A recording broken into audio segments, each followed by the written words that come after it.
Welcome to Cada Law Professional Corporation, your diaspora law firm in Canada and in Jamaica.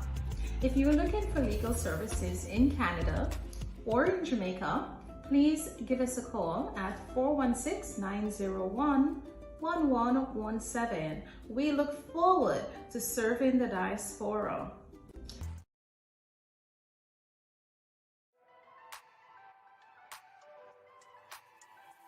Black history marches forward 365 days a year. From leaders of change to culture-shifting artists taking center stage. From those building a firm foundation, reimagining the success of the next generation, and working to overcome every obstacle in sight. At TD, we're committed to celebrating Black communities, customers, and colleagues every day in February and March forward.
A couple of announcements before I turn it over to our first discussion on investing in Jamaica. This is being live streamed, as I mentioned. And so there are individuals who are watching from Facebook, YouTube. We have satellite locations in Vancouver, Calgary, and Montreal. So this is truly national. And we're so pleased and thank the Church, Ebenezer Holiness, for their expertise and for providing this facility that we could be able to do a truly national event. Some of you have asked about the agenda. And so, you know, as we try to go green and conserve paper and trees, we are all moving towards a QR code thing. So if you have your phone, please take out your phone. You can access the agenda online. We will be talking through the agenda throughout the day. For those that are less comfortable using the QR code and accessing the information online. If you need help with the QR code, please go to the registration desk and they will help you scan it and the agenda will appear on your phone. Okay? I think that's nice and easy. So this morning we have a couple of workshops and then we get into the official program. The reason that we don't start the official ceremony until 11:30 is because our participants in British Columbia, they are 3 hours behind.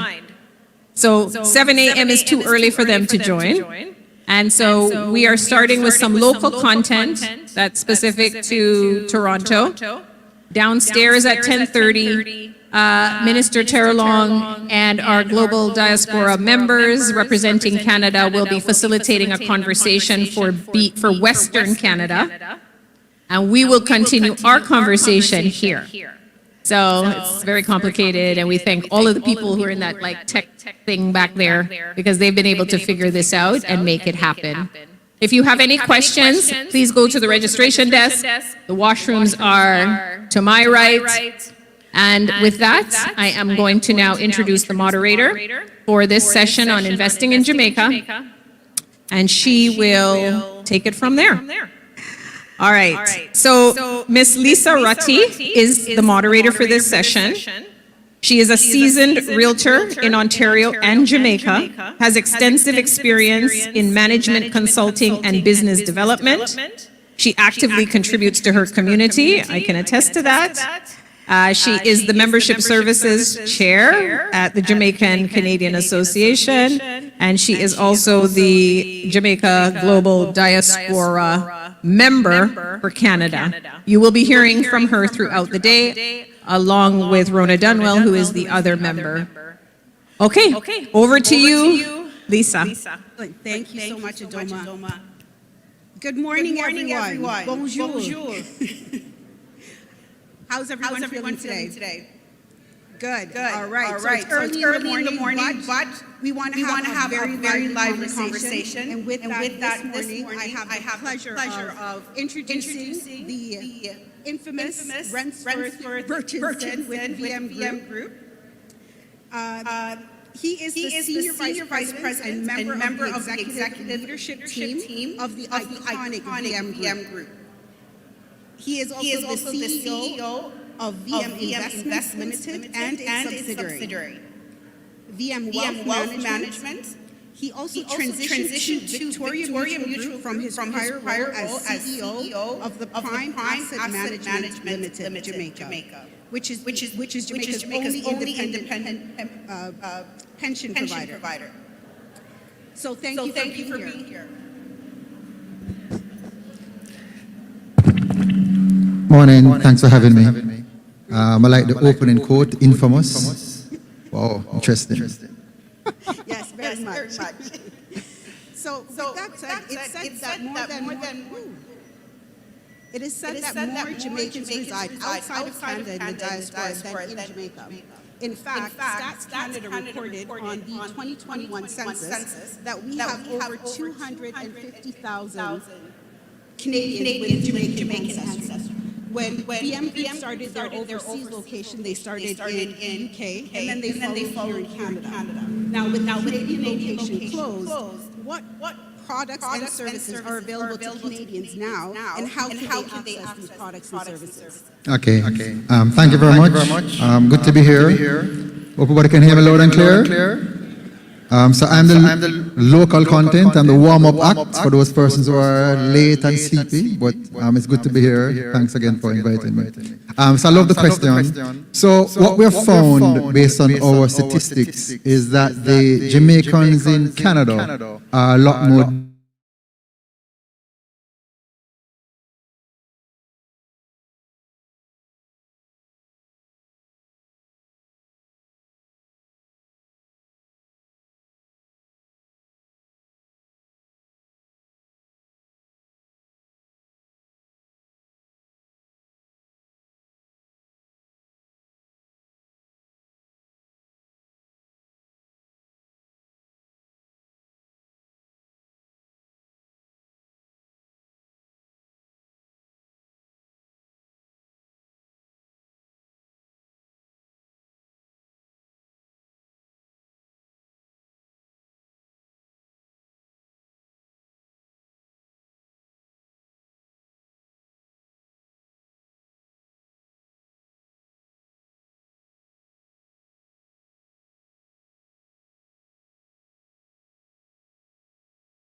We are a mutual organization whose purpose is to empower our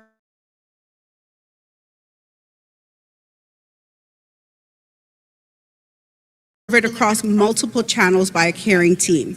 Now, I found that interesting, and I would like you to elaborate on how does VM Group assist members in the diaspora? Okay, so let's focus on, before I get to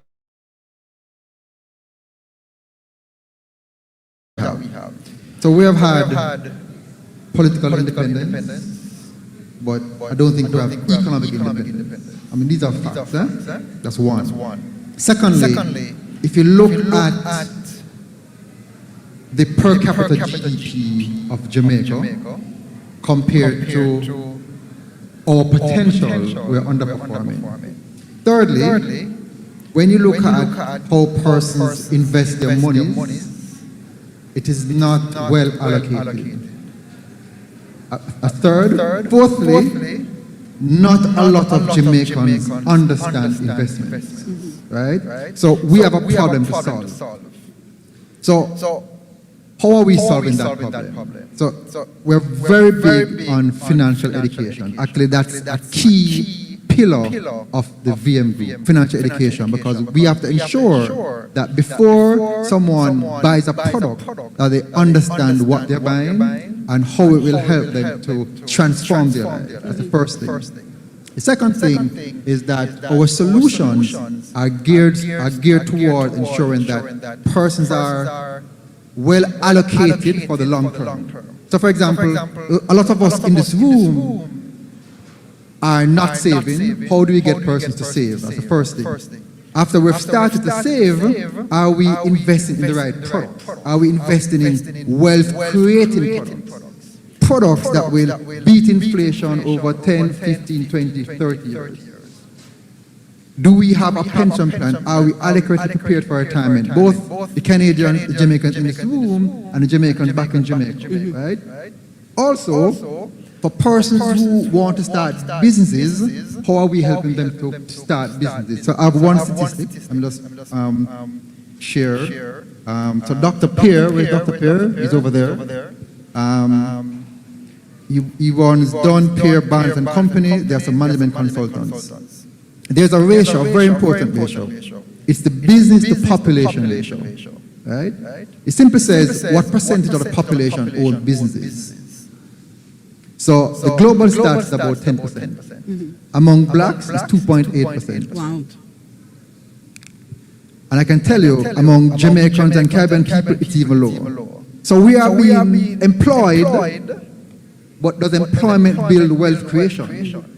And I say wealth creation in this church because historically we have been led to believe that wealth creation is a bad thing, whilst other Jewish nationalities economically are going faster than us. So we have some problems to solve, and the VM group wants to present us to these challenges. We won't be able to solve all challenges, but we want to play a part in addressing that major barrier in terms of our realizing our potential. Yeah, excellent. And I know wealth creation is so important. Generational wealth is so important. And it's great that VM Group has a multitude of products that can help the diaspora to create that wealth. And one of them is being real estate, right? What is your opinion on the real estate market in Jamaica right now? Okay.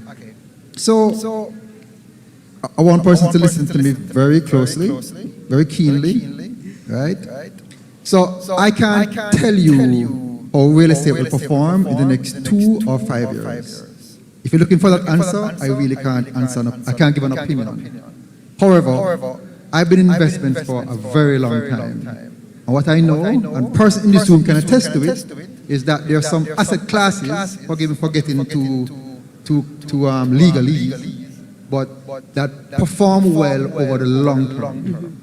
One asset class is real estate, another asset class is stocks, another asset class is owning a business and growing that business.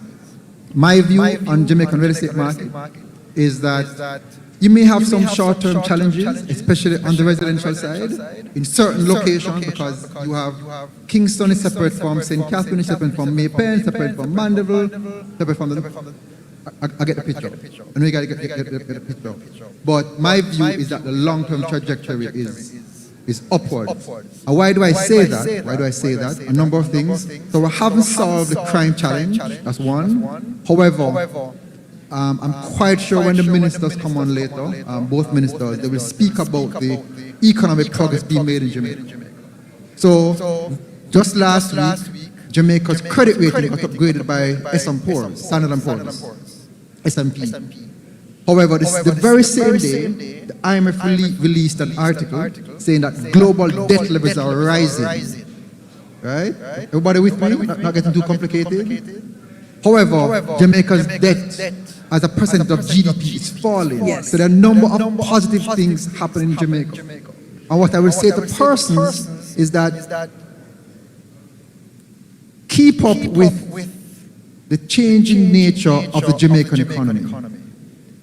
Respectfully, without, I'm not being political, far from, but the Jamaican economy is overcoming and has overcome some challenges. Let me give you a few, hope I'm not rambling too much. One, a couple years ago, interest rates were 30, 40s. It fell up in the teens. 18 months ago, interest rates were less than 2%. I'm talking the benchmark, 2%, right? There's no reason as the central bank tries to curb inflation. That's one. That reduction is just an economic boost to the economy. That's the first thing. The second thing, I spoke to the debt to GDP, but there's also a growing entrepreneurial ecosystem that I haven't seen since the 90s. Right? A lot more persons are getting into businesses. A lot of young persons are listing their companies on the Jamaica Stock Exchange. Right? So that access to capital that has been a challenge to economic development, that's changing. So all I'm saying to persons is be aware the Jamaican economic stats of 20, 30 years ago is different from what it is now, and my view is that it's projected to get even better. Absolutely. I mean, I can attest alone, the real estate market in Jamaica has grown, just in the last 5 years, has tripled, and in some parishes even gone up to 4 times the amount in the last 5 years. The stock market is doing one. It's been number one for, a few years now, so absolutely great. Is there any questions in the room? No? Our questions online, we've got our satellite locations in Montreal as well as in Calgary and Vancouver. Well, I have a question. Can I ask a question? Yeah, absolutely. Sure. So show of hands, how many persons own real estate in Jamaica? Own real estate in Jamaica? Okay. Lovely. About 30% of the room. How many persons in this room own stocks in Jamaica? Jamaican stocks? Oh, we have one in the back there. One in the back. Okay. So we have some work to do. One more on that side. Okay, so we're up to 2. So it's very scanty. So there's a narrative that where Jamaica is being sold to other countries. We're all saying in these meetings. But it's been sold because we're not buying. Everybody following me? It's been sold because we're not buying. We're not lining up to participate in wealth creation in our country. And somebody says she has no money, but we'll talk about it afterwards. I think we have 2 questions, one here and one over there. There's a mic here if you'd like to. Please come to the mic. Hi, guys. We can turn this one on, please. And there's a microphone on the other side. Yes, good morning. Good morning. Yes, I can appreciate the fact. Oh.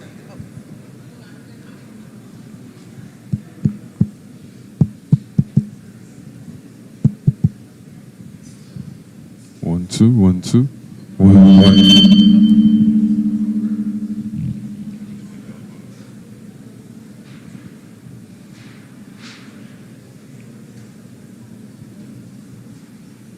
Yes, good morning. Good morning. And I appreciate that question. And as we looked around, we saw that there are a few of us either own real estate or have invested in stocks.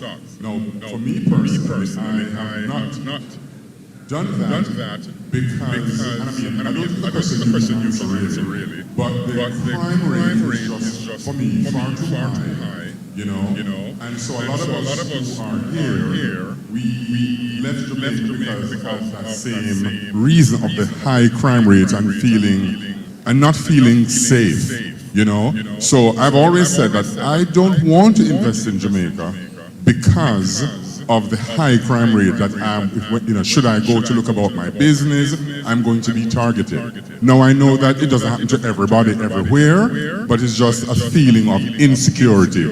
And I think until the minister can address that and restore confidence, in Jamaicans living here and in other countries, then we may consider investing in stocks and real estate and such the like, you know? Thanks, Kenny. Really appreciate the commentary. How do I respond? Let me respond like this. So, I live in Jamaica, and I'm an investment professional. And, you know, there are always going to be reasons not to invest. But from where I sit, I make a list. On the left, what are the positives? On the right, what are the negatives? And on the right where the negatives, on the right where the negatives are, I should have to go to the left. Obviously, crime is one. But where I have the positives, I think the positives are compelling. That's the first thing. The second thing is that these are facts. The crime rate is too high. What I'll share with you,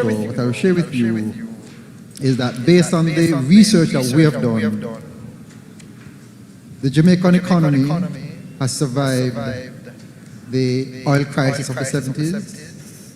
It has survived the social unrest of the 80s. It has survived structural adjustment.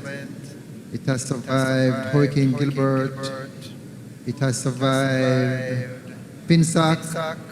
It has survived the about 2 international stock market negatives, 2008 crash, etc. It has survived the 2011 terrorist attacks.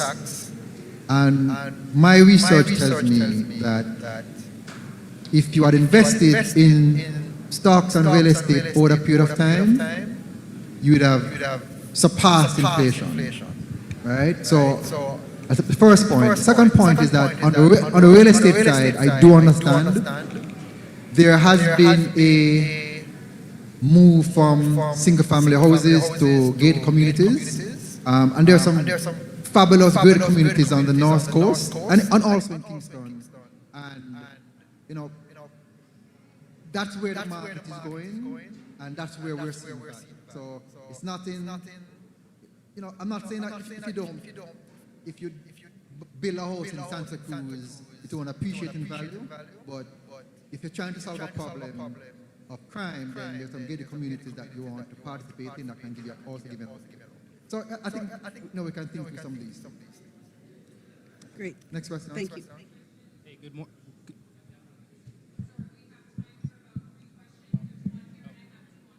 Okay, perfect. Morning. My question is, a lot of other countries that we decide to invest in, especially in real estate, they have incentive programs. And I'm not familiar with any that Jamaica has currently. Like, for instance, some countries may have a certain amount invested, you'd get citizenship or something like that, or one of the challenges I've found with Jamaica is even the title ownership. So you invest and... Sorry, do you want to challenge it? Title ownership. Oh, title. Getting the title. So my understanding is Jamaica's had issues issuing titles over time. So how do we get past those type of situations as an investor? What's your name? It's Sean. Oh, hi, Sean. That's a tough question about how we... I don't think I am competent to answer that the resolution of the challenge based on my office. What I would say, though, having been a manager of real estate over a number of years, it's unfortunate that there is still a level of friction in the process. The friction has been reduced over time, but there's still some friction. What I would say, though, and don't take this the wrong way, is that it's a burden we have to bear for wealth creation. So, you know, it may take you 2 months to get a transaction done as compared to in more developed markets where it may take you a week. It's a part of the process, but my view is that if you're grin and bear it, 2, 5, 10 years time, you know, there'll be a reward at the table. That's what answers the question. from where? I have a second question. So again, related to real estate. Apparently, Jamaica is now putting in new regulations for Airbnb. And a lot of us, Canadian investors, that's what we're looking for when we invest into real estate in Jamaica. So I don't know if you know anything about that, right? Okay, so I'm going to direct a question to the minister. So I'm walking in earlier. So There will be a Q&A with the minister later. yeah, I'm sorry, Sean. I'm going to deflect all the policy questions, respectfully, I'm going to deflect to the minister. And I know All the we have specific one investment questions I will take. Sorry, I know we have one question online Yeah, as well. I'm going to go to the online, and we're also begging your indulgence in terms of the time for each of these workshops. Okay, so the question is, how can persons in Canada start trading on the Jamaica stock market? And then there is just a comment as a follow-up to the one on crime. Audrey Morrison says, I live in Jamaica and crime is not an issue. All right, so I don't know if you want to talk about the stock market. How can persons in Canada start trading? Is there any advice, our website, anything? Yeah, lovely.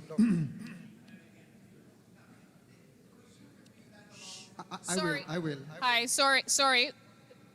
We have a line for questions. No, he was asking you to repeat your last Oh, statement. the last question, the last statement was from Audrey Morrison online, I live in Jamaica and crime is not an issue. Okay, and over to the answer, the response for the question. Thank you. Okay, so the first question is, how can Jamaicans outside Jamaica trade online? And that's a great question. So the Jamaica Stock Exchange, which was the #1 stock exchange for 2 years running, 2015, 2018, they have an online portal. So anywhere on the globe you reside, you can buy and sell Jamaican stocks. Anywhere on the globe. So simply, once you're anywhere with a broker, obviously my preference would be VM Wealth Management, of course. We'll give you access to the portal and your funding, and you can trade as you wish. Secondly, the next question I'm going to posit is, how do you participate in IPOs that are coming out? Again, a lot of the brokers, including VM Wealth Management, have an online portal where you can apply for shares via in an IPO. So we're making it seamless for persons to buy and sell stocks and to also participate in initial public offerings from the Jamaica Stock Exchange. Excellent. Thank you so much. Now, we are so sorry. We've got the minister that's coming up. We ran out of time, but to all those who had questions on crime, we do have a session this afternoon on crime. Any other real estate questions or investment questions, we'll be here all day, so you can feel free to grab either one of us, and then we'll be able to answer your questions. Okay, thank you so much. Thank you, Mr. Burchinson, for coming out, and we appreciate you and your support. Thanks, Thank You're you. welcome. Thanks, guys. Not all of us will be here this afternoon for the session. Some of us take time off to be here this morning. So if I could just voice an opinion, because I might not be here. Sure, go ahead. When we hear questions like crime is not a problem in Jamaica, when you're not on the receiving end of these thugs, you can say anything you want. I buried my mother one Thursday. Gunmen tore down the place on us the following night. Rob us at gunpoint, and the police tells us that they did not have enough gas in the one vehicle they have at the station to get to us. So when people are living pretentiously, or because they are not victims of anything, you can say any foolishness, right? Crime is a problem in Jamaica. Many of us have been victims of crimes, but yet the authorities and security forces seem to be helpless. We do a lot of talking, but we are not do a lot of solving. And we need to find the solution and stop talking. I don't want to be belligerent, but foolishness. We have people who have suffered. I have people who lost their lives because of criminals. Yes. So I do not appreciate the fact of somebody saying, I live in Jamaica and crime is not a problem. We can push our head in the sand. We have a problem. Yes. Thank you so much for that comment. I appreciate it. And we will definitely have additional questions later on today, and we'd love to talk to you further. Thank you.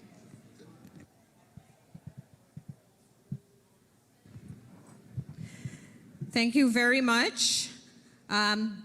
We're off to a great start, excellent discussion and information, which is really the purpose of today. We acknowledge all of the comments and all of the perspectives, and we will share, because that is what this is about. It's engaging. We don't have to agree. We all have different perspectives, but we need to come together and figure out how to impact positively Jamaica and Canada. So thank you very much, Lisa and Resworth, for that first presentation. Good start, good engagement, good questions. Okay, so we are now turning it over. We have a few, announcements. If your license plate is CYMR 628, it's a RAV4, you are blocking the driveway. CYMR 628, you need to move your car, please and thank you in advance. If you just came in and you haven't had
Black history marches forward 365 days a year. From leaders of change to culture-shifting artists taking center stage. From those building a firm foundation, reimagining the success of the next generation, and working to overcome every obstacle in sight. At TD, we're committed to celebrating Black communities, customers, and colleagues every day in February and March forward.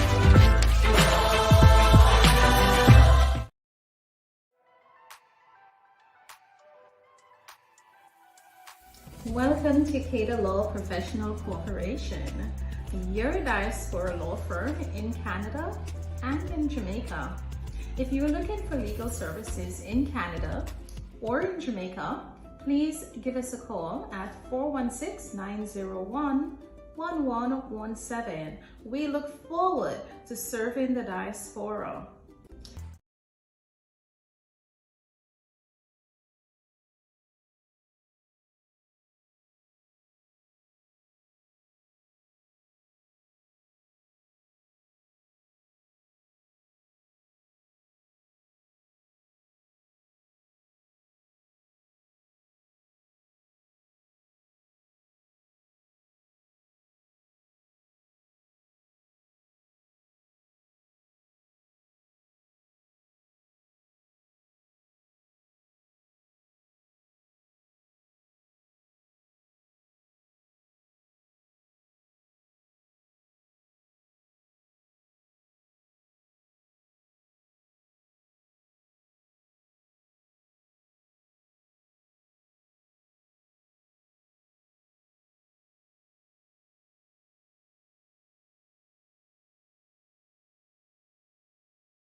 Black history marches forward 365 days a year. From leaders of change to culture-shifting artists taking center stage. From those building a firm foundation, reimagining the success of the next generation, and working to overcome every obstacle in sight. At TD, we're committed to celebrating Black communities, customers, and colleagues every day in February and March forward.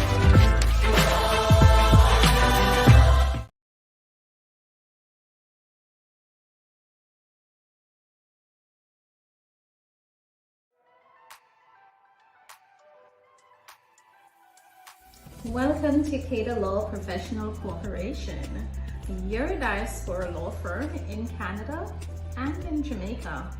If you're looking for legal services in Canada or in Jamaica, please give us a call at 416-901-1117. We look forward to serving the diaspora.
You.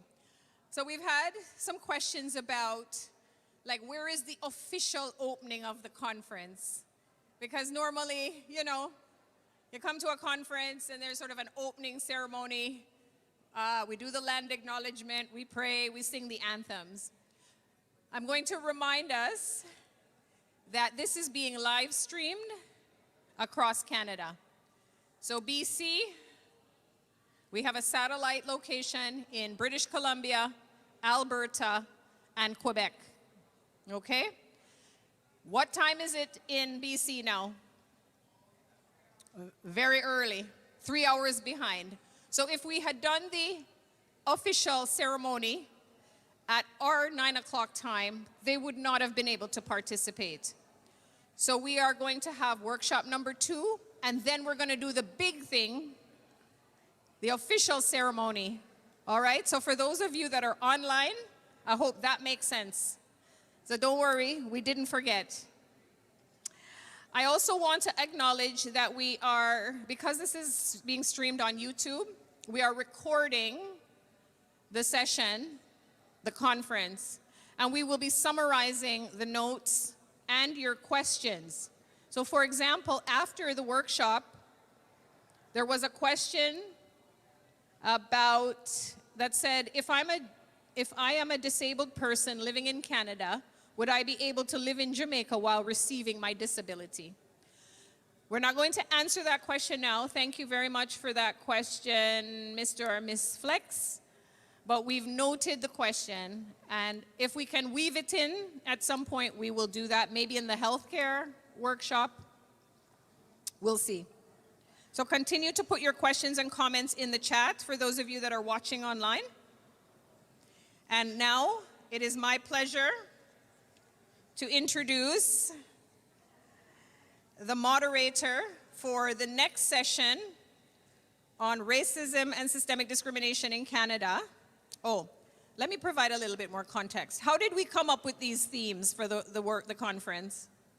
We distributed a survey several weeks ago asking you to share what are the top issues that Jamaican Canadians are facing here and in Jamaica.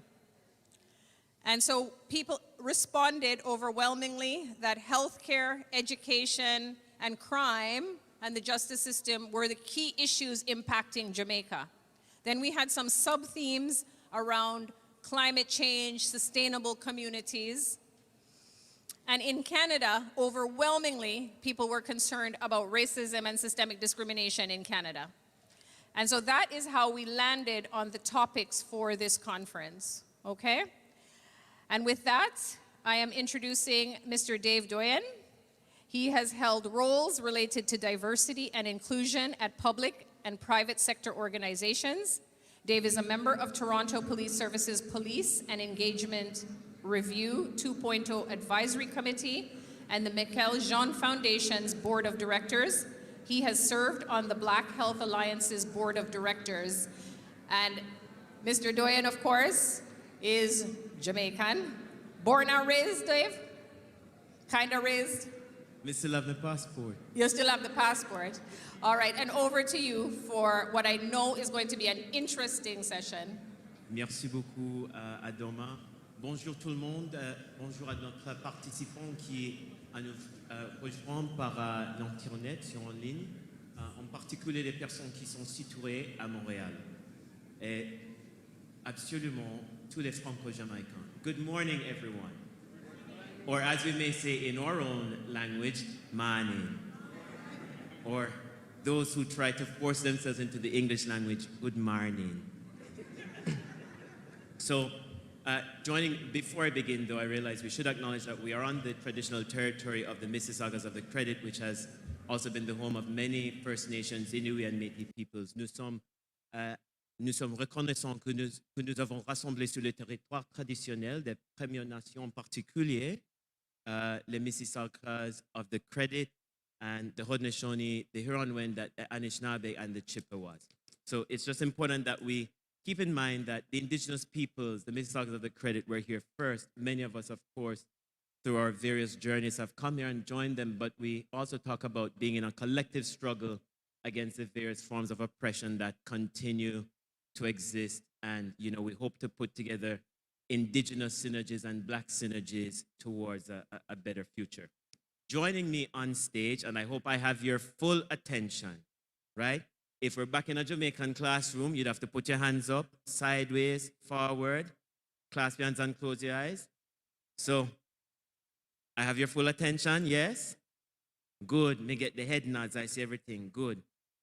And then if you're in an airplane now, turn off your phone, turn off Bluetooth, right? Mettre en mode silent, désactivez votre Wi-Fi et Bluetooth. You just want to be present and focused here because on stage are incredibly brilliant people. To my left, which is your right, is Sister Kathy MacDonald, who comes from the parish of Manchester. Are there any Manchesterians, Mandevillians? Oh, country people come to take over. And at my far left is Dr. Glenford Duffus, who was a former superintendent of education. So please join me in welcoming Sister Kathy and Brother Glenford. As you heard, Adoma mentioned that there are several themes that you asked the organizers to focus on. Both are experts in education, if you will, have spent and continue to spend considerable time in education. So we'll be delving deep into that, but we'll also, if time allows, explore other systems as well. Here's where this session is going to be moderated a little differently. Rather than have a dedicated Q&A section at the end, I invite you to use the mic to my left, your right, at any time to pose questions or to make comments. So this is an active conversation, it's an active dialogue. There's no dedicated Q&A segment. So if something provokes you, if you're wrestling with something on your mind, in your mind, by all means, make use of the mic to the left and I'll acknowledge you. So the mic is there, make use of it. So I'm gonna jump in with something that we may all be familiar with. Labor for learning before you grow old. For learning is better. Silver and gold. But a good education. With that, what may be getting in the way of a good education in this country? And with that, I'm going to ask my learned panelists to just talk about their experience as trustee and as a former superintendent of education. What are some of the barriers and challenges that we've seen Jamaicans in particular confront as we deal with a system that we may not be familiar with? Thank you. So thank you for that wonderful introduction, and it's a pleasure to be here.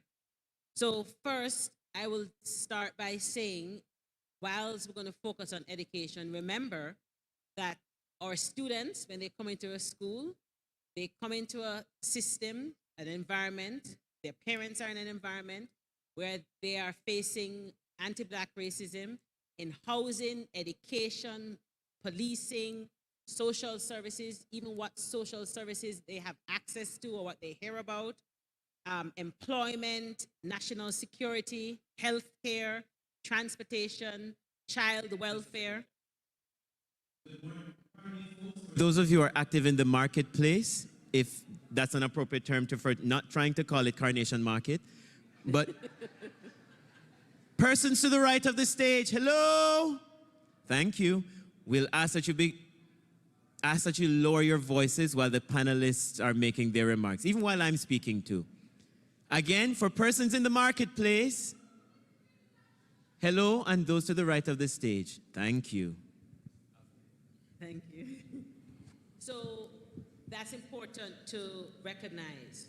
And for the argument of my discussion, I'm just going to read what the Ontario Human Rights Commission has defined as anti-Black racism. It's prejudice, attitudes, belief, stereotyping, and discrimination that is directed at people of African descent and rooted in their unique history and experience of enslavement and its legacy.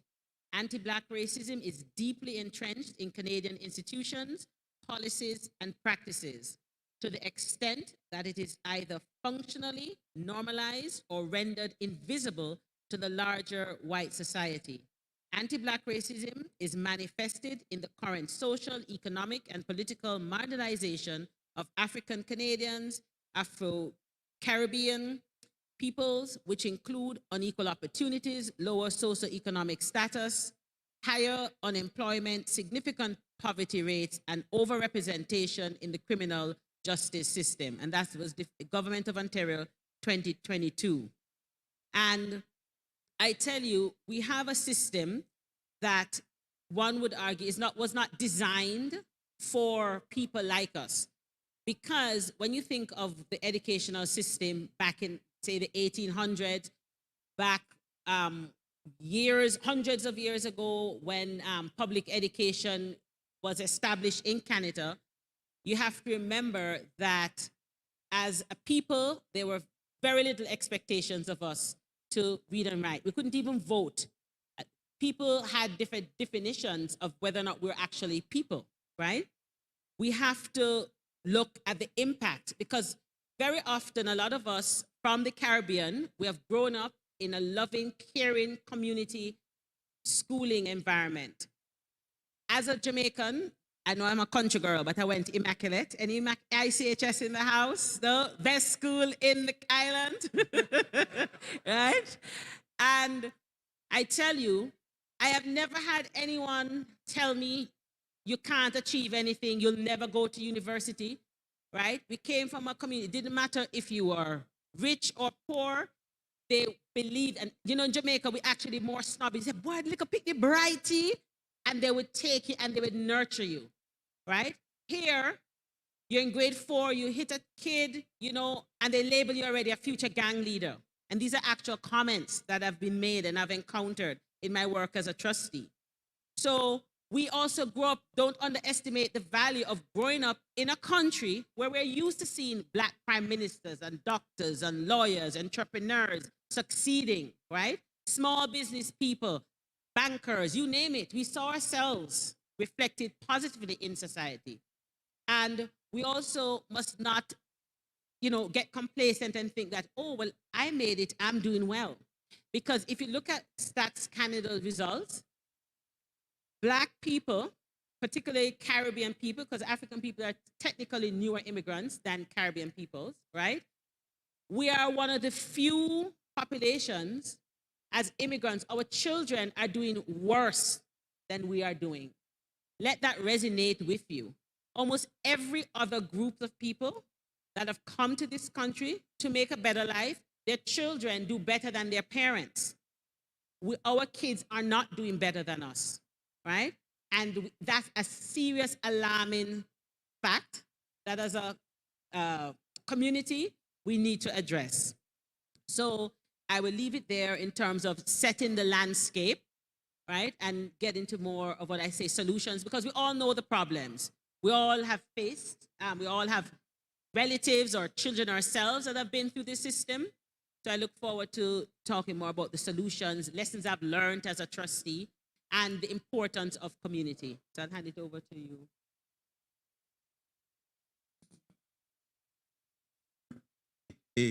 Groundwork.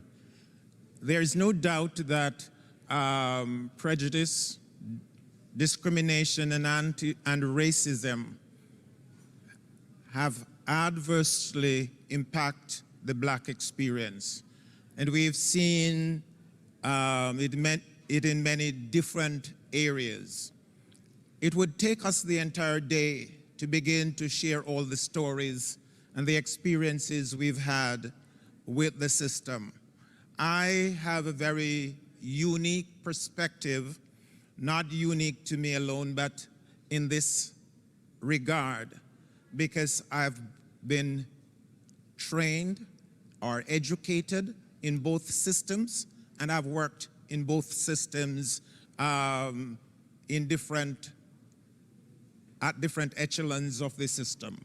So I came to Canada as a retired principal or former principal, resigned in Jamaica. And then I came here and became a classroom teacher, a vice principal, a principal, and a superintendent. So I have some unique perspectives on what I would call the internal runnings of the system. And so I'm going to briefly mention some aspects of the education system that you probably are aware of, that, and maybe not even aware of how they impact adversely our children and their achievement. And I start out with the assessment and evaluation practices. And these things are not just what each school decides to do. This is policy and procedures coming out of the political directorate. And so you will say, well, if it is coming out of the political directorate, how do people deviate from these kind of normal standards?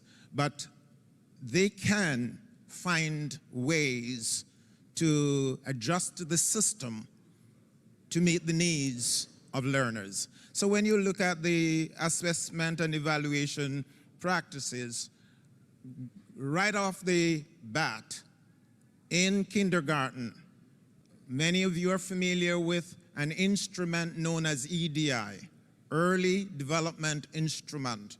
And this early development instrument measures physical health and well-being, social knowledge and competence, emotional health, maturity, language and cognitive development, general knowledge and communication skills for 4-year-olds coming into the system. You know the disparity in terms of wealth and all of those kinds of things and opportunities that are accessed by these young kids. So definitely, they are at disadvantage. Plus, when you think of the people who administer the instruments and their own biases, and this interpretation is based on personal observation, etc., etc., that sets up the test outcome to be very flawed. And as a result, here we have some kids whose profiles are developed, whose instruction will be shaped based on their performance. So out of that gate, we have some kind of disparity. You may be very familiar with EQAO. This is a test administered in grade 3, grade 6, grade 9, and grade 10. And apart from the internal biases that I have taken up with the EQAO myself, the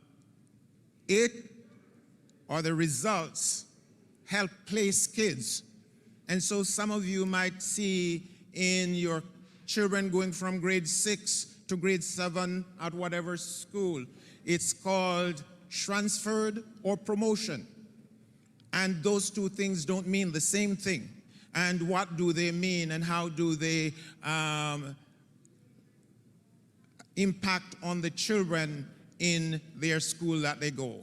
Grade 9 EQAO test is instrumental in determining whether the kids are going to go to applied or academic program, and all of that kind of streaming that gets some children not going towards academic work and university courses that will lead them to secondary designation.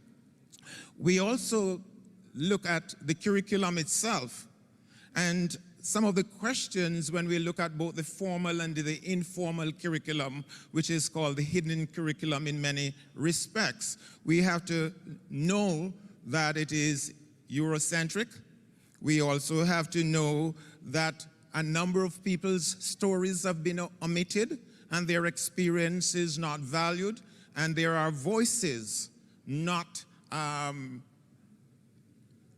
portrayed in the curriculum. We also look at the pedagogy, and one of the things that we are aware of, although we are black people, we are not monolithic. And so we have to know that there needs to be diversity in the classroom in terms of the instructional practices if we're ever going to meet all the needs that the children and the learners bring to the classroom. If you probably recall, and I've been to a number of meetings, ward council meetings with the trustees and parents, etc., and I've seen people literally rolled over on the floor in tears because they have found out that their children have been all categorized into special ed programs. And special ed programs could mean something different if it were applied differently, where kids are getting additional support to meet their learning needs and not necessarily bombarded into little classrooms to be engaged in what I call the pedagogy of poverty. Low interest, skill things that really don't enhance learning and move children forward. I think I want to just make mention of parent-community relationship that is different from how we envision it in the Caribbean and how it is perceived in the Canadian context. We need, as parents, to be more engaged in other things than the bake sale. What part do you play in the decision making? How do you follow up and ask those questions of your teachers and administrators about your children and their learning? Sometimes you might feel threatened by the big wieldy meetings we have in the schoolroom, and how do you get advocate and get voices that will represent you at the table and ask the real questions that you need to get answered? And how do we, lastly but not in any way the least, how do we diversify the employment within our schools so that our children see people who look like them, who have expertise not only to be classroom teachers, but to move into administration and superintendency and director of education, etc., etc. I look forward to answering some of your questions. The different aspect of what the items you mentioned was the center of it is when we were going to school in Jamaica, our parents sent us to school, to a loving community, with the reassurance that every person in the building was invested that our children would excel and be the best version of themselves. And we migrate to different countries in North America, in this Western world, right? And we came here with the same mindset, and nothing could be further from the truth. There are hostile systems in many cases, and they don't have high expectations for our children. Is things changing? I'll get to that better. I would say yes, slowly, and I've seen the needle shifting, but we are nowhere near where we were or where we're coming from in Jamaica, right? Because our teacher would never say to us, like say if you had a learning disability, oh, you can't do anything, right? They would help you. If you look at people like even Shelley Ann Fraser, right? It's her teacher. She came from abject poverty, and it was teachers that surrounded and helped her and saw her potential. She lived with some of her teachers, right? And that is the story for many of our youth in Jamaica that have economic challenges, right? Can't afford extra lessons. And so you have a community that's invested in their development. Here, not so much. Also, another system, we have this elected trustee system.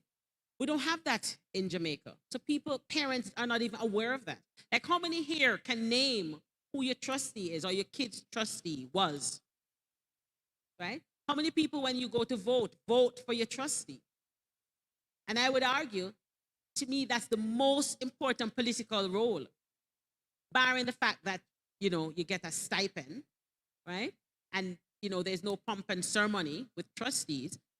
But as a trustee, I'm responsible, like in Peel, for a $2 billion budget for your children's education. I'm responsible for huge decisions in terms of allocation. Yes, a lot of the funds are allocated to an envelope for things like to employment and salaries, right? So I can't on the whim cut somebody's salary if I think they need to be cut, or increase it if I think they need to increase it, right? But trustees is such an important, vital level of government that a lot of parents aren't even aware of. You should access your trustees and, most importantly, vote, right? And people just get these roles and they're there for years and years. And also, another thing that we're not used to as much in Jamaica as here is plenty times you say, oh, we just want to elect a black person into power, or the first black, or you want just because they're black. But we have to remember that not all skin folk are kinfolk, because there are a lot of black people in power that are there to keep the status quo. And as a community, we have to remember that, right? And pay attention to what our folks that we're electing are doing. And it can't only be about, oh, it's the first black and we need a black person in there. And I'd stop at that before I get into trouble. I never want to break up a good party. So one of the things Kathy said earlier is we know the problems very well, and Gledford delved into it, and Kathy started delving into it. And I tend to be someone who's more solutions focused, because I realize very often, especially in community meetings, we will dwell on the problems. And I once said to a good brethren of mine, his name is Donovan Samuels, I said, Donovan, we'll get a meeting with government. Let's say it's for an hour. We go through 50 minutes talking about the problem. And we use the last 10 minutes trying to talk about the solution. And Donovan said, Dave, no. We use the last 10 minutes saying we didn't get enough time. So we're not even prepared to do our advocacy. And that's a real shame. But Kathy outlined and started talking about and underscored something that is even more basic. How many of you are actively or actually are engaged in voting? Because you should know who your trustee is, just as you may know who your city councillor, your member of provincial parliament, or your member of the Legislative Assembly, ou si vous êtes en Québec, votre membre de l'Assemblée nationale, or federally, your member of parliament. but you don't take time to know who your trustee is, and your trustee is closer to you, and your trustee is affecting your spawn, your descendants. So I'd be curious to hear from you. If you're not voting for your trustee, why is that? Why don't you vote? Why aren't you engaged in that process? And just to remind you, remember, this is an active conversation, so feel free to make use of the mic if you have questions or a comment that you'd like to make now. Don't feel as though you have to hold until the end. Okay, so I see someone going now. I will yield to you, Madam. Avu. I really just have a question for the former superintendent. I laud the trustee, and yes, I know who my trustee is, and I have regular conversations. But based on the fact that we want solutions to the problem, you asked two powerful questions at the end of your presentation. My question is, do you have suggestions for answering those questions? I think I have some broad questions or strategies, and I have some that are specific to my operations in the different roles that I had. So I go with the broad stroke strategies. It's conversation, making the comfortable uncomfortable, creating discomfort. And the way we do this in terms of breaking the silence, let your voice be heard, but not a voice that is fraught with emotions. We need to be speaking from information. So as a superintendent, I go into my schools and I say to the principal, which group of students is underachieving? I go in the school armed with the race-based data that our board is allowed to collect. So I already know which group is underachieving. I know exactly, based on EQA scores, exactly what classrooms they are in, what questions they didn't answer correctly, and what the question was asking them for. Is it inference? It is recalling? Whatever. And so I go with that information. And so I'm not going to talk about emotions. I'm going there with information. And by the time we leave that conversation, we are going to have a plan of strategies to enhance the achievement of that group. And it's going to be visited when I go back the next 3 weeks. It is not all going to be done. It is not all going to be 100% in terms of achievement improvement, but we are on a trajectory and we are making each other accountable. So we have to have those conversations. I remember having a conversation like this in one of my schools, and I met with the head of departments, and one of the comments I heard was, I don't see color in my class. And I just broke loose in the meeting and said, you mean you look in this room and you don't see that I'm a black man? In other words, you have to make some people who are comfortable with some situation become uncomfortable so that they begin to own and be accountable for something. The other thing that we have to do is to challenge what I call averse racism. It might be wrapped up in a parcel and called unintentional, or it might be called some other thing, and people are making comments and all that type of thing about us. And, well, Glenn Ford, you are different. You're black, but you're different. Oh no, don't go there. We have to begin to put the brakes on certain things when we hear them. And we have to strive for a seat at the table. The decisions are not made in the corridor. They're not made out on the parking lot. They are made at the table. And if you don't have anybody who shares your perspective, who has your interest at heart, you will never influence the decision making. And last but in no way the least, look out for and support one another. So I support my black children in the school. I made sure that they weren't thrown under the bus or treated unfairly. I made sure that they had the kind of quality of education that is going to enhance upward mobility. So, as Kathy mentioned earlier on, what you need in this position is a transformative leader who is going to recognize inequity when you see it and have an action plan to deal with it. May I ask a question, please? And to piggyback, sorry.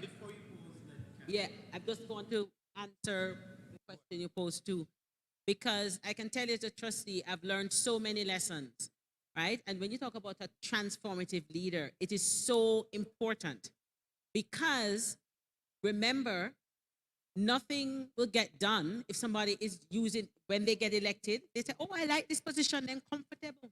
The power seems sweet for them. And they forget their mandate that they entered, right, with.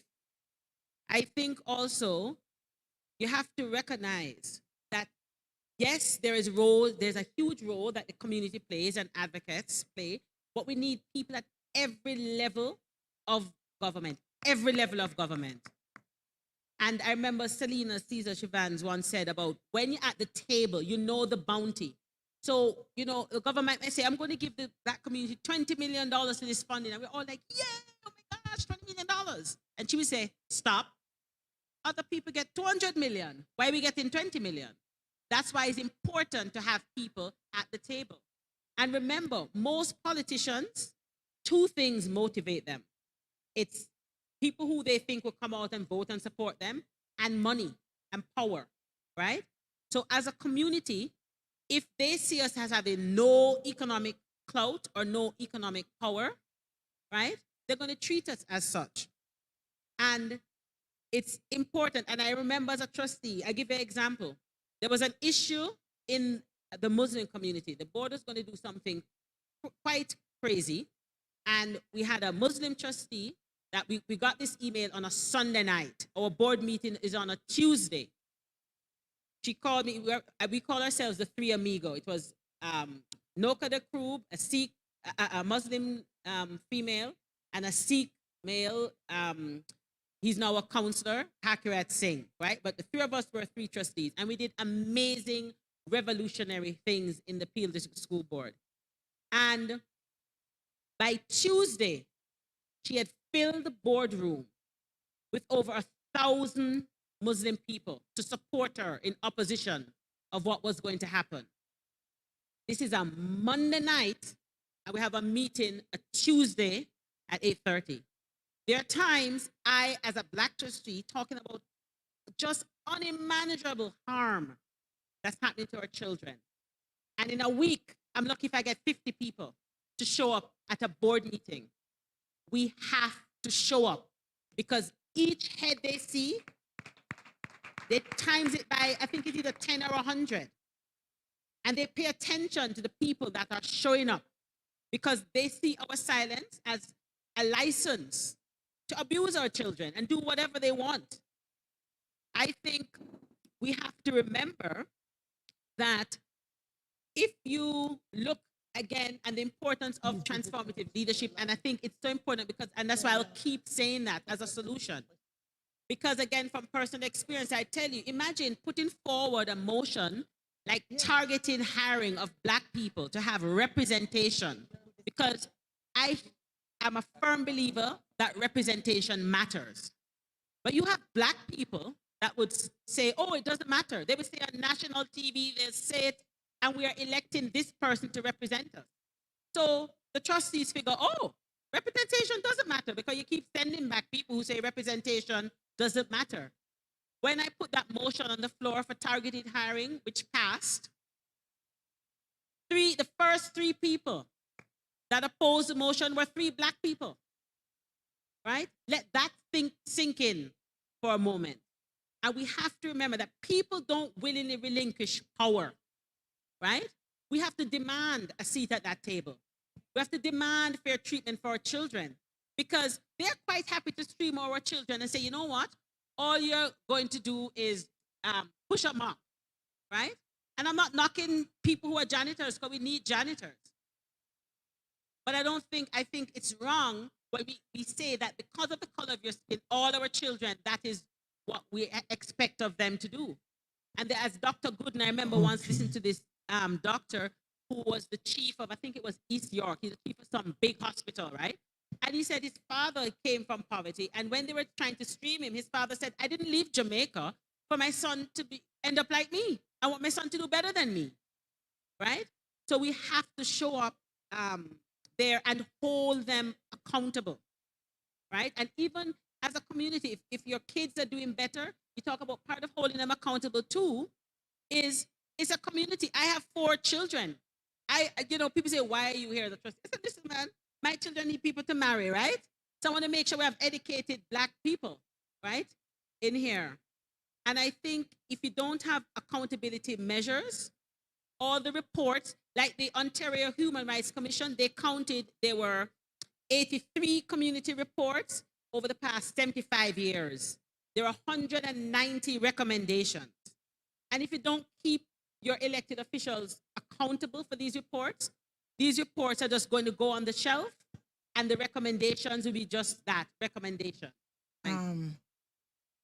Okay. All right. I see you have the Yes, microphone. I have had this question to ask from you made your first deliberation, but if you keep on putting out all of this, the people in line will not be able to ask questions, because what you're saying is true, but then we need to ask questions. So you make a statement or 2 statements to stop and give us a chance to ask questions from those.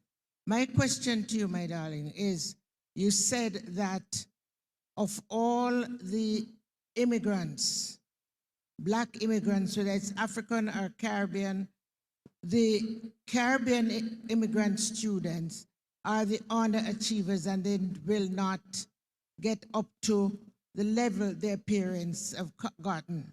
Now I want to ask the question, why? I came here in 1994 with 1 child, an only child. And the first friend I had was a white substitute teacher. And she said to me, make sure that you attend every meeting. You go to every parent-teacher interview. You show up, you do things in the school so that they know you and they see you.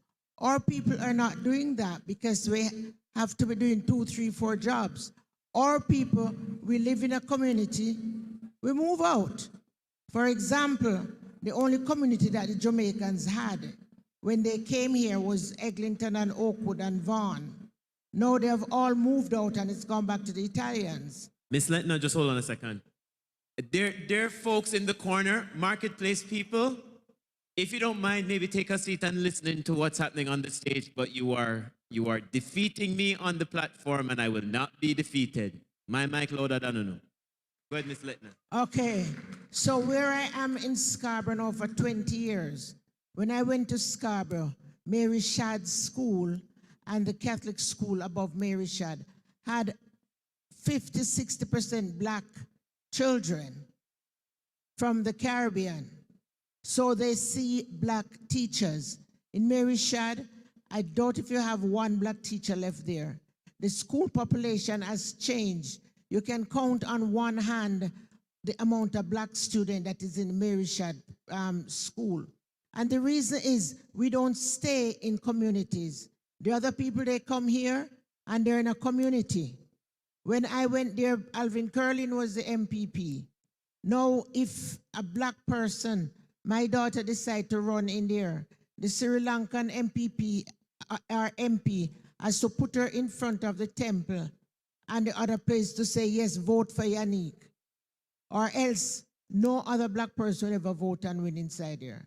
So we have to stay as a community. We have to, for example, look in here. Look in here. And I'm saying, if this was a boombox thing where you have Stone Love and everybody inside there, so it would have packed. But we don't get ourselves involved in educational issues that will be beneficial to us and our children. So like you said, the Sikh had 1,000 people in the board meeting. You can't find 50 So you can ever find 100 people out of all the people inside the Jamaican community inside this place to come in here. So we have to go back to rock bottom and start all over again. Thank you. And I'd say you answered that question very well, and that's part of the reason. And we could be here another hour discussing more reasons why. Thank you. So just before we speak, madam, we only have 5 more minutes. So this is always a problem. There's never enough time to talk, but maybe we can make enough time to talk if you learn how to talk short. Okay? So, madam. I got the message. Greetings, Merci everyone. beaucoup. You mentioned solutions, and I do concur with you with regards to lack of awareness and the difference in structures that we're coming from in Jamaica, whether it be political, whether it be how the ministries are organized. So one of the solutions that I have is, just as how we do back home, is to get to the grassroots, get to the people. And you get to the people through the community groups. So I'm suggesting for this particular challenge that we have, that somehow the education that you brought me, that I learned about the trustees and the various evaluation mechanisms at the different levels of the schools, that we bring this into the community groups and inform the parents where they are. Let's put together something where we make this, not that we do it now because we have this conference, but that we do something that will continuously evolve, that as new immigrants come in, new kids come in, because they do go to these community groups, new parents come in, that they are aware, just as how we used to learn civics in Jamaica. And when I was in the US, they taught me the American government. When you come here in college, you don't learn that unless you're studying that. Let us, as a Jamaican community, take it to a grassroots and teach the community the various structures of power that exist in the different ministries, in the political arena, so that we understand how we can navigate and go into those areas of power. Thank you. And I tell you, I will go anywhere I'm invited to, any community, Ottawa. I remember when I was a first trustee, I got calls from Hamilton, Ottawa, Dufferin, Simcoe, anywhere a black parent comes to me for a problem, I help those parents. Any community. We have actually just formed a black trustee caucus. I am the chair of an inaugural committee, which is amazing. We have about 17 members. We have more black trustees, but we have about 17 members that have joined the caucus. And we have started to do amazing work already. We have people in that caucus from Simcoe, Ottawa, Dufferin, Toronto, Hamilton. It's so important to what you said, to get the word out and go where you are, go to churches, and even going to churches. A lot of churches, for some reason, are afraid to speak up and have people come and talk to them. It's important for your community to hear, okay? Thank you. Earlier on, I spoke. My name is Selvin Citron. I'm a pastor in this city. I work with a mixed congregation. Majority. I was just... J'ai 2 minutes, j'ai justement 2 minutes. Alors, votre question maintenant. I was about to actually throw back something on you that your friend told you, that what you end up with is not having enough time. We end up being the victim of the things that we are trying to work against.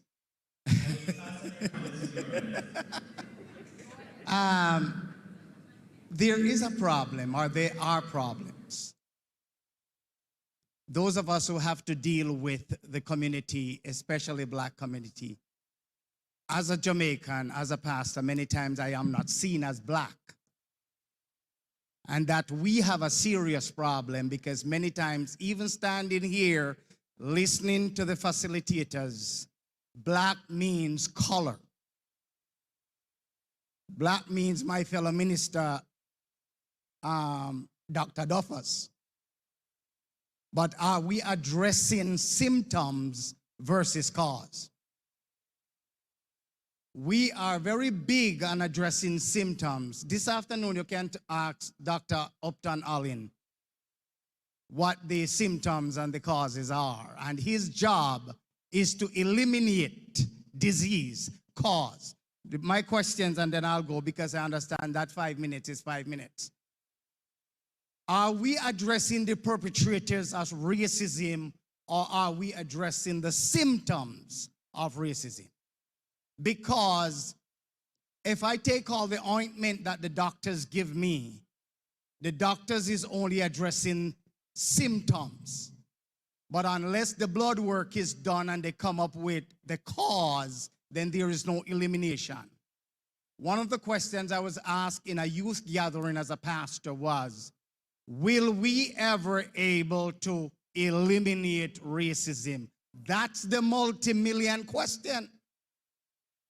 And the obvious answer is no. No. Therefore, we're devising methods of coping and surviving rather than addressing the perpetrators of racism. It is not within a white or black situation. Let me give you an idea that I have to educate my own black people that I work with. We practice marginalization. We practice marginalization and disenfranchisement within our own community. I have a question for the Minister of Tourism when he comes here, because there's an... Yes. Are we going to eliminate, or are we going to continue to devise symptoms of coping? Dr. Citrin, your remarks do open up a lot of room for conversation and discussion, which we won't have time to adequately deal with today. I am making myself available to community groups to speak more specifically at strategies to change system. We might not eliminate it, but we can make an indent, and we can have our people prepared to deal with the impacts better than we are just coping or enduring. Thank you, Doc. In closing, I don't want to use this forum to advertise anything, but if there are educators in the room, I have 3 of my books, Academic Excellence Through Equity, When Money Talks. So the first 3 individuals who are educators might be able to get a copy.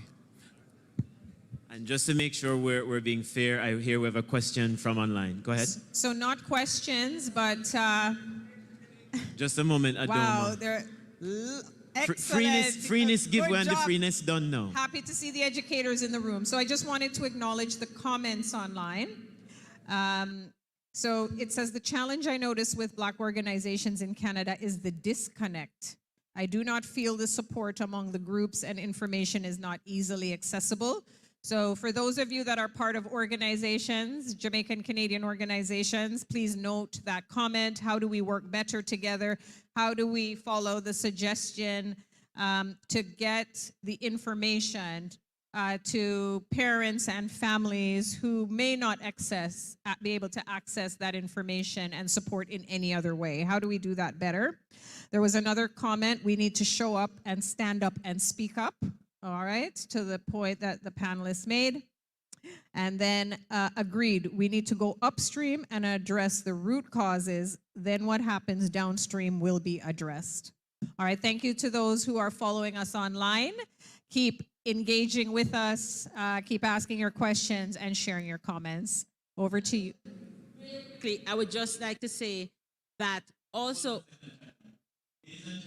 My marketplace attendees, we're almost done. Please take your seats. You know, when you're in an aircraft, they tell you, do not unbuckle until the plane has come to a complete and full stop. So for all of you around, sit down. So real quickly, I think it's also important for parents to do their homework. There's a lot of information. We have access. It's so much easier now to get information. We have organizations like Anchor. We have Parents of Black Children. There are a lot of advocacy Peel. There are a lot of organizations out there to help parents. Reach out to your trustees. We have the Black Trustee Caucus. Also, if go on the Peel District School Board website, my information is on there. I will direct parents to where they need to go. And the comment in terms of, will we ever get rid of racism? No, but we can hold people accountable. And We don't have time to talk about the system because I agree, nothing will change until we actually change the systems. That means the bylaws, the policies, teachers, like the Ontario Colleges of Teachers, and there are lots of different things that are beginning to happen.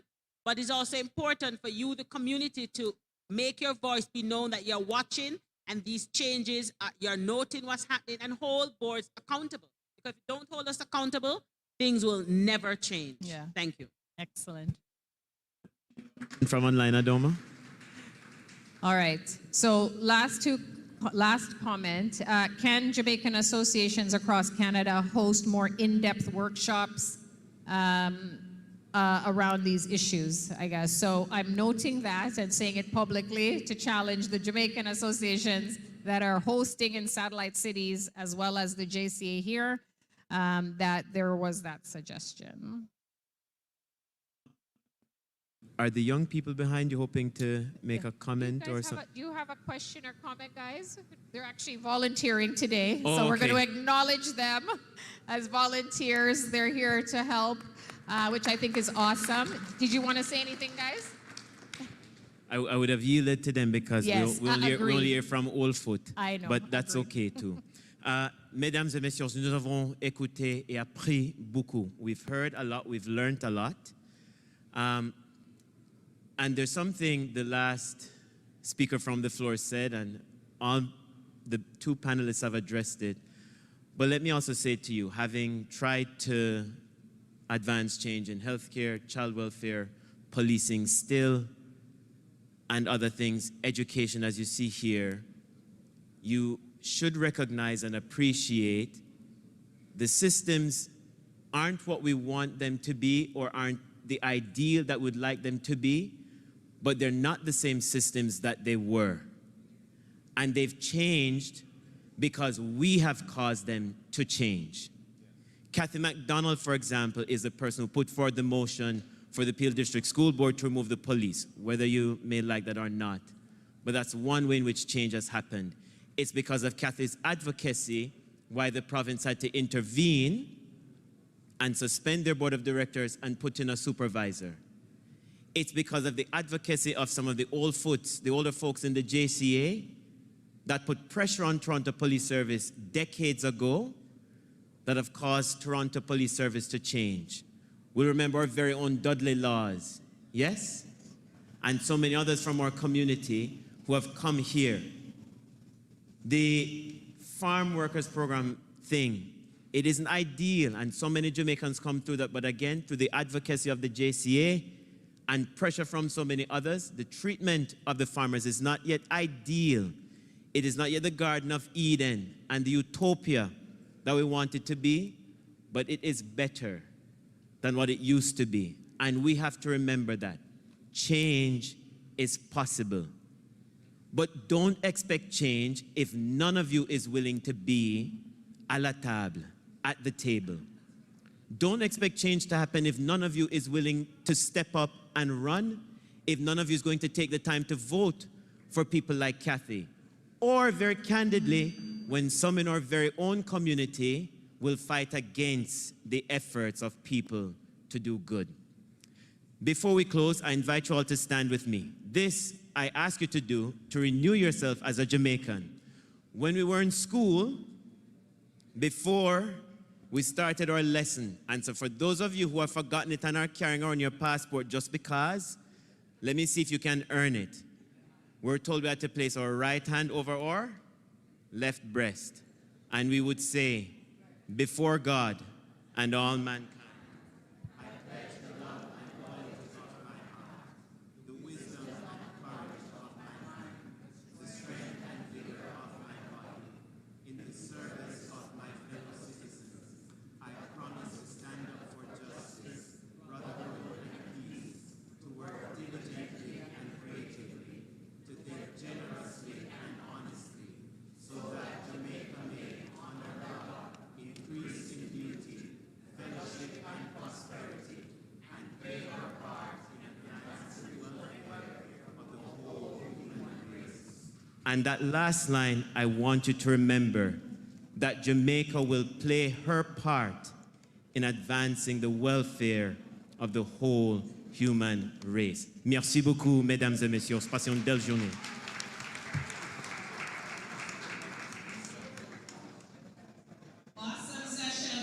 Another round of applause to the moderator and panelists. There was one additional question which I've noted in the chat, and I would ask the educators in the room, as well as Trustee McDonald, if you could speak to this person about an IEP. Their child, the school asked, is recommending an IEP for their child, and they do not know what that is. I will direct you to the person so that you guys can follow up. If you have other questions, there is some opportunity for you to talk to them. We will share public contact information with folks who were panelists today. And so please follow up, okay? I'll get to you in a sec. Okay,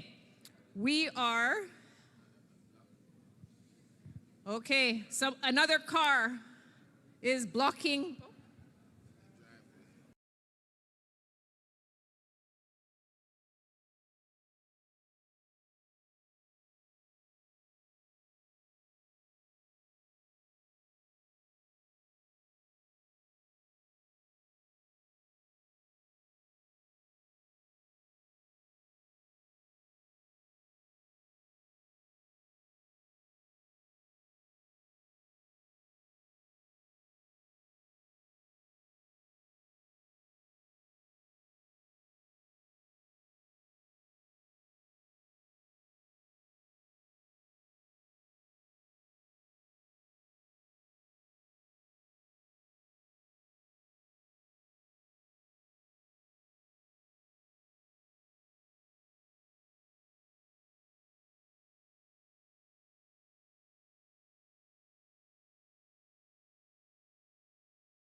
Black history marches forward 365 days a year. From leaders of change to culture-shifting artists taking center stage. From those building a firm foundation, reimagining the success of the next generation, and working to overcome every obstacle in sight. At TD, we're committed to celebrating Black communities, customers, and colleagues every day in February and March forward.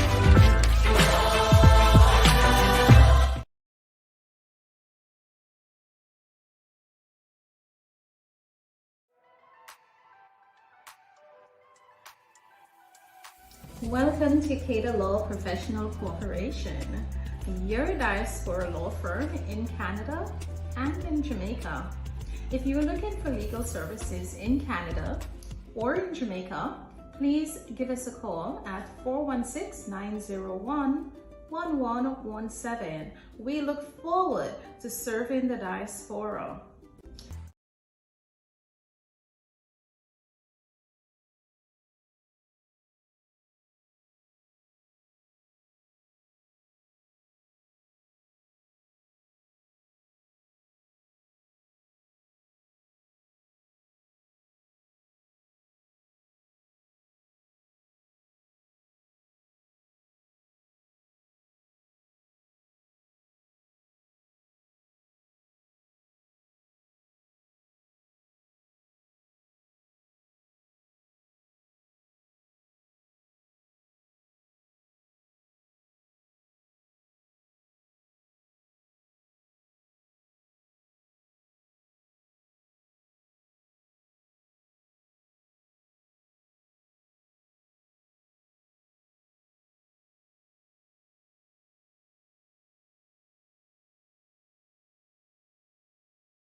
Black history marches forward 365 days a year.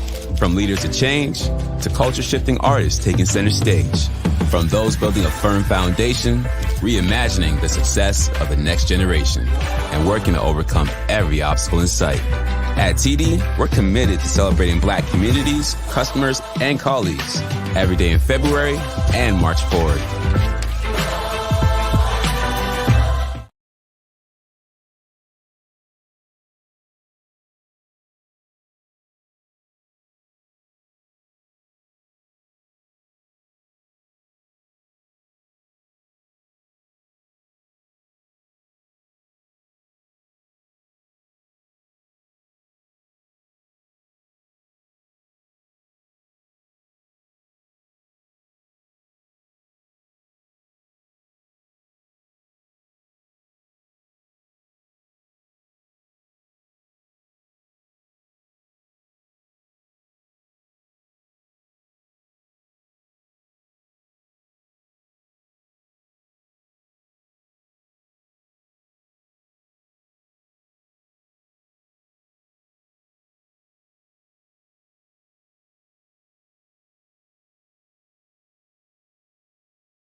Thank you, Adoma, and good afternoon, everyone, and welcome.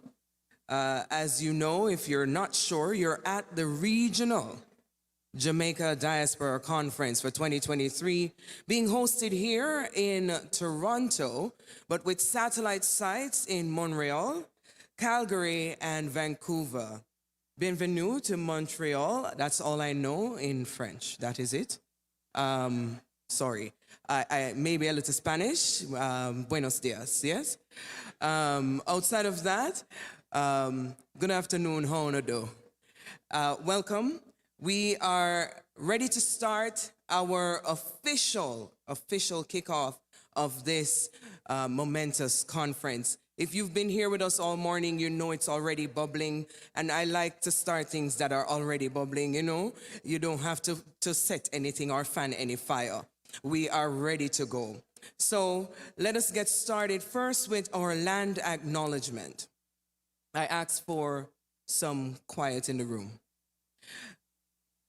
We acknowledge the land we are meeting on is the traditional territory of many nations, including the Mississaugas of the Credit, the Anishinaabe, the Chippewa, the Haudenosaunee, and the Wendat peoples, and is now home to many diverse First Nation, Inuit, and Métis peoples. We acknowledge that Toronto is covered by Treaty 13 with the Mississaugas of the Credit. As we gather here, we also acknowledge the many people of African descent who are not settlers, but whose ancestors were forcibly displaced as part of the transatlantic slave trade, brought against their will and made to work on these lands. We believe that advancing indigenous sovereignty is deeply, inextricably linked to Black liberation, and we remain committed to advancing both. Now we're going to ask for you to stand. As first, we have the Canadian National Anthem brought to us by Mark Henry, who is in Montreal.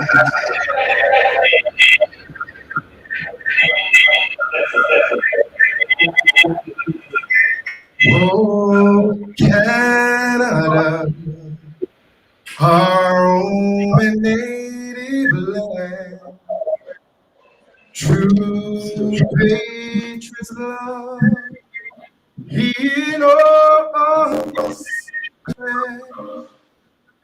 We glory, we see rise, the true north, strong and free, from far and wide.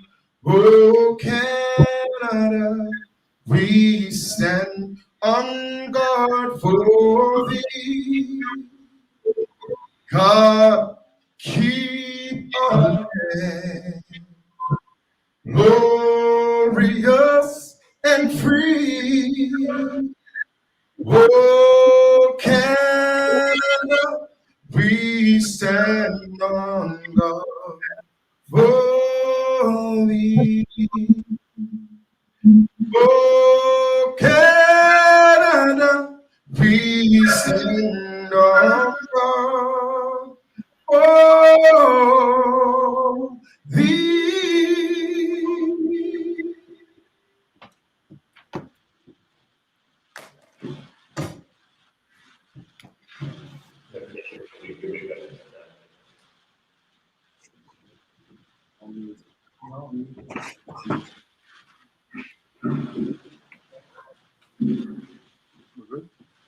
They're muted. They're muted? Yeah. Who's in the Jamaican? Who's in the Jamaican? Who's in the Jamaican? Who's in Jamaica? They're muted. Tell Donovan. Yeah, I know. I'm telling you.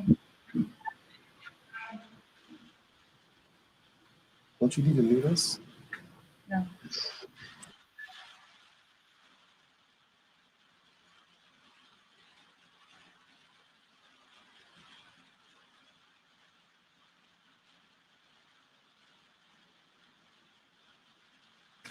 To our leaders, great defender, grant true wisdom from above. Justice, truth be ours forever. Jamaica, land we love. Jamaica, Jamaica, Jamaica, land we love. Teach us true respect for all. Stir response to duty's call. Strengthen us the weak to cherish. Give us vision lest we perish. Knowledge send us, Heavenly Father, grant true wisdom from above. Justice, truth be ours forever. Jamaica, land we love. Jamaica, Jamaica, Jamaica, land we love.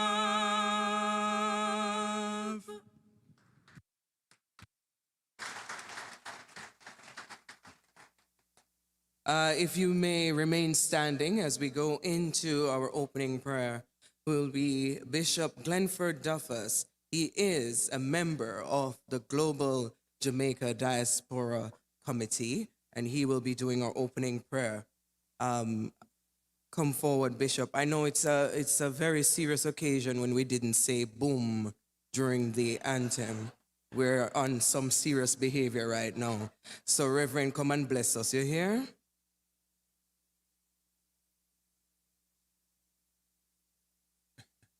Let us pray. Our God and our Father, we give you thanks, Lord, for life. We thank you for the love of God that has been shed abroad in our hearts by faith. We thank you, Father, that you have chosen us and ordained us as a people to serve our diaspora. Lord, you said you didn't come to be served. You came to serve. And here are you people gathered to deliberate, to construct plans to effect sustainable service for those lives we will impact. We ask you, Holy Father, to be pleased to be in our midst. We ask you for wisdom where we lack wisdom.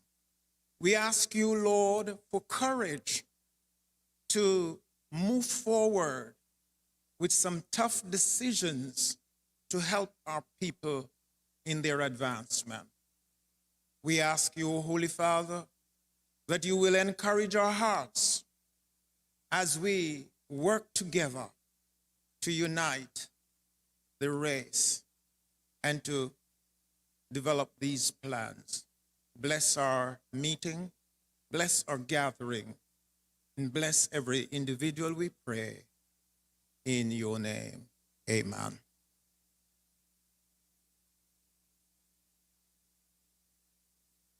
You may now be seated.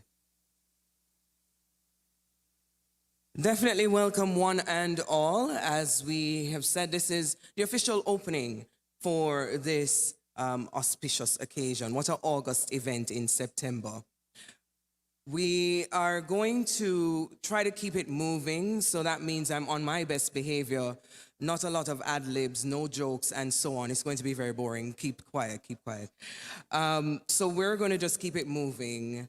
We're going to ask the Regional Jamaica Diaspora Planning Committee Chair, Dr. Sylvanus Thompson, to come forward and bring us the welcome. Yes, man, clap him.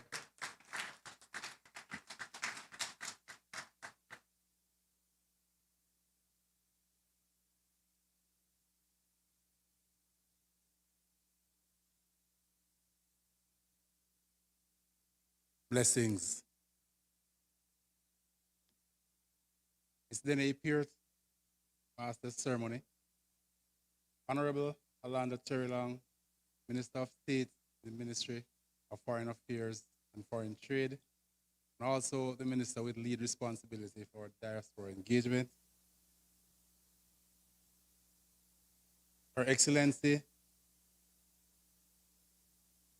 Marsha Loban, High Commissioner, Consul General Kurt Davis, Consul General Jamaica in Toronto, special guests, fellow Jamaicans, and friends of Jamaica. On behalf of the Conference Planning Committee, I extend a very warm welcome to each and every one of you to this Regional Jamaica Diaspora Conference. It is an honor to greet you as we come together to celebrate the enduring bond that connects us in this vibrant heart of Jamaica, land we love, even as we find ourselves in this corner of the globe. Kindly allow me to extend my heartfelt appreciation to some of our distinguished guests, whose presence here today is a testament to the significance of the gathering. Your support endorses the importance of the Jamaica diaspora in Canada and the collective vision we share for a stronger, more vibrant community. We're therefore pleased to have with us again Honorable Alanda Terlang, State Minister in the Ministry of Foreign Affairs and Foreign Trade, who is also the Minister with responsibility for the diaspora engagement, as I said before. Welcome to Canada, Mr. Minister, and we anxiously and eagerly look forward to your keynote presentation and the discussions that follow. High Commissioner, a warm Jamaican welcome to you. You might need that in Ottawa. You came and you start running immediately, and we appreciate the support that you gave to the planning committee even as you started. Our commissioner is brand new. She's here only, this is her second or third week, and she has done so much already. Consul General Kurt Davis, our new Consul General, and CG, you can bet your life that you're getting more singing engagements after what you just did with your honor. And later this afternoon, we'll have the pleasure of welcoming the Honorable Edmund Bartlett, Minister of Tourism. I'd also like to welcome for the participations of the satellite locations in Calgary, Montreal, Vancouver, as well as persons online on Facebook, YouTube, and other social media platforms. This includes a number of persons from the various ministries, departments, and agencies in Jamaica who were specially invited to participate as guests. Also, a special shout out to those listening through coverage provided by Dervan Malcolm, Mr. Diaspora himself, and Power 106 FM in Jamaica. Thanks for coming, Dervan, and we always welcome your support.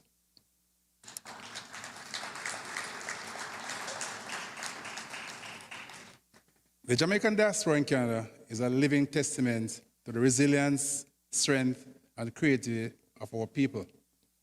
It is a community of close to 250,000 persons that has flourished, adapting a new environments while holding steadfast to the vibrant traditions and rich cultural heritage of Jamaica.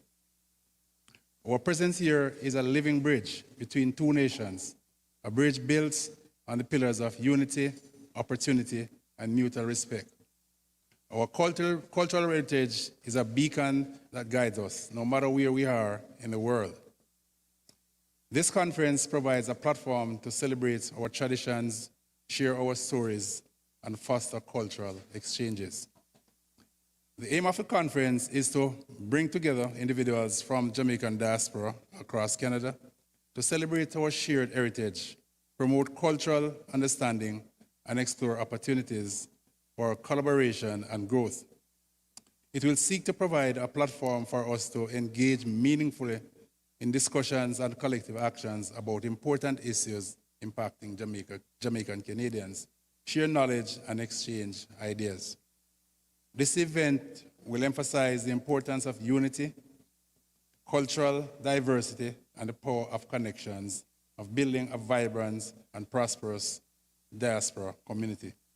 Furthermore, by fostering connections among participants, the conference will aim to inspire collaboration and encourage entrepreneurship. Under the theme Engagement, Collaboration, and Action, there will be discussions on issues identified through a community engagement survey in areas such as healthcare, crime and justice system, education, and the future of tourism. With respect to economic empowerment, we heard earlier from Mr. Rensworth Burchinson about the investment opportunities in Jamaica. And we gratefully thank Mr. Burchinson to agree to do a second or repeat of that session for the persons in Western Canada later this afternoon. Through focused discussion, we aim to make tangible progress in these vital areas, both within the diaspora and in partnership with our cherished Jamaica. As can be seen from your program, we have an excellent array of panelists and moderators who will lead the various discussions. And we encourage you to continue to participate actively so that we can explore collaboration possibilities, exchange ideas, and create networks that can lead to joint ventures and mutually beneficial initiatives for both countries. The expected outcomes from the conference include the promotion of diaspora engagement and identification of potential partnerships and initiatives. Our strength lies in the bonds we forge, the partnerships we build. It is therefore heartening to see the representatives from various organizations, businesses, and community groups, including the entertainment sector. And I see some members of the dancehall fraternity here, and dancehall, is a very important part of Jamaican culture.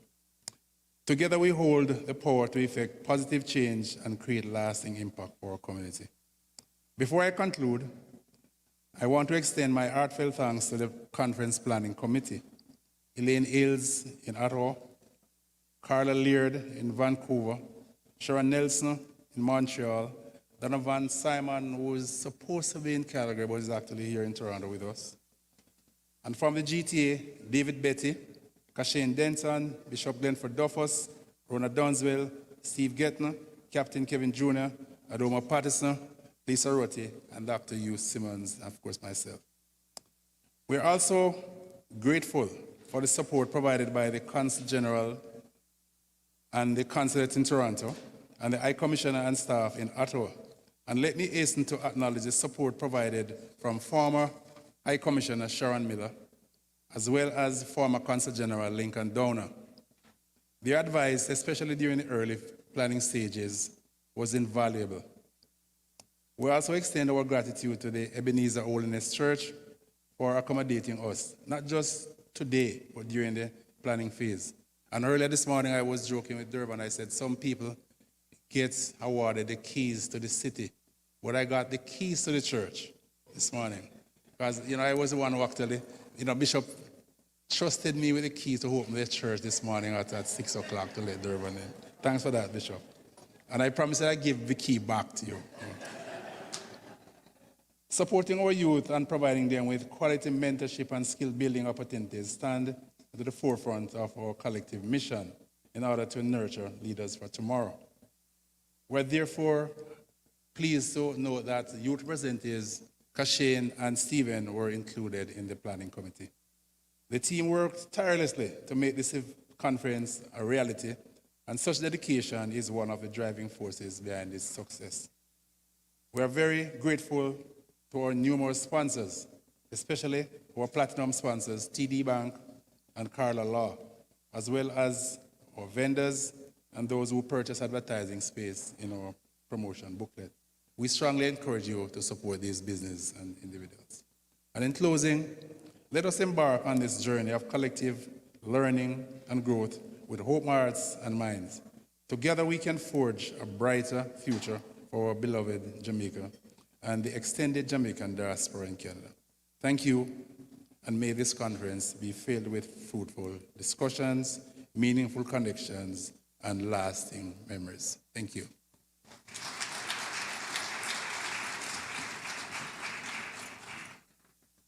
Thank you, Dr. T. So I just need to do a little housekeeping. One, the washrooms are to my right, your left, if you are in this building. If you're virtual, don't follow those instructions. Two, we want to encourage those online to continue engaging. We see a very riveting conversation still going on YouTube regarding the last session that wrapped up, which is around education. So we ask you to continue to engage with us online. Throughout the sessions, there will be questions posed here, so you will also get your voice integrated in what we're doing here. And then a warning to those who will be moderating, please to allow for discussion. I'm calling upon our diaspora because, in rooms separate from here, we have a lot of ideas and we have a lot of opinions and we know everything for go, right? And then we call upon you to come to a conference such as this and you don't come. Or we call upon you to comment online and you don't comment. I'm asking you to engage today because we have Minister Terry Long here and I have a laundry list of things to go over with him. And I'm sure others who are here are waiting for our Honorable Minister of Tourism as well. Lots of things we have to say this is your opportunity. So keep engaged. And moderators, try to watch time to allow for persons to communicate with us from the floor or from online. And also those who are on the panel, we know Una Bright, that's why we pick Uno. So you don't have to do exegesis on your brilliance. We are well aware. That is why we booked you. We want you to be able to answer and do suggestions and provide solution-based responses to those who are attending. And just on a personal note, I don't want you to take long because the shoes I'm wearing only has 2 hours that it can give me. And when Dr. T was up here doing the welcome, I was having a little challenge. So I just want to ask that we keep to time, okay? I will do my part. I want to acknowledge our platinum sponsor, TD Bank, as well as Kida Law. They are platinum sponsors. Also want to acknowledge Grace Foods for snacks. Yes, man, chips and coconut water is here.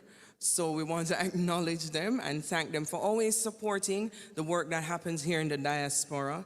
And those who are coming along as new sponsors, we welcome you as well. So some of the housekeeping is out of the way.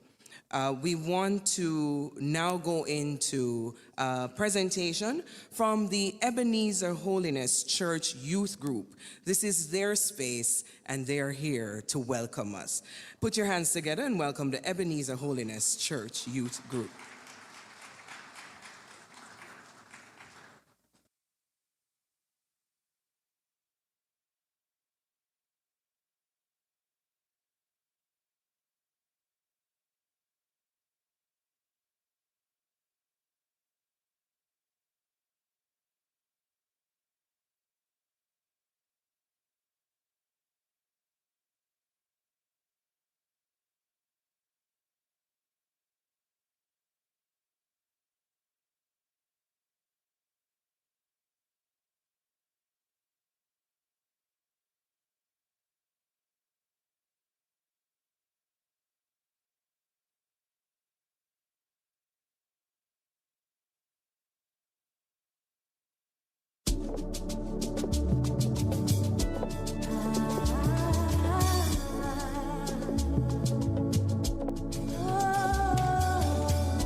Somebody shout hallelujah. Jehovah God, and make me a winner. For whatever, back for the never. Jehovah God, and make me a winner. Somebody shout hallelujah. Sugar, my melody sweet like sugar. Cause Jehovah make me a winner. What else like a winner?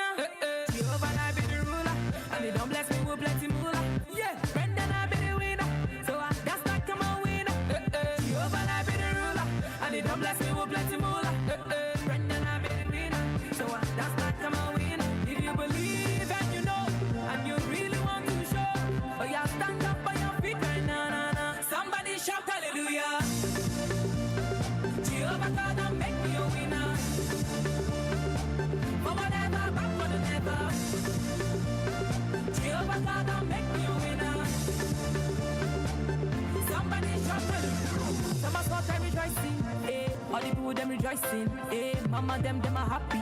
Eh, papa them are happy. Eh, wonder, wonder, wonder. Yeah, my God is a wonder.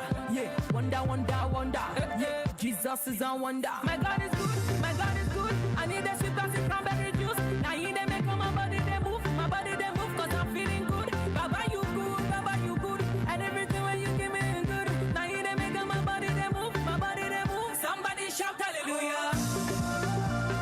Jehovah God don't make me a winner. For whatever, back for the never. Jehovah God don't make me a winner.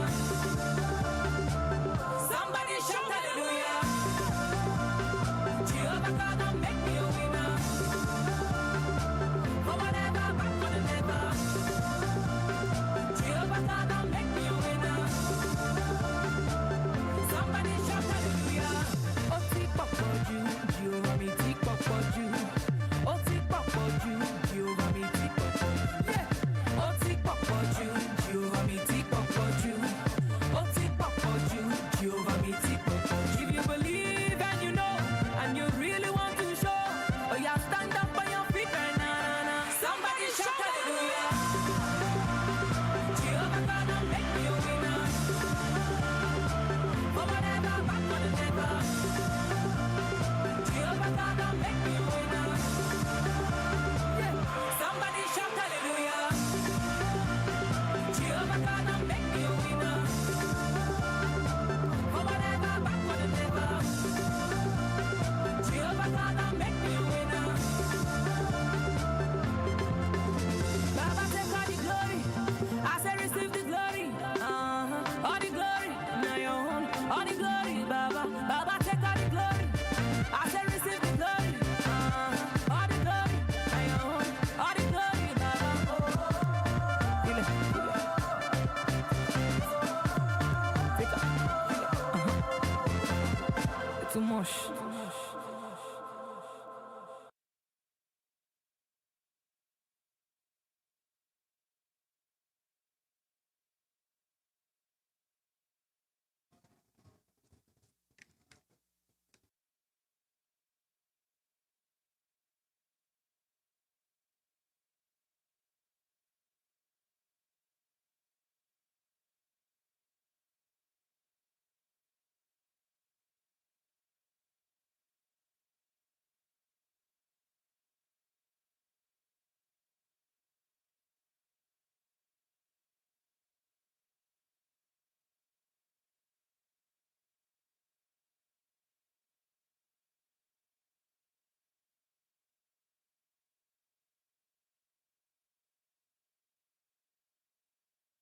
Well, but if I must say, you know, the Minister Terrelong, yesterday we were at an event and the Minister of Tourism told us he's Minister of Happiness.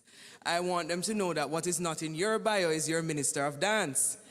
And Mr. Terrelong almost come up here, so I want to stay there. Stay there, throw foot in the people them church and see what happens. So we're going to continue keeping it moving. Where's my key? So we're going to call up one of our platinum sponsors, Kida Law, to come forward and just... Yes, man, tell us why you're a platinum sponsor, because you're my new friend.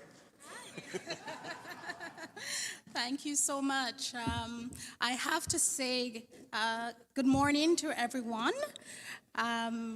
Just now I sat there and I witnessed the dance group, and it reminded me so much of our vibrancy as a people in Jamaica, right? Our culture, our music.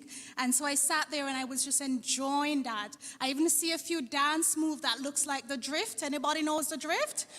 Yes, right? So good morning, and a special good morning to Minister Terrelong and to our High Commissioner to Canada, and to everyone, our host. We are so pleased at Cato Law Professional Corporation here in Toronto to be the platinum sponsor for this regional Jamaica Diaspora Conference. Let us give a round of applause to the planning committee and to everyone who's been so instrumental in planning this and getting our people together. So, of course, my name is Makeda Bramwell, and I am the principal lawyer for Cada Law Professional Corporation. We are based here in Toronto, Canada, with our satellite office in Kingston, Jamaica. And part of what we do is provide legal services to the diaspora here in Canada as well as in Jamaica.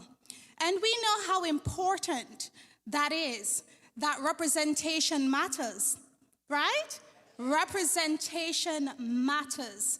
When you have a Jamaican lawyer who can stand and represent your people in any forum and fight and understand the cultural nuances that comes with representation, that is so important. What that tells you is that we have all that it takes to succeed as a people here in Canada and in Jamaica as well. And so we are pleased to continue to support our community at Cada Law.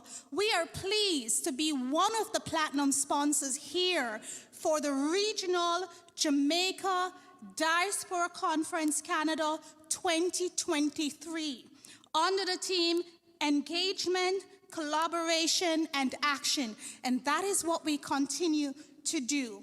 Cada Law is not just a law firm.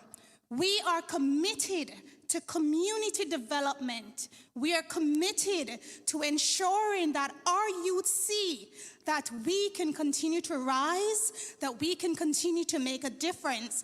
And so through Cada Law Professional Corporation, we have been able to assist even youths in Jamaica.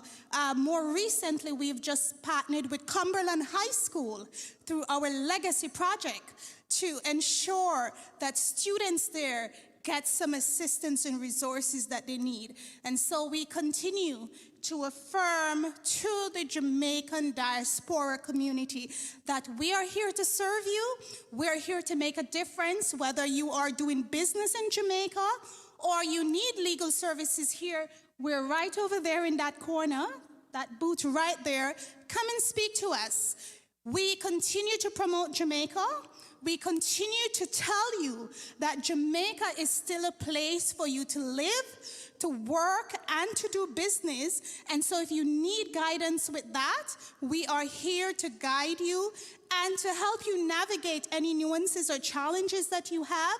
We provide services in business law, real estate law, immigration law, wills and estate, and other legal services. And we are so grateful to be a part of this conference. Thank you so much for the opportunity. And as Jamaicans say, big up on yourself. Thank you. Thank you, Cada Law. Let me correct that. Cada Law, one of our platinum sponsors. And now, ladies and gentlemen, we're going to get to the meat of the matter. We are going to ask Her Excellency Marsha Kaur Loban, the newly minted High Commissioner here in Canada, to come forward and do the introduction of our keynote speaker. Welcome her.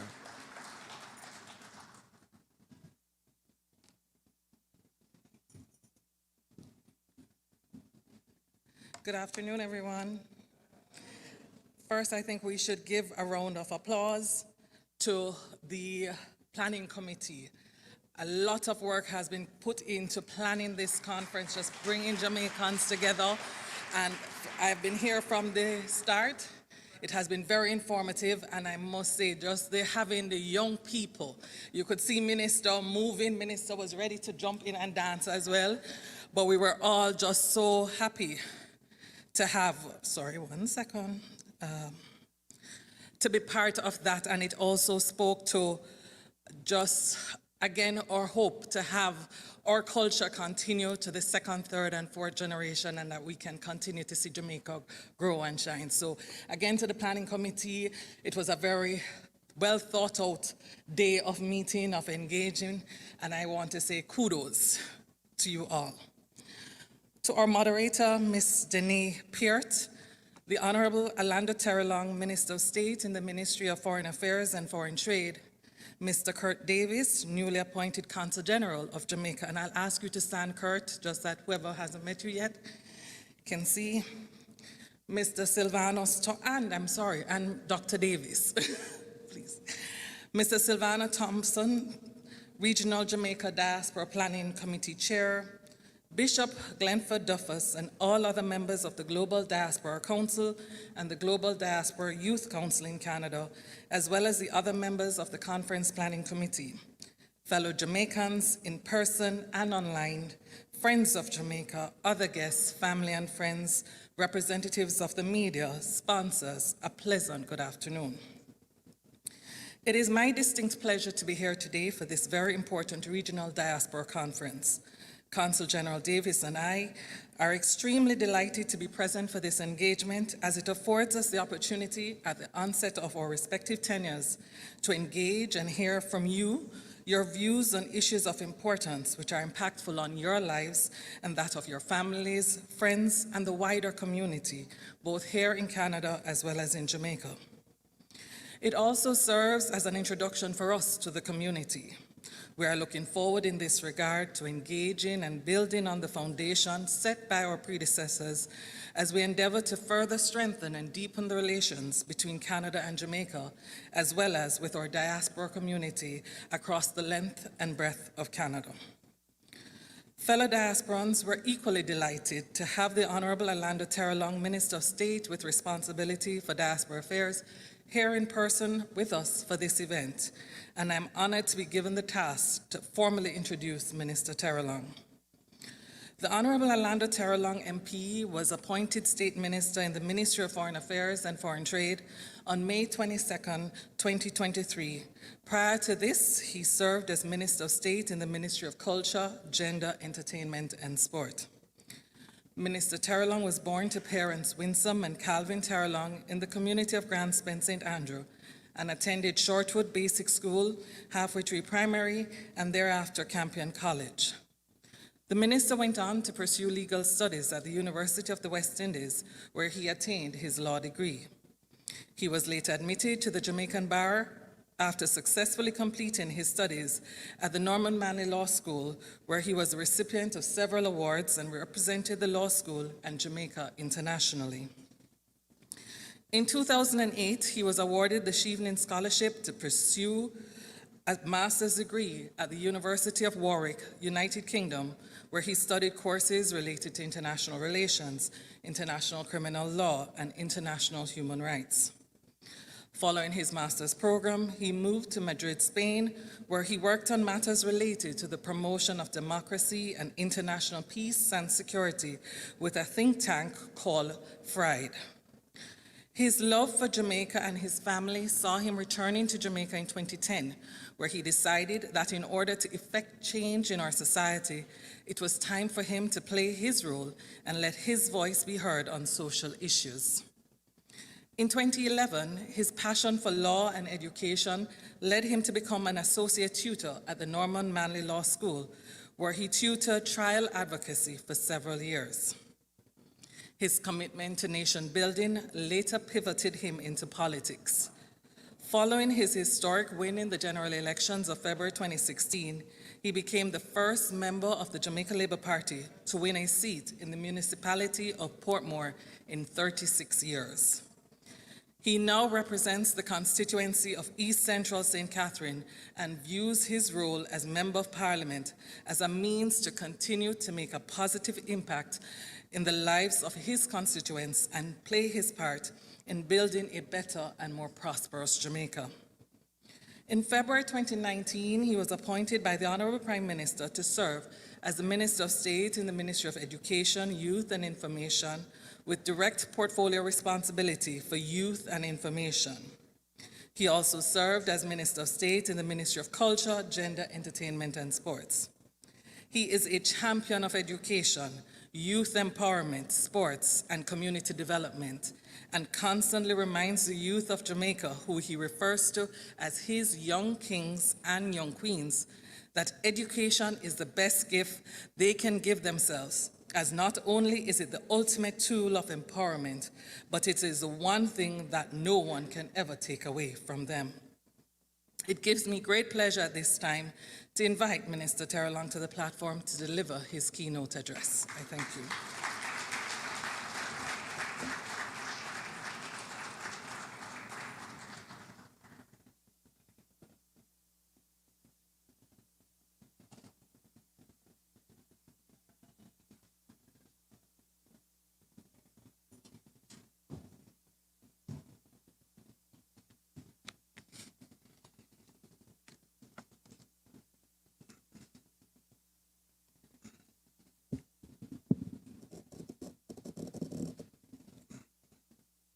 Thank you so much, High Commissioner, for your very kind words of welcome.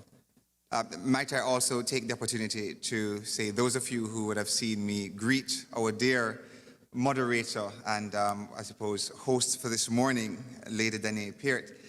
Danae Peart is perhaps one of my oldest and dearest friends in this world, having gone to the Half a Tree Primary together. So I've known her since I was about 6 years old. And every time I tell the story, persons have said, you guys have a Half a Tree Primary group? Like, you have a WhatsApp chat for primary school members? You know, and it's about 12 of us, and we've really kept in touch over the years. The good thing is that you can tell by how youthful Danae is that we left primary school maybe some 20 years ago. So that's not, so her knee issue really, it was really technical difficulties and nothing to do with the knee at all. But certainly it is a pleasure to be here with you all. Allow me again just to indicate, you know, I mean, warm acknowledgements to our new High Commissioner, Mrs. Marsha Kaur-Labon, High Commissioner of Jamaica to Canada, Mr. Kurt Davis, again, you know, newly appointed our Consul General to Toronto, and his wife, who's also here with him, Dr. Sylvanus Thompson, discretionary member of the Global Jamaica Diaspora Council and chair of the Regional Diaspora Conference Planning Committee here in Canada. Other council members, both the council and the youth council working here in the diaspora. Of course, Mr. Resworth Burchinson, the VF Group representative who was here. Other legacy partners such as Grace Kennedy, JN Money, and all sponsors, you know, platinum sponsors and all sponsors, specially invited guests, members of civil society and the private sector, and of course to you, our distinguished Jamaicans, ladies and gentlemen, all representing the Jamaican diaspora across here in Canada. It certainly is a pleasure to be here with you all. As I indicated earlier, regional engagement, key to Jamaica's government, key to our strategic partnership with you all here. Engagement, collaboration, action, a fitting theme to our conference this morning. This conference is one of a series of regional conferences being held this year in support of the government of Jamaica's formal engagement mechanism with the Jamaican diaspora across the world. The first was held in the United Kingdom earlier this year, and I was pleased to be a part of that event. I take the opportunity to especially recognize you, the participants here physically present, as well as those who are joining us virtually across Canada from Calgary, Montreal, and Vancouver. In fact, we had a special meeting with them at 10:30 this morning, joining those online. I must also say a very special welcome to the many Jamaican brothers and sisters joining us live on Power 106 across the globe. And I say a very special thank you to Mr. Dervin Malcolm and his team for their continued diaspora engagement. Please join me also in commending the planning committee led by Dr. Thompson, supported by other members of the Global Jamaica Diaspora Council, the leadership in the diaspora, as well as members of the High Commission who are here and the Consulate General of Jamaica for the excellent arrangements they have made, including the conference program.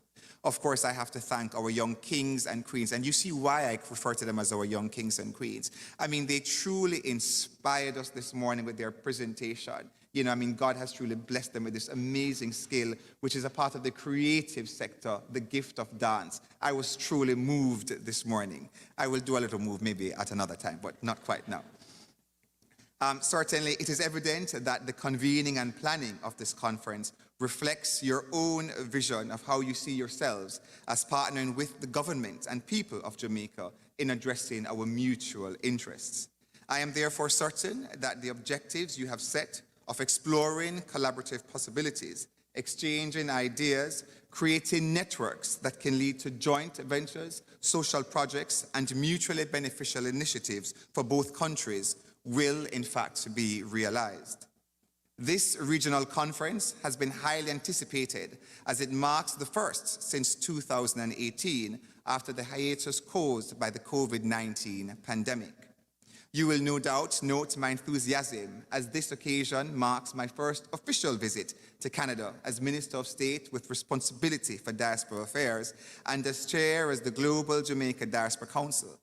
Since my arrival on Thursday, my visit has been nothing short of instructive, as I have met with people from different groups and generations, Jamaicans, Canadians, one and all, many of whom have spent a lifetime in supporting and helping to build brand Jamaica.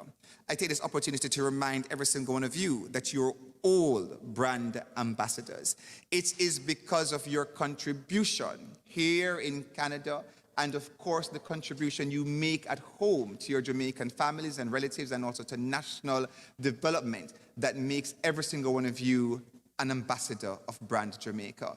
You keep the hopes and dreams of our forebearers alive. You are in fact the manifestations of their wildest dreams, and I ask you all please to applaud yourself as you continue to wave the flag high.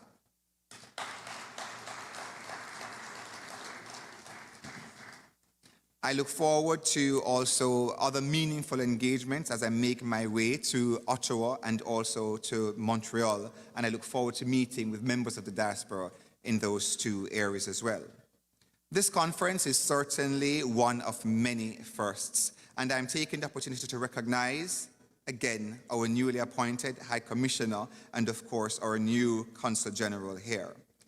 Ladies and gentlemen, the range of issues to be addressed today include good health and well-being, quality education, climate action, tourism, crime and justice, and the impact of racism and discrimination on Jamaican Canadians.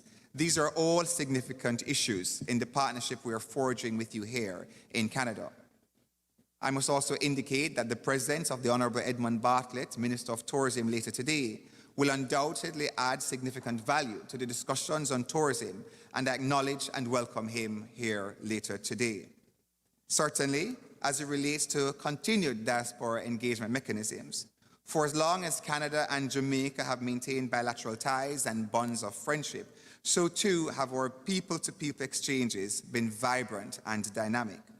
Although the vast majority of Jamaicans reside in Toronto, it is noticeable that Jamaicans have populated provinces throughout Canada, making significant contributions to its political, economic, social, and religious mosaic. We must therefore recognize and acknowledge the many stalwarts on whose shoulders we now stand for their amazing contributions. They have been giants of Jamaica, forging the way for the next generation right here in Canada. From the construction of the Citadel in Nova Scotia to the contributions in healthcare service, educational institutions, the social services, bus and railway transportation systems, the political and business environment, Jamaicans have made their mark and earned their rite of passage in this space. I am proud of your achievements. As migrants, Jamaicans have been a resident success story here, while working diligently to ensure that the prospects of our brothers and sisters across the community and in Jamaica continue to grow and prosper. Critical to this progress has been the strong advocacy and organizational support inspired by the work of Canadian Jamaicans. Jamaicans like Bromley Armstrong, Phyllis White, George King, Ray Williams, Amy Nelson, Raphaelita Walker, mother of Minister Olivia Babsy-Grange, Denham Jolly, and many others who have contributed to the formation and growth of the Jamaican Canadian Association. Noel Alexander and others have led the charge in Montreal through the Jamaican Association in Montreal. and Donovan Simpson and others, Donovan Simon and others, who have been leading the charge in Calgary. Please join me in giving them a round of applause as we salute their wonderful contribution to the lives and livelihoods and prosperity of Jamaicans living across the diaspora here in Canada. Jamaicans have also made substantial contributions in the Canadian cultural landscape, and we should spare a moment to also acknowledge and thank the late Denise Jones for hosting one of the largest music festivals in Canada, notably Jamaica. This, of course, reminds me of Judge Pamela Appelt, former citizenship judge and executor of the Louise Bennett Cloverley Archives, who has also been responsible for hosting one of the most prestigious literature archives at the McMaster University. And I had the pleasure of meeting with Judge Appelt yesterday at the Edith Baxter Tourism Award. And I can assure you, she was such a breath of fresh air and knowledge, a true champion of Jamaica's culture, in particular in the field of literature, and she must be lauded for her sterling contribution.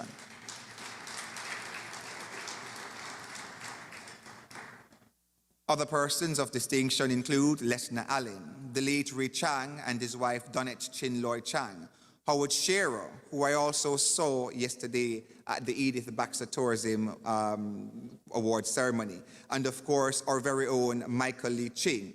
They have all contributed numerously throughout the education initiatives as well as institutions to both here in Canada and of course in Jamaica.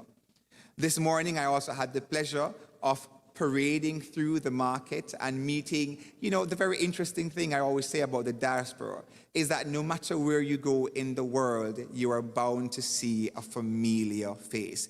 You are bound to recognize, whether by the accent or the dress, our fellow Jamaicans. And just going through the market, of course, you know, I mean, Keita Law, I mean, was here. She actually has her legal office is actually 2 doors down from my legal office in Kingston, Jamaica. So it was good to see her here. Of course, Renee and the team from JN. I mean, you know, Renee has been a dear friend for many, many years as well.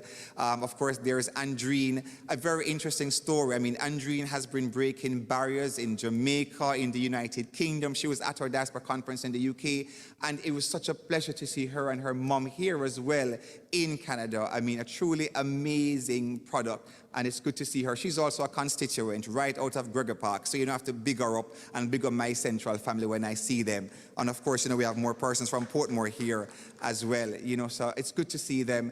And of course, my sister, you know, who is hybrid Jamaican and the motherland out of Africa, you know, I mean, Nagia, you know, who gifted me with this beautiful bracelet this morning. I mean, they're $15, so please go and support her, etc. and stuff. I only asked for a discount, but she said, no, she's going to give it to me because I come from far. But I insisted on paying, and she said, if you insist one more time, you insulted me. Take it on guana, man.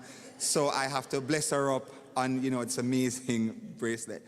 So certainly it was good just to see, you know, through walking through the marketplace, and of course, you know, seeing our Jamaicans and, you know, Jamaican heritage just being on display.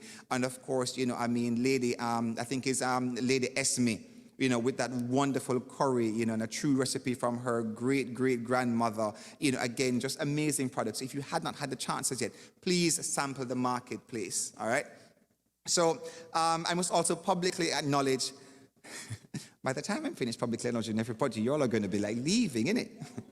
But I must publicly acknowledge Dr. Ho Ping Kong, you know, internist and recipient of numerous awards, both here in Jamaica, both in Jamaica and here in Canada, and of course, International Excellence Awards, and Dr. Upton Allen, Chief of Divisions of Infectious Diseases Hospital for Sick Children, Toronto Sick Kids Hospital. Many of you would recall the several instances when sick kids, through the influence of Dr. Allen and the Scotiabank, intervened to provide support, greatly and much needed support for Jamaicans at home and indeed here in Canada. We must also salute Miss Mitzi Hunter, Alvin Curling, and Marianne Chambers, former ministers in the Provincial Parliament of Ontario. And I had the pleasure also of dining with Marianne Chambers since I've been here. Only so much things I do from a come here, I know I don't sleep, you know. But it was a pleasure to meet her, and again, you know, and also met persons who serve as translators for Jamaicans in the judicial system. And I mean, that work is important. I recall as an attorney at law just going through the case laws here in Canada and in the United Kingdom, and seeing where Jamaicans were deprived of their life and liberty simply because of errors in translation, or when them say, boy, a couple of them they did, I may say him, but it really wasn't a him, it was a her, but because of how we speak as well. And of course, when them say a couple of them, but it's really not just two, it was more than, and based on how they were cross-examined. So we actually have, patois recognized as a language here in Canada, and I must salute the Canadian government for recognizing patois as an authentic language of Jamaica, and also recognizing that each Jamaican must have a right to express themselves in their language of origin, and making provision for Jamaican translators to ensure that no one is deprived of their justice or life or liberty at the expense of language barriers, etc. So I must laud also our Jamaicans working as translators within the justice system as well. I must also congratulate the many government officials, private sector members, community leaders in the diaspora, and the numerous stakeholders who have contributed to the crystallization of the partnership which has brought all of us here today. From the Diaspora Advisory Council Board, who have continued to provide meaningful and very structured pathway for diaspora engagement at the policy level, through to the Global Jamaica Diaspora Council and the Jamaica Diaspora Youth Council, now in their second term to serve 2023 to 2025. And having touched on them, I must ask you all to join me publicly in acknowledging the year-long service of Dr. Thompson, who has stood for many decades as a stalwart, a true champion of Jamaica, a true ambassador and chair of this regional conference. Blessed love, my brother. We had a meeting yesterday. You see, so much more meetings. We had a meeting yesterday, and he said, Minister, you catch me at a good point. This is my Friday mood. And he was in his Jamaican clerks. And I mean, listen, when I tell you, the personality was so effervescent. Oh, yes, he's in the Jamaican clerks today, too. Oh, and the socks now. He's added the socks. But I mean, when I tell you, the man was just down to earth and effervescent and such a warm welcome. So big him up again for me, please. And thank you so much for chairing the planning committee, and of course to our other members of the Diaspora Council. I mean, Lisa and Rona, Dr. Hugh Simons, I mean, Kevin and Glenford, I mean, of course, Stephen. I haven't seen Stephen. Ah, there he is, he's here. All right, and others as well. It truly is remarkable working with you all. And on behalf of the government and people of Jamaica, we salute you for the work you continue to do as our key partners in terms of diaspora building and diaspora development. The Jamaican Foreign Ministry has been leading the process to more deliberate and intentionally align ministries, departments, and agencies with sector leaders. And this is one of the key areas that we're working with the diaspora to link them with key stakeholders across the different ministries. Already we have established pathways with the Ministry of Culture, Gender, Entertainment and Sport, Ministry of Tourism, and we will continue with those engagements.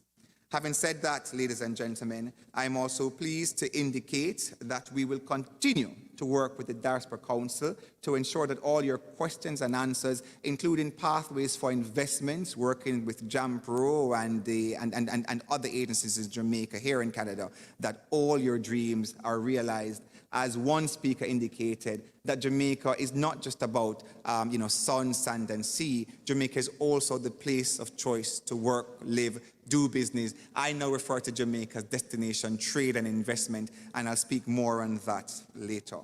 So, ladies and gentlemen, we are guided by the National Diaspora Policy, which has been deliberately designed to empower all Jamaicans, including our young kings and queens in Jamaica and across the diaspora, to contribute more strategically to Jamaica's national development. Equally, the policy also represents the commitment of the government of Jamaica to protecting and promoting the welfare of all Jamaicans wherever they reside, to engage, connect, and empower. You would appreciate that our approach to diaspora engagement has been inclusive, consultative, and of course, policy driven. And in that regard, I wish to also thank Minister Kamina Johnson-Smith for having developed and launched the new policy in 2020. The National Diaspora Policy, which has benefited from your considerable inputs, mandates the development of a plan of action and monitoring and evaluation framework. And of course, we continue to work through the two councils. Ladies and gentlemen, I must also emphasize that central to my vision for the councils as chair is to have a concerted focus on youth and in particular their inclusion and empowerment. It is my strong belief that the young kings and queens can positively impact development once we equip them with the appropriate resources and opportunities. Sustainability of the diaspora movement and fostering affinity among the over 104,000 second-generation Jamaicans and over 42,000 third-generation Jamaicans, as well as fourth Jamaicans here in Canada, is therefore critically important as the demographics of the community continue to evolve. Ladies and gentlemen, if we fail to involve the youth of Canada of Jamaican descent, then we will continue. And if we continue to lose more stalwarts as they continue to grow older, then it means that we would have failed to continue their legacy. And this is why I spoke about the giants who came forward, on whose shoulders we stand, those giants who paved the way to ensure that even systemic racism and those barriers continue to be broken down here in Canada. It is important that we involve our children and our grandchildren so that they can continue the legacy of our forefathers. And so I intend to pay special attention to empower them and let them all realize that their true birthright resides in Jamaica, land we love, and that they too must be cognizant that they can play their part, that they must play their part in advancing the welfare of the whole human race.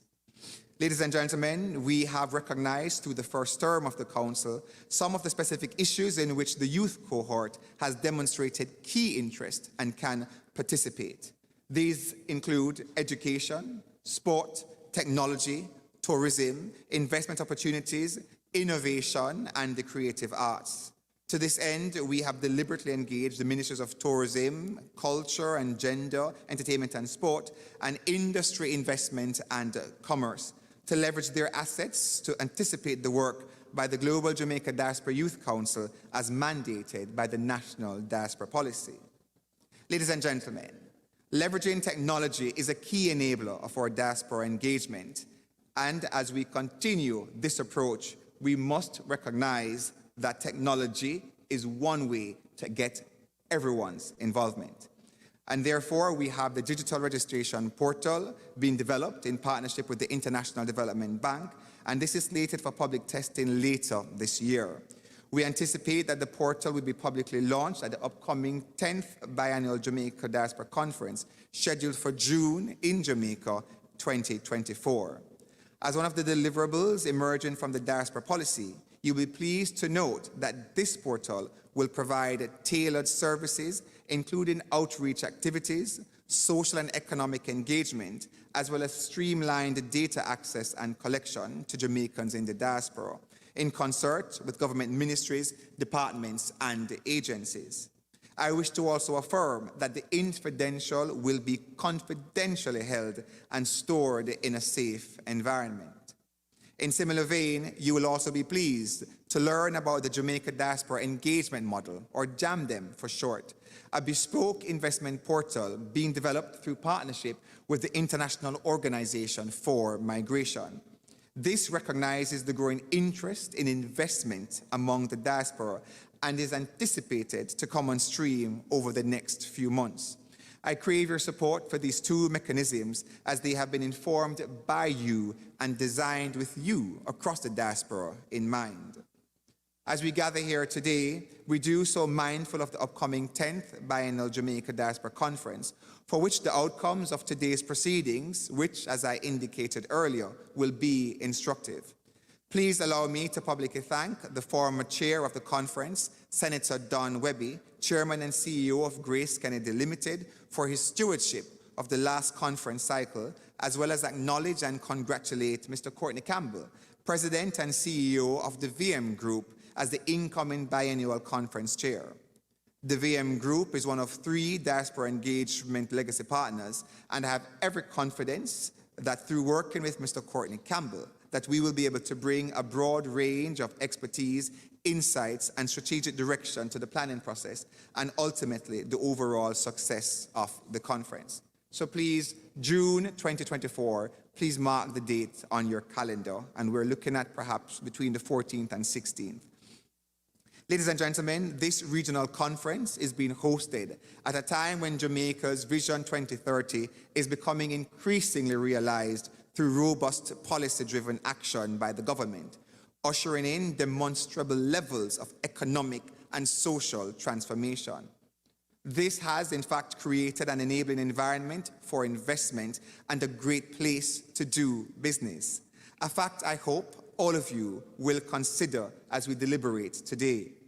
You would be aware of the acclaim accorded to Jamaica by our international multilateral partners, the World Bank and the IMF, among others, for our exemplary macroeconomic management and sound policy frameworks, in spite of overlapping complex global crises, COVID-19, food insecurity, and climate change. So let me break it down a bit further so that we can all understand.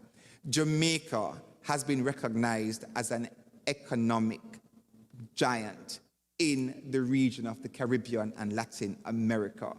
When you hear a person say, yes.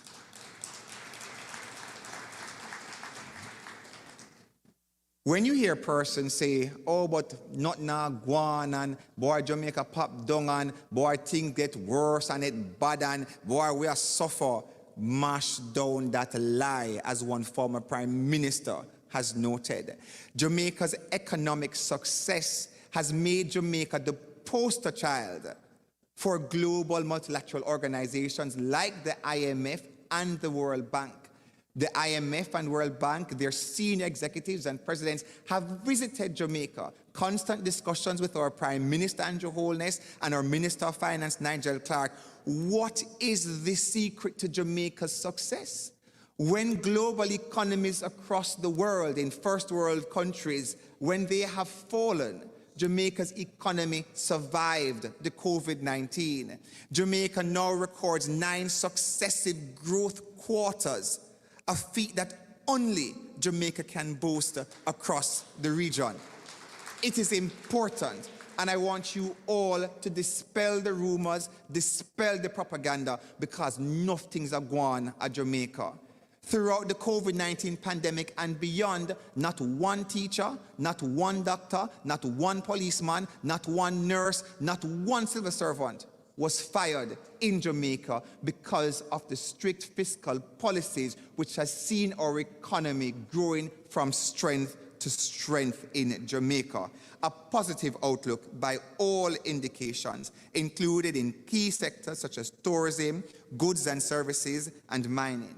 I also want you all to be cognizant, to recognize the fact that public debt in Jamaica continues to decline, now standing at some 78.5% of GDP, down from a record high of over 140%. That simply means that in the past, for every $100 Jamaica used to earn, whether from tourism or agriculture, etc., exports, for every $100 Jamaica would earn, we did owe $140. So there's a trade deficit, or there's a monetary deficit. Now, with a good government, for every $100 Jamaica makes, Jamaica only owes about $78. So we still have excess dollars. So this is why we can build roads. We have a $40 billion road network project coming out, and the government for the first time would not borrow not even $1. We don't need to, because things are gone a yard. So I want you all to be mindful of that. I must also state that Jamaica boasts unprecedented low unemployment rate. We have a record, as at April 2023, Jamaica's unemployment rate now stands at 4.5%, lower than the United States and the United Kingdom things are going at Jamaica. More jobs are being created, more persons, young people as well, are being employed. Ladies and gentlemen, the good news does not stop there. The financial system remains capitalized and liquid. We have little money I work with. All right, as our country's international reserves continue to remain healthy and at good levels. Earlier this month, Standard & Poor's, one of these global international rating agencies, they upgraded Jamaica's credit rating from a single B+ to BB-, one of the highest ratings of any government, of any economy in the region. Please to give Jamaica Land We Love a big round of applause. This is the best credit rating in the history of Jamaica. Things are going a yard. What this signifies for all of us is that Jamaica can get better terms of financing, resulting in substantial long-term savings and creating more room for spending on education, health, security, and infrastructure. Our upgraded credit rating and favorable local conditions increase the attractiveness of Jamaica as destination trade, commerce, and investments. Please spread the word. Jamaica is open for business. We are the poster child for resilience and sustainability in keeping with our Vision 2030 goals. A major accomplishment en route to achieving financial inclusion has been the recent adoption of our central bank digital currency, CBDC, the JAMDEX. All bank account holders automatically qualify for a CBDC wallet.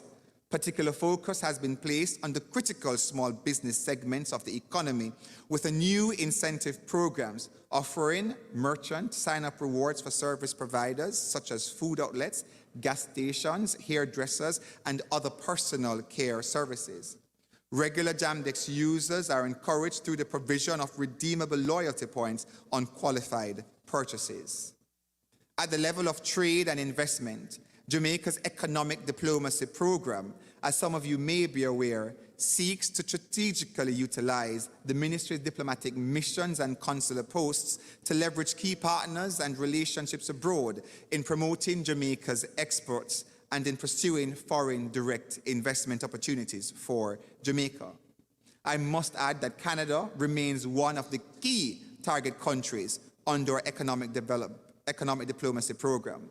A number of activities have been held primarily in the provinces of Ontario, Manitoba, and Alberta to highlight trade and investment opportunities in Jamaica, as well as to explore possible areas for technical and economic cooperation activities. JAMPRO is therefore a key partner in the execution of the EDP. As you can see, ladies and gentlemen, there are exciting developments taking place in Jamaica on the economic and business fronts. I therefore welcome your feedback on opportunities that you see available within your respective spheres of activity and which are ripe for the exploration of partnerships between yourself and Jamaica. In our meeting this morning, one of our diaspora members in, I believe it was Alberta or Calgary, indicated, Minister, we need more roast breadfruit. How can we get more breadfruit on the shelves? And I said, all right, I'm going to hook you up with our newly minted High Commissioner. We're going to make the link with JAMPRO. And you probably saw Mothers around as well. You know, one of our executives from Mothers, because Mothers intend to open shop right up here in Canada as well. So once you make the links, this is what we do. It's foreign affairs and foreign trade. Once we know the needs, once we know where Jamaicans are, once we look at the numbers, we can say, yes, if you want roast breadfruit, we can get you the breadfruit on your shelves. So you don't have to be driving around for hours to find the Jamaican goods and services that you need. Ladies and gentlemen, the government has also remained intensely focused on our efforts to address the debilitating impacts of crime, even as it leads concerted action to stem the root causes. Again, in one of my meetings yesterday, one Canadian remarked, Minister, we are here in Canada. Don't mind you say we're living here for 20 and 30 and 40 years. We are here on an extended vacation. Our goal is to return home in Jamaica, so we need everything working right. And of course, crime was noted, and so I want to give you continue to reassure you that the government has made significant investments to improve equipment, transportation, technology, and manpower of our security forces and infrastructure, both in terms of absolute numbers and quality. These have been paying off incrementally, including capacity building in the ability of our security forces, improved intelligence gathering, the utilization of camera corridors, the Jamaica Eye, mutual assistance engagements and arrangements with our regional and international partners, improved training, and the strategic use of joint police-military initiatives. These have all led to a decrease in the number of statistics of murder and other serious crimes in Jamaica. However, this is not all. The government has also benefited from the evidence-based approach to support social intervention programs, an essential component of the overarching strategy on crime and violence, particularly in underserviced and developing communities. I note with commendation the progress being made by Project Social Transformation and Renewal, Project STAR, which is a partnership between the private sector organization of Jamaica and the Jamaica Constabulary Force. The Project STAR provides targeted interventions for enhanced human capital development, critical for Jamaica's socio-economic transformation. The truth is, ladies and gentlemen, we have already begun to see positive outcomes in several communities in East Downtown Kingston, Savannah Lamar, and Maypen, including increased school attendance engendered by the support given to children and other family members, increased social welfare services for senior citizens, and training leading to successful job placements. Investors can now buy social shares in Project STAR through the Jamaica Stock Exchange. I must also add that Jamaica Stock Exchange continue to be listed as one of the best stock exchanges in the world, against signaling Jamaica as destination trade, commerce, and investment. Ladies and gentlemen, I must also add that as it relates to developments in education and health, that our education sector continues to be allocated the largest share of the government's budget, with that of the current fiscal year standing at $142.9 billion. Even as the government of Jamaica continues to pursue multiple channels to enhance social capital and human capital development that will redound in social and economic mobility. The government has been committed to a STEM-based education system. This paradigm shift is anticipated to systematically build a more globally competitive Jamaican workforce and sustainable development. Just to note a few examples, we have our LIFT program, which targets 2,500 students from the 5th form and 6th form programs. We have 1,250 STEM teacher scholarship awards, and of course, we continue to make improvements in the PATH program.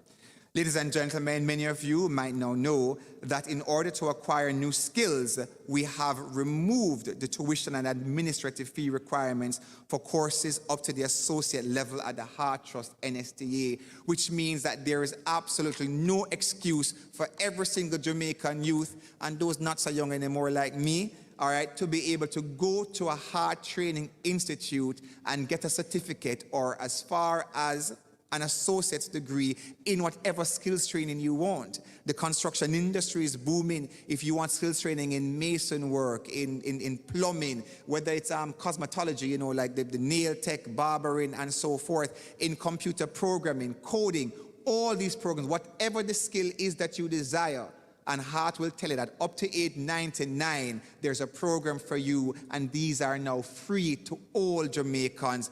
Things are gone a yard.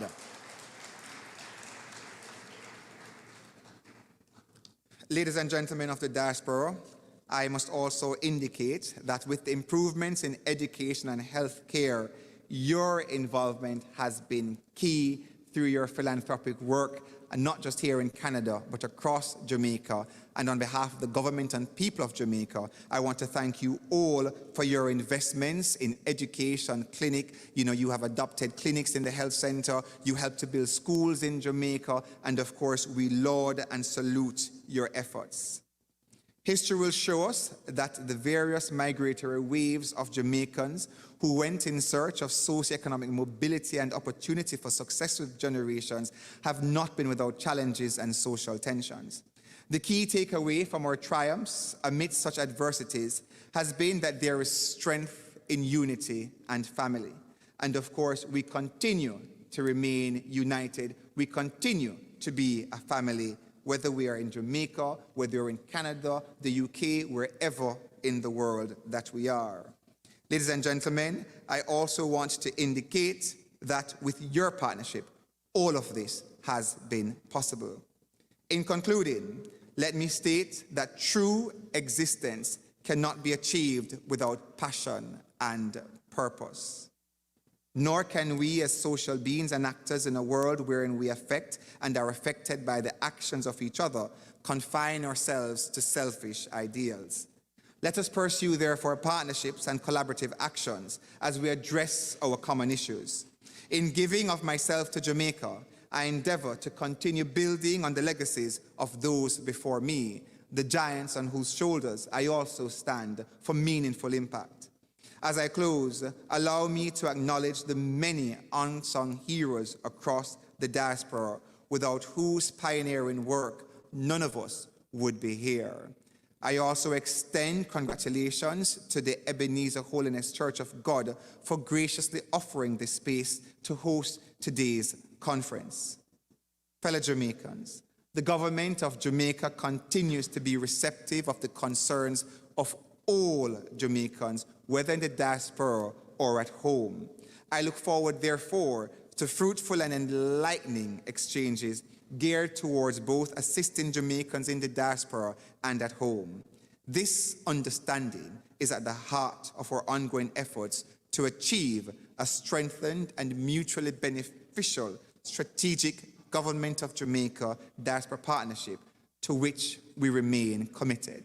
On behalf of the Most Honorable Prime Minister and the government and people of Jamaica, I thank you.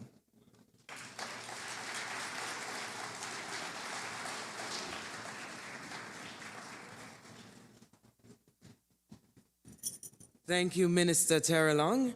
We're going to ask you to take a seat here as people have been waiting with bated breath to ask you a ton of questions. And we're just going to go straight into the questions. Just for acknowledgement, we're only using the mic to my left, your right. So if you have questions, go in the line there. And we're going to try to keep it moving. Also, just a quick note. The minister is a minister for foreign affairs and foreign trade, and he is responsible for diaspora relationships. So the questions about other things now, not gonna work, right? All right. Mr. Minister.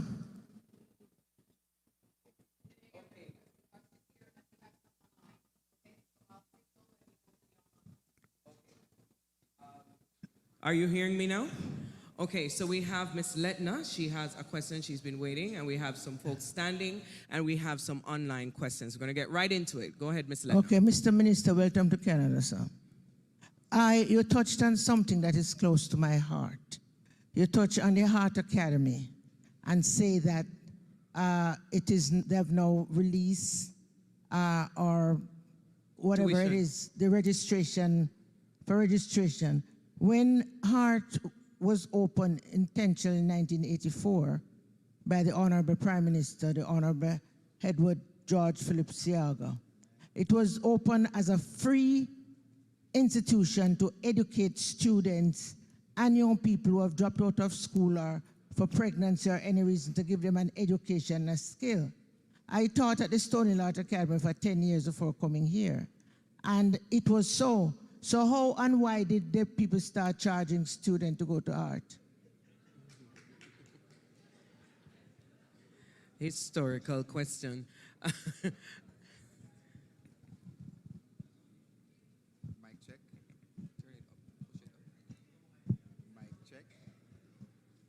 Mic check. I now have the green light. You can see the green light right here. Green means go. So I have the green light to answer the question.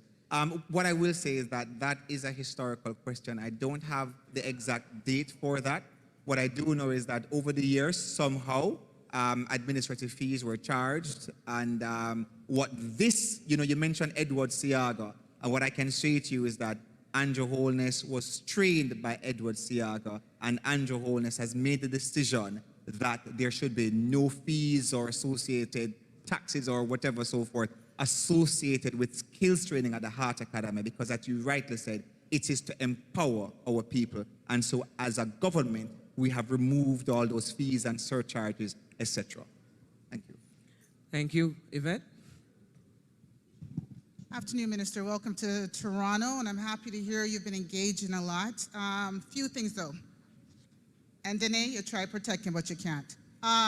Yes, the portfolio is within the ministry, but there's numerous things. One, let's just start off. The callousness and the wanton disregard of the people of Jamaica by the government even proposing the raise. I'm glad that's retracted, but it does still put some very negative bearing, right?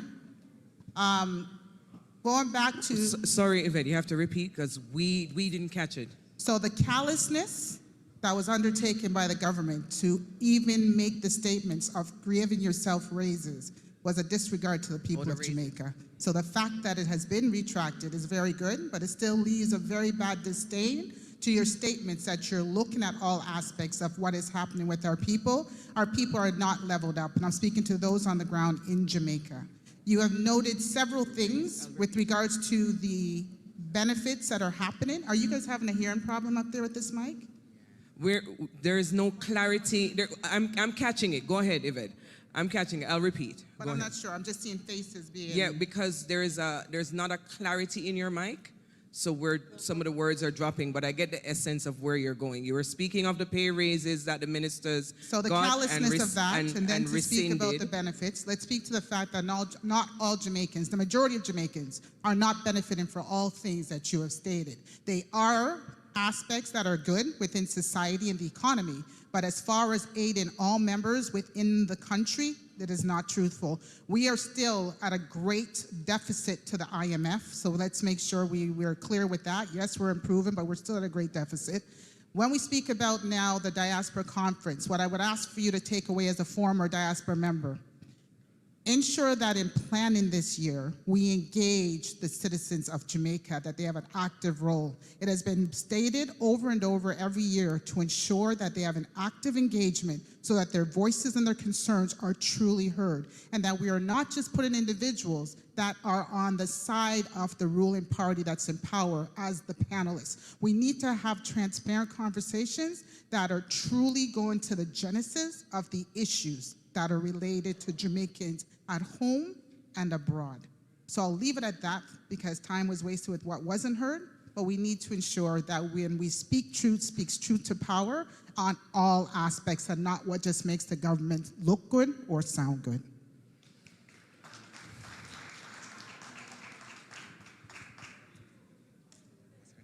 Yvette.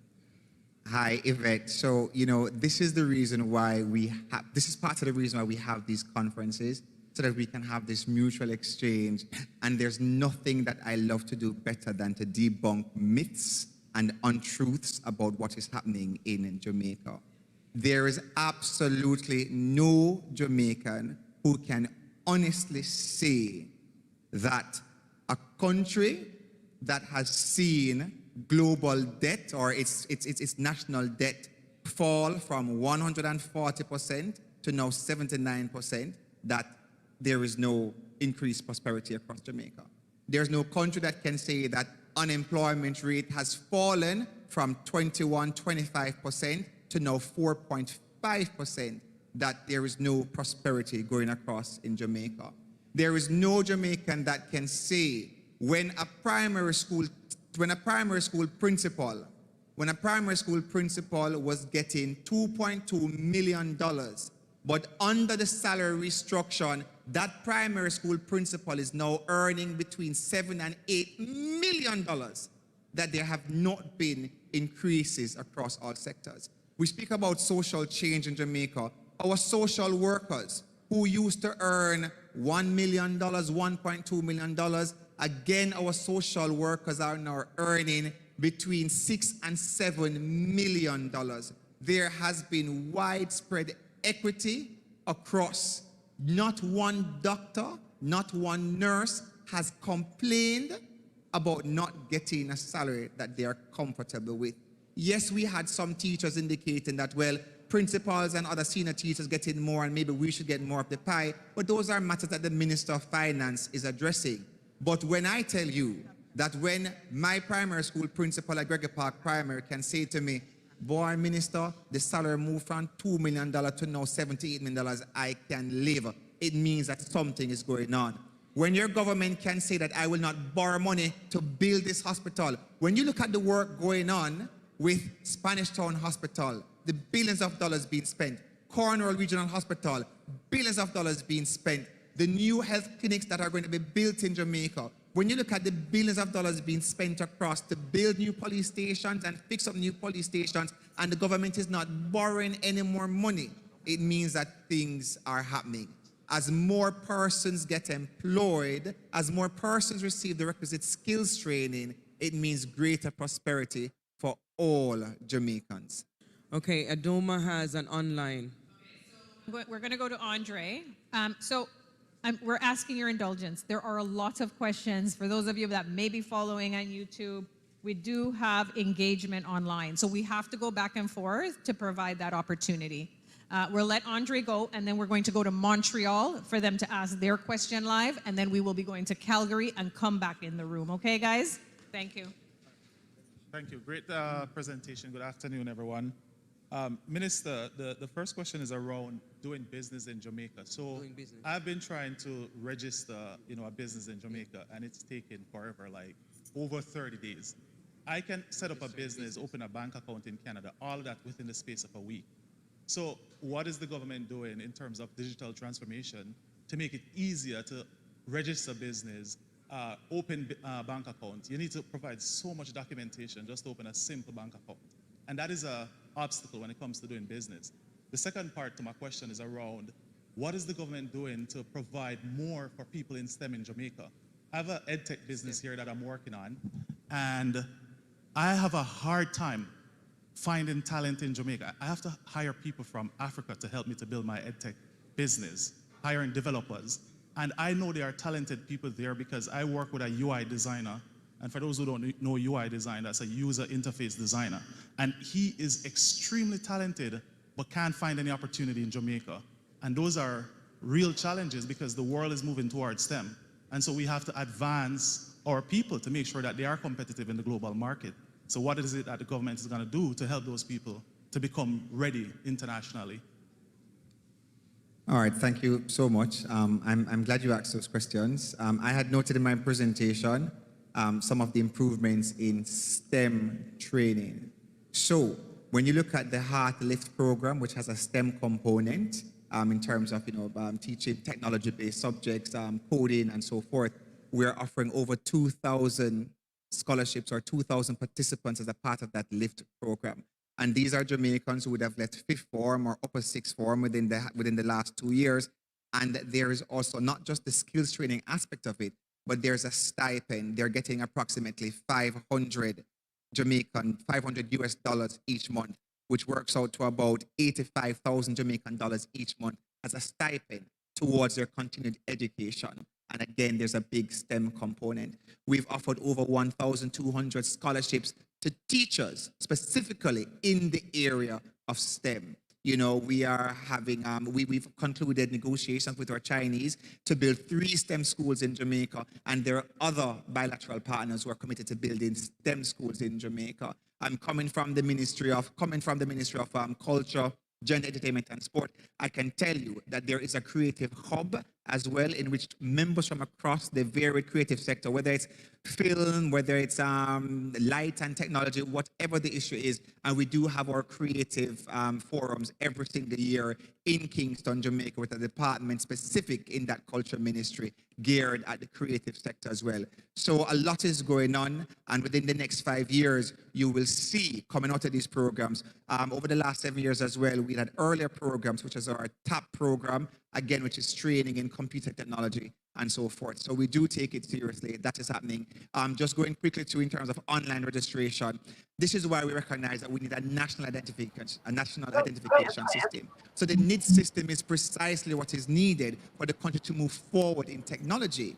The difficulty is that when you have persons who proceed with the propaganda, oh no, the government want the government want your blood sample and it's going to be death and destruction, and it's the mark of the beast and 666. We have to help our Jamaicans to move away from this sort of thinking and recognizing that this is the age of technology and the rest of the world is moving forward. So we do need a national identification system.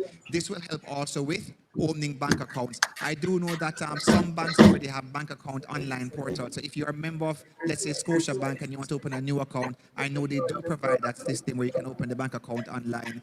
And in terms of businesses as well, you know, we have ease of business with small and medium enterprises. We have also removed things like if your business earns less than $10 million per year, the GCT component has been removed from the business. We've removed much of the startup taxes associated with starting small businesses. Again, recognizes that there is a role for SMEs to contribute to national development as well. Okay, and we're going to go over to Montreal. Hi, thank you for taking my question. I'd like to know what plans they are to review the recommendations that are coming out of the Diaspora Council and implement them to improve situations in Jamaica. And also, are we going to at some point be permitted to vote in Jamaican elections?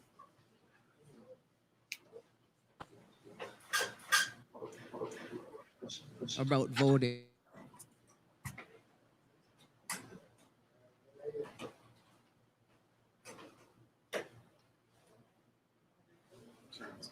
Much for joining us from Montreal.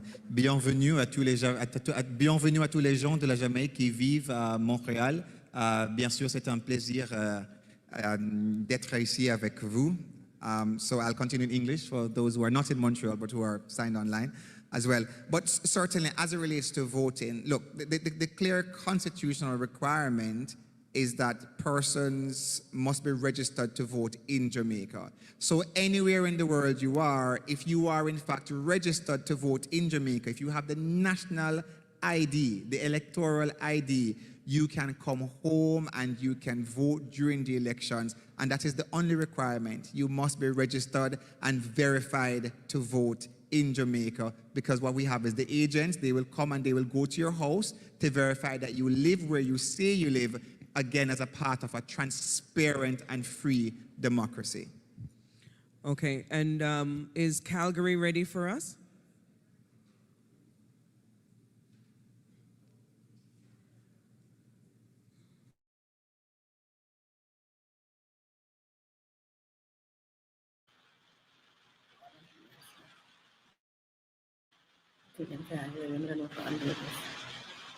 Say hello again. Hello? Are you hearing me?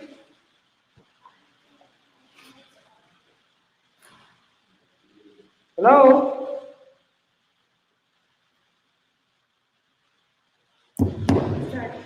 Hello?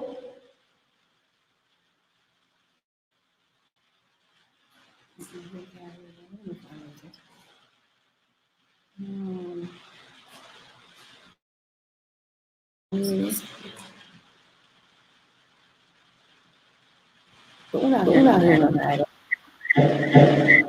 Oh, oh.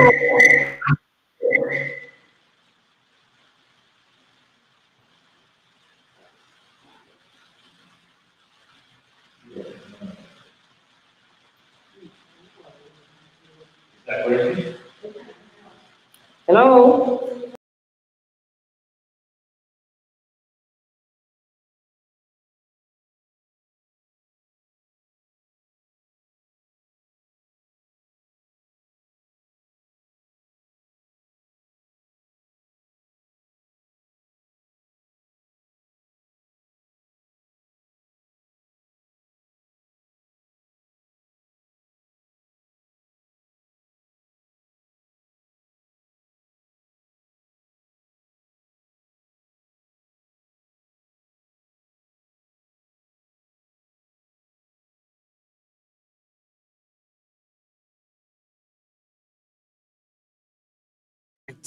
I don't know if you're aware that the visas are issued the day before the event.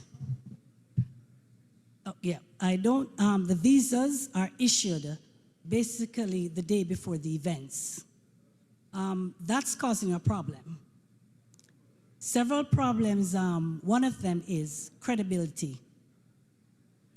We start our promotion about 4 to 5 months before an event.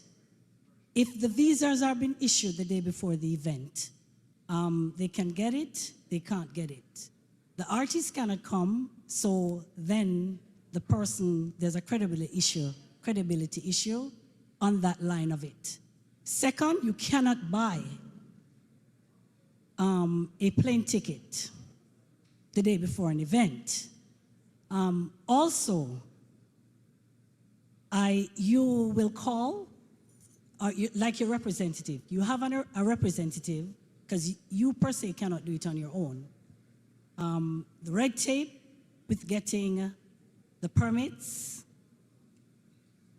And as I say, it's not a question that I know that you can answer, but it's probably something that you can look into, but more likely, I'm talking about the credibility of the person. Okay, credibility is affected by artists that can't come for events that have been promoted multiple months in advance. Any word on that? Mic check. I'm glad you've said it, Denny. So first of all, ma'am, thank you for your question.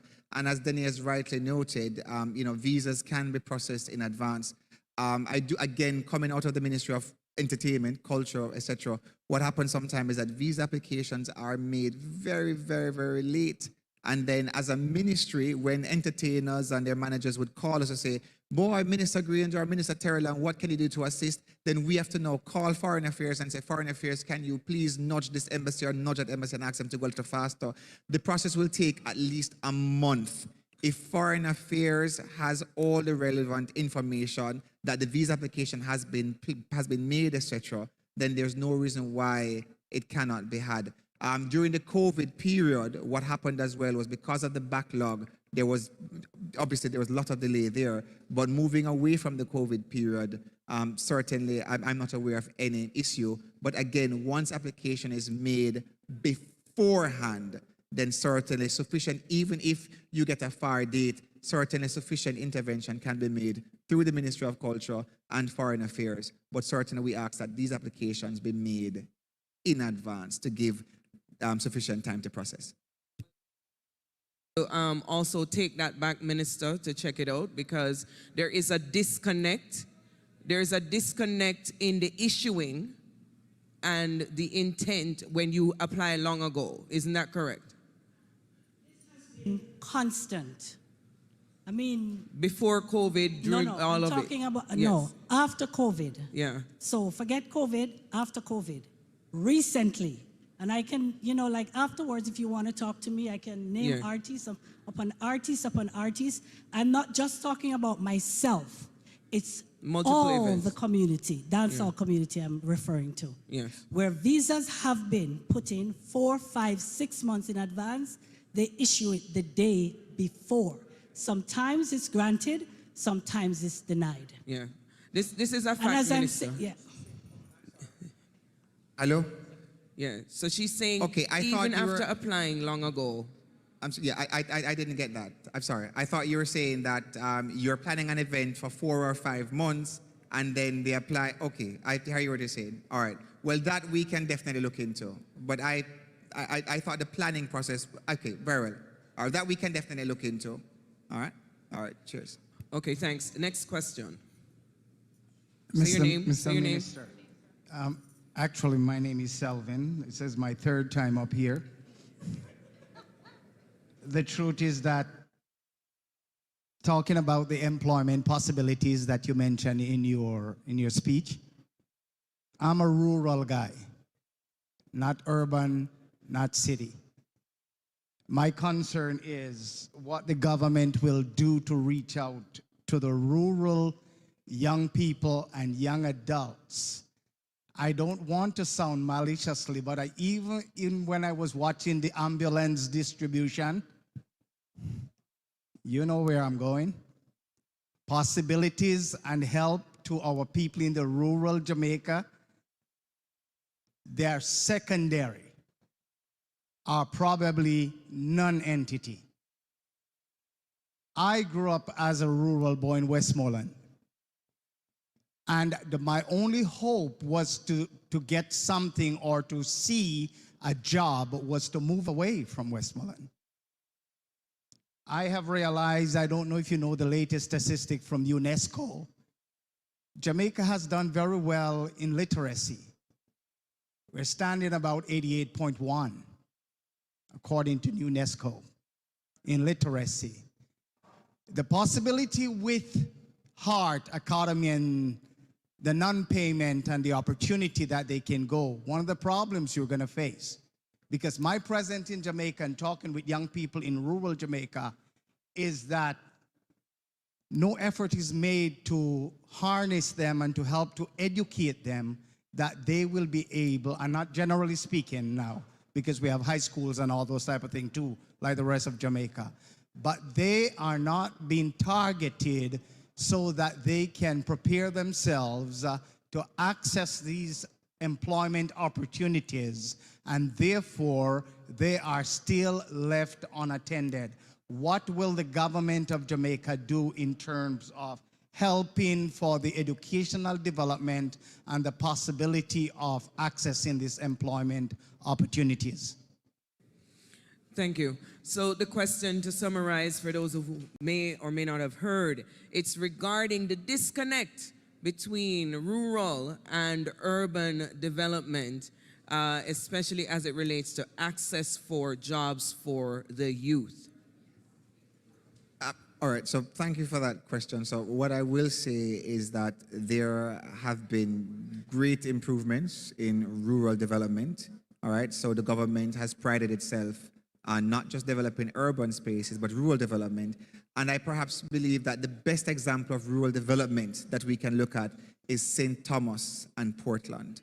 So you will note that that South Coast Highway that is being built, stretching from Kingston, going straight across Harbour View, going straight across Mount Bay, going into St. Thomas and going into Portland, a multi-billion-dollar project. You would have perhaps heard about the development of St. Thomas, the Square, Morant Bay, again because of the government's drive to developing our rural communities. And there are other rural centers that will be developed as well, not just in St. Thomas, but stretching through Mandeville and St. Elizabeth as well. So we do take rural development very, very seriously. Education, again, our rural schools continue to do very, very, very well. I mean, schools in Mandeville, schools in Montego Bay, schools in Trelawney, they're listed among some of the best schools in the country. And again, our heart program extends across the country. It's not just in Kingston, it's across the country as well. I must also know that we now have a new ministry, which is a ministry that is focused on digitalization of the economy. And again, we have all these STEM programs in place, recognizing the importance of technology, becoming a digital economy, etc. And of course, this will also positively impact our rural youth and rural communities as well. Themselves, the jobs are available. But I found out that the illiteracy situation with lots of youth, and matter of fact, the report says between 16 and 24, this is Jamaica figure I'm quoting, 16 and 24, in the rural areas, there's vast illiteracy. So if I am not qualified even to write an entrance exam to say where's my English ability and all that because of... I'm sorry, can I ask a question, sir? Yeah. What year is the report that you're referring to? Well, UNESCO said they did it from 2015. 2015, all right. So this is approximately 10 years later, and I can assure you, sir, that the education system in Jamaica, I'm a product of the education system in Jamaica. Madam High Commissioner is a product of the Jamaican education system in Jamaica. It continues to flourish and provide a high level of literacy and understanding for all Jamaicans, which is why we had remodeled things from like common entrance to GSAT to PEP and so recognizing critical thinking is important. And if you look at where we're going as a nation, all right, it becomes even more important when you realize that even simple information, it is misconstrued, propaganda is spread. I mean, people are not realizing, and the older generation, not realizing on their own sense of understanding and interpretation, and certainly with our PEP and the key focus on critical thinking, again, because we want our young kings and queens to be able to assess, assimilate information for themselves as well. A lot of noise now because folks are aware that lunchtime is upon us, but we're asking you to be quiet as you go through that process as we try to wrap this up with one or two more questions. Please, please, please, please give an ear here and take the tone down in the hall. We're going to go back over to Calgary. I think Calgary's ready. Ready?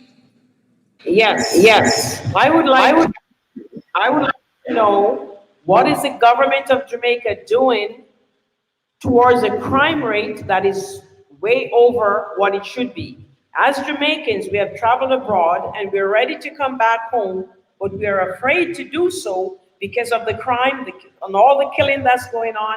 What is the government doing to assure us that or the land of our birth is a safe place for us to come back and thaw from all the snow that we have worked hard into to help to develop Jamaica? What is the government doing to assure us that's to come back home?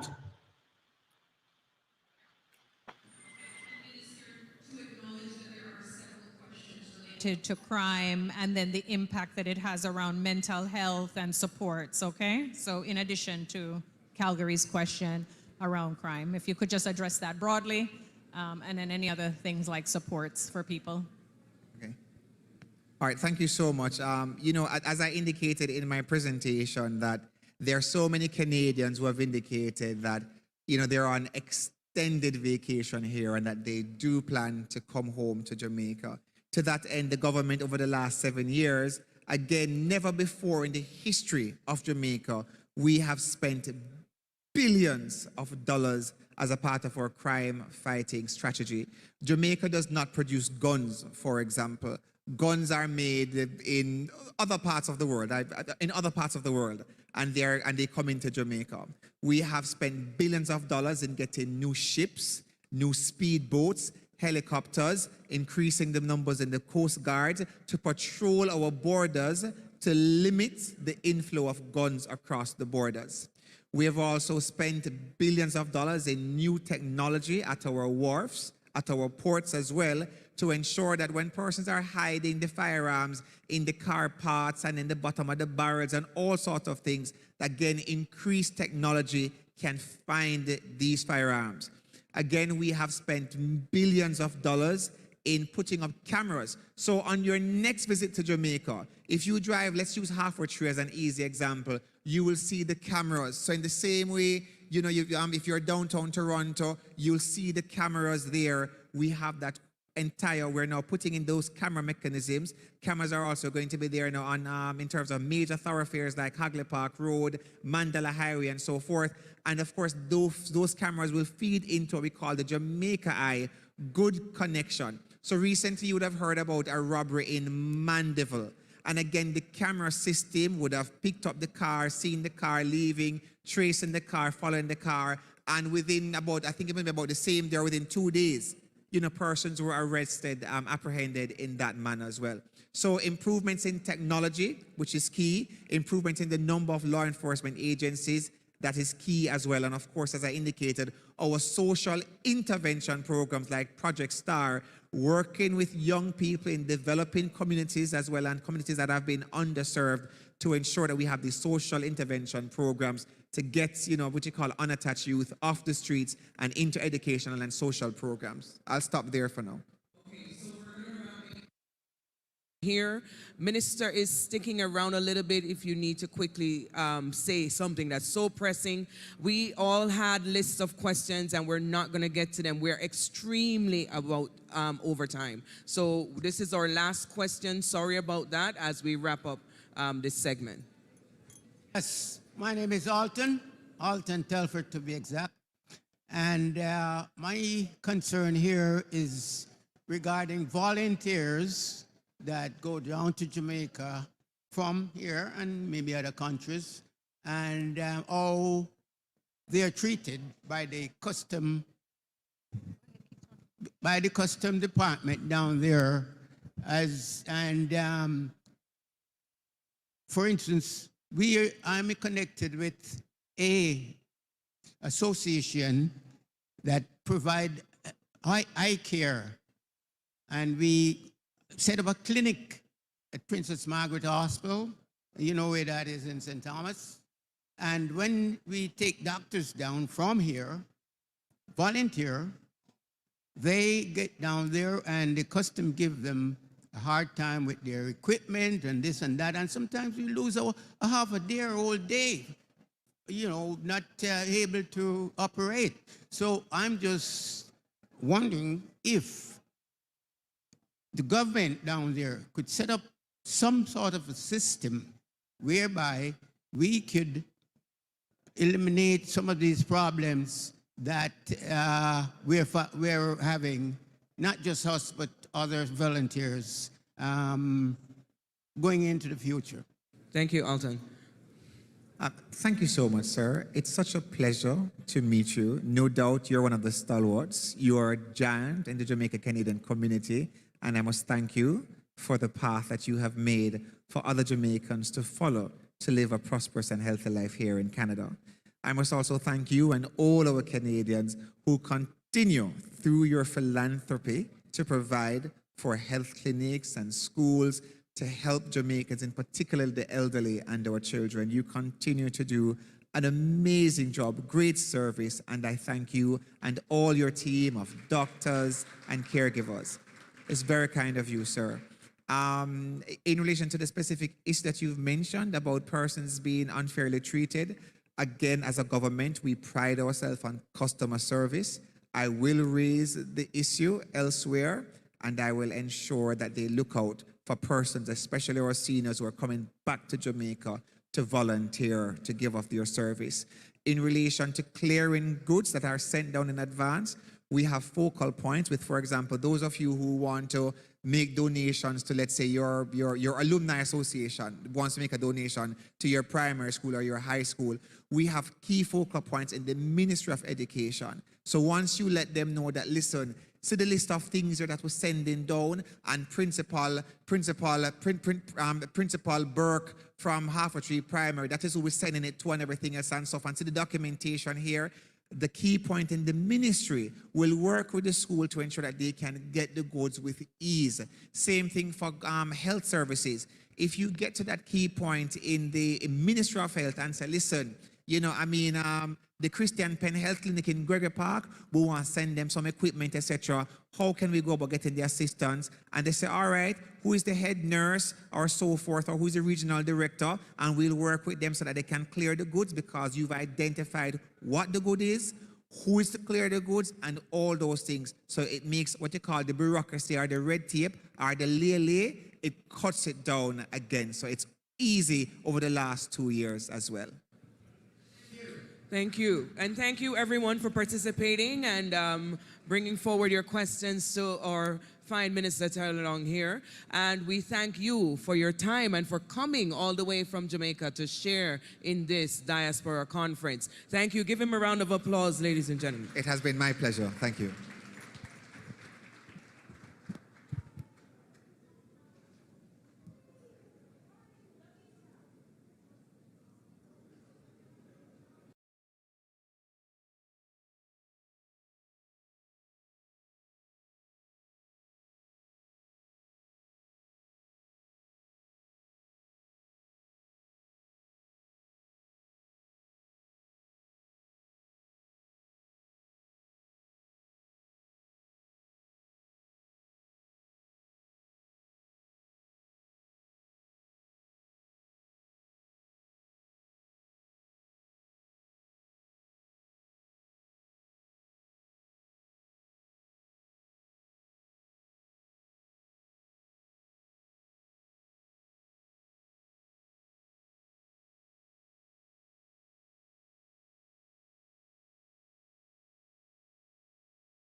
Black history marches forward 365 days a year.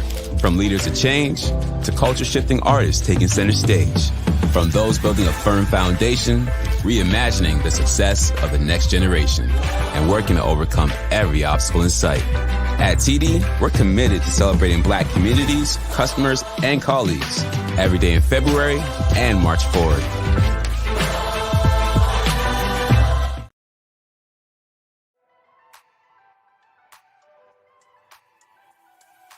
Welcome to Cater Law Professional Corporation, your diaspora law firm in Canada and in Jamaica.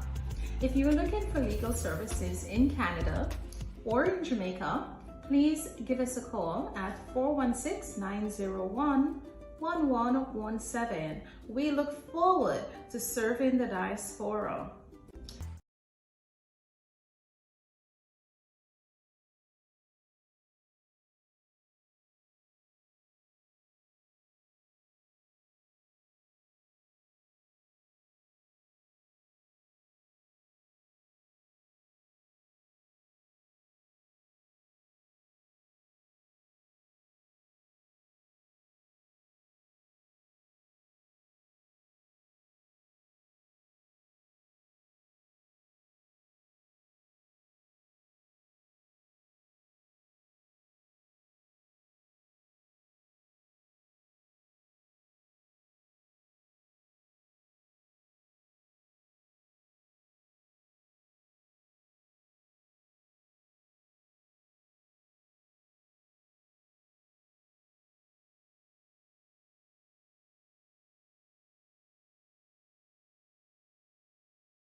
our island home, Jamaica.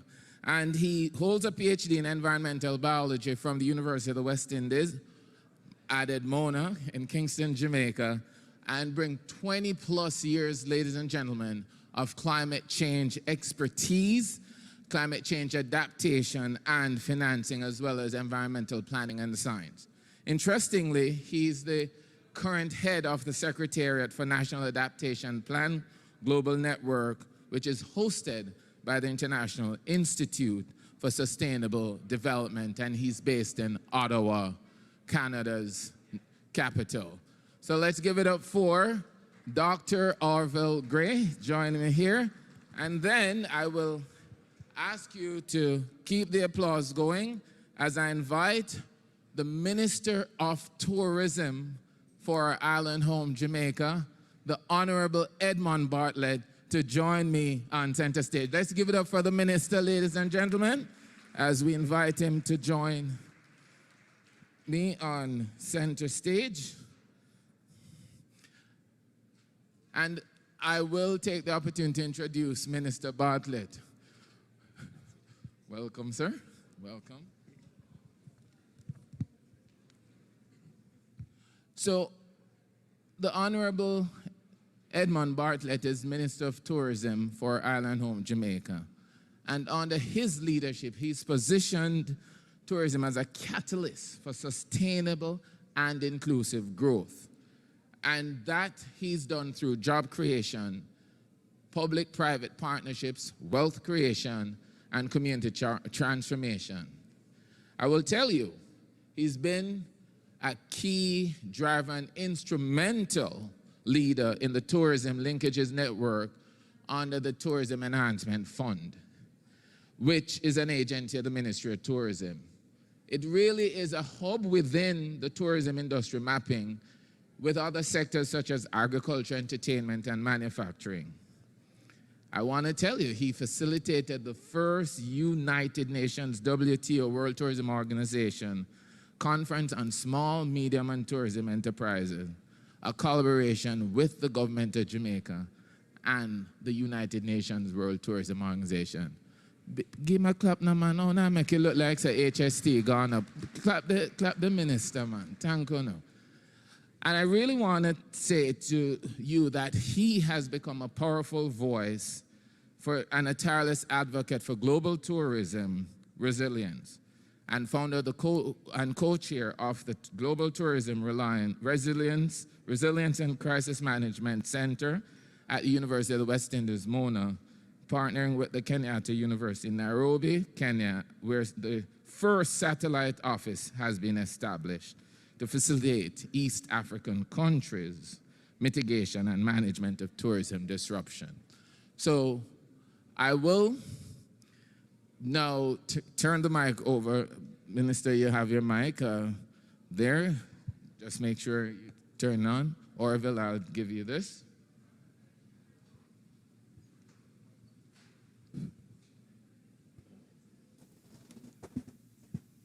So use one mic, okay.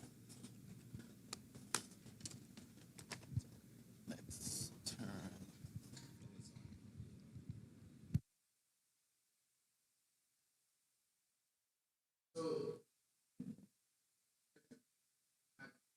Advise not to use both mics, so I'll use this one and share with Orville. So my first question, and it is for you, Orville, and why I'm going to put that to you, in light of the fact that we have been experiencing the zeitgeist of our time, climate change, what are some of the strategies that small island developing states and nations like Jamaica can explore as strategies to mitigate and adapt to the challenge of our time?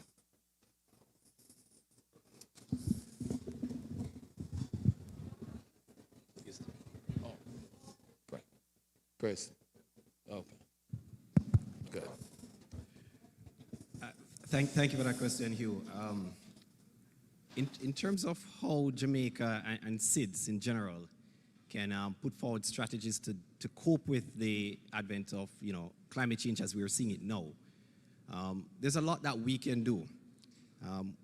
Our emissions are negligible, but we can also, where we are located, especially countries like Jamaica, right in the Caribbean, we're getting abundant sunshine. So we can take advantage of the energy that we're getting every day naturally.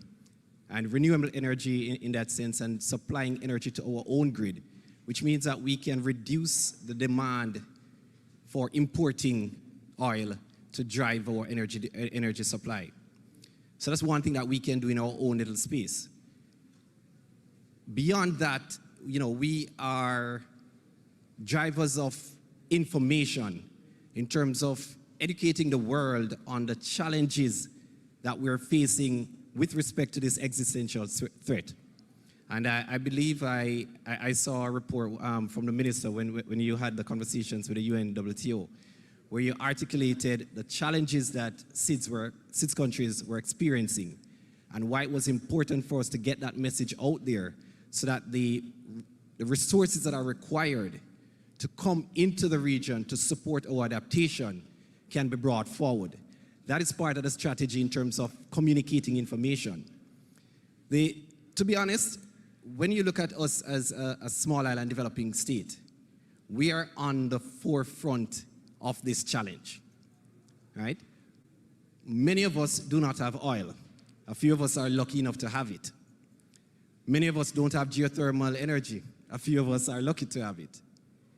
Jamaica, unfortunately, where we sit, what we have to offer is our wonderful biodiversity, from the mountains all the way to the sea. We don't have fossil fuels, so we don't have that industry to develop. So we're not going to be able to necessarily take advantage, but we have been doing work in terms of building out the renewable component with respect to hydroelectricity, with respect to wind energy, and with respect to solar energy. Jamaica has the largest footprint in the Caribbean for solar energy. Jamaica is a very small country. I think we have, on the world scale, we keep being compared to the state of Connecticut in the United States in terms of size. Jamaica is small, but if Jamaica can have that big and a footprint, then it means that we are sending a signal to the world that there's a lot that they can do to help us if we can take these little steps in our own right. If we can be giants and leaders with respect to putting in place measures to increase our footprint from a renewable energy component. So, I mean, these are just a couple of them, and I know there are a lot more we could go into. We don't have all the day, but I'll leave those for the time being, and we can get back into this a little later. Thank you so much, Dr. Gray.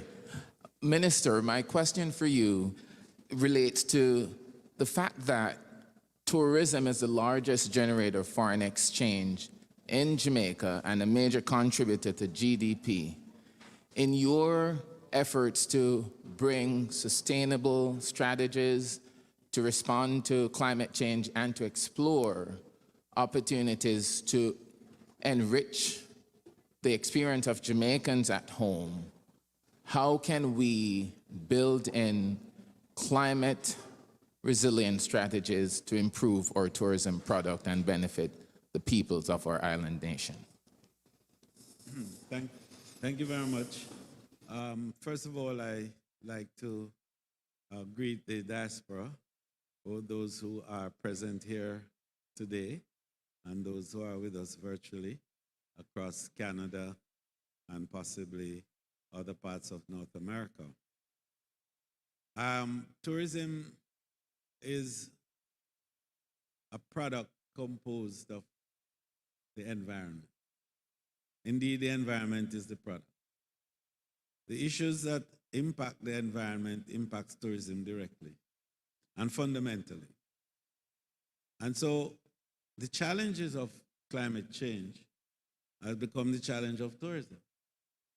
And we are very inserted in the global discourses with regards to finding ways, first of all, of identifying where these shifts are to mitigate, to adapt, to manage, and to provide capacity And the capacity that is required is to build resilience, is to enable us to understand how better to be good stewards of the environment, and by so doing, contribute to the mitigation of the impact of climate change on our different spaces. Another important consideration for us is small island states, SIDS as you refer to them, Dr. Gray, and that Jamaica is part of that constellation of geophysical structures across the globe. And for us, ocean tourism represents a significant part of the product. So that in our case, we started selling sand, sea, and sun, those three S's. And we have been defined by sand, sea, and sun for all our existence. Some attempts at diversification is taking place as we look at other psychographic profiles of the market and how we build products around these profiles. But essentially, even those products are built around the same three S's. So how do you ensure that the rich biodiversity of which Dr. Gray spoke, that is a feature of Jamaica, the geophysical features that have characterized the nature of experiential tourism as we have it? How do we make sure that those who are exploiting these biodiverse resources are not doing it to the detriment of the very resources themselves? How do you educate our small and medium enterprises? And in your introduction for me, you mentioned my interest in small and medium players in the industry. And that's true, because 80% of the value of tourism is driven by small and medium players. The converse is a reality in terms of the resource allocation to them, because even though they represent 80%, they get less than 20% of the returns of tourism. And that for me is an anomaly and a whole asymmetry that has to be rebalanced. And part of the conference I had in Jamaica was to bring thinkers to the table to start looking at how do we rebalance that.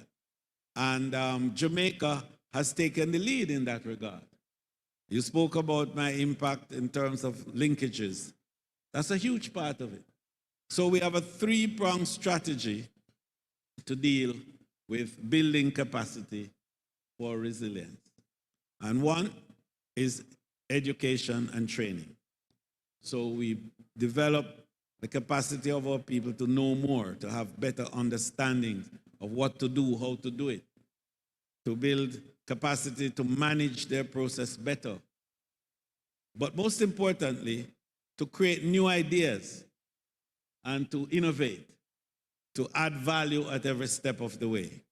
To the extent that we have put $40 million just to incentivize ideas.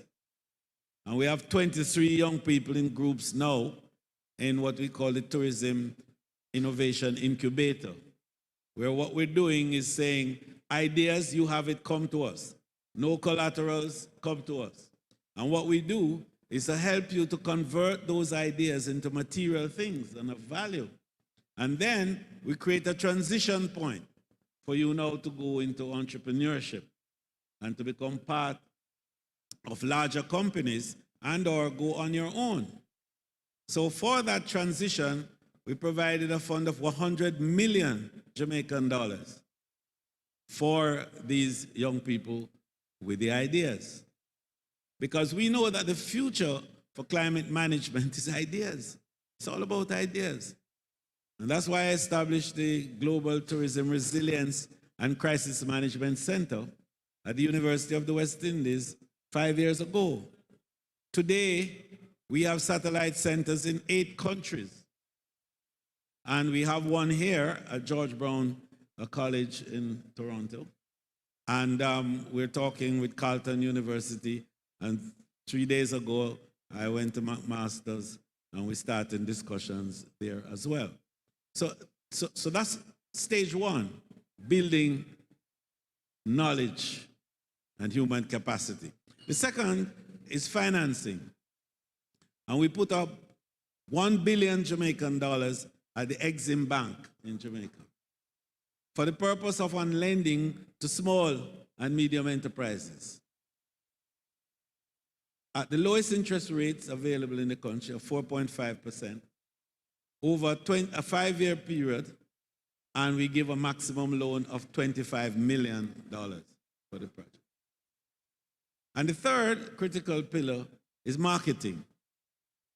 And we created the platform, digital platforms, to enable access.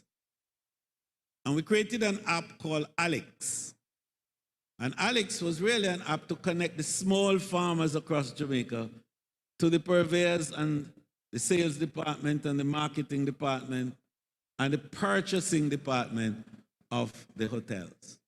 So that the hotel could be in touch with the little farmer in Flagaman. You know Flagaman?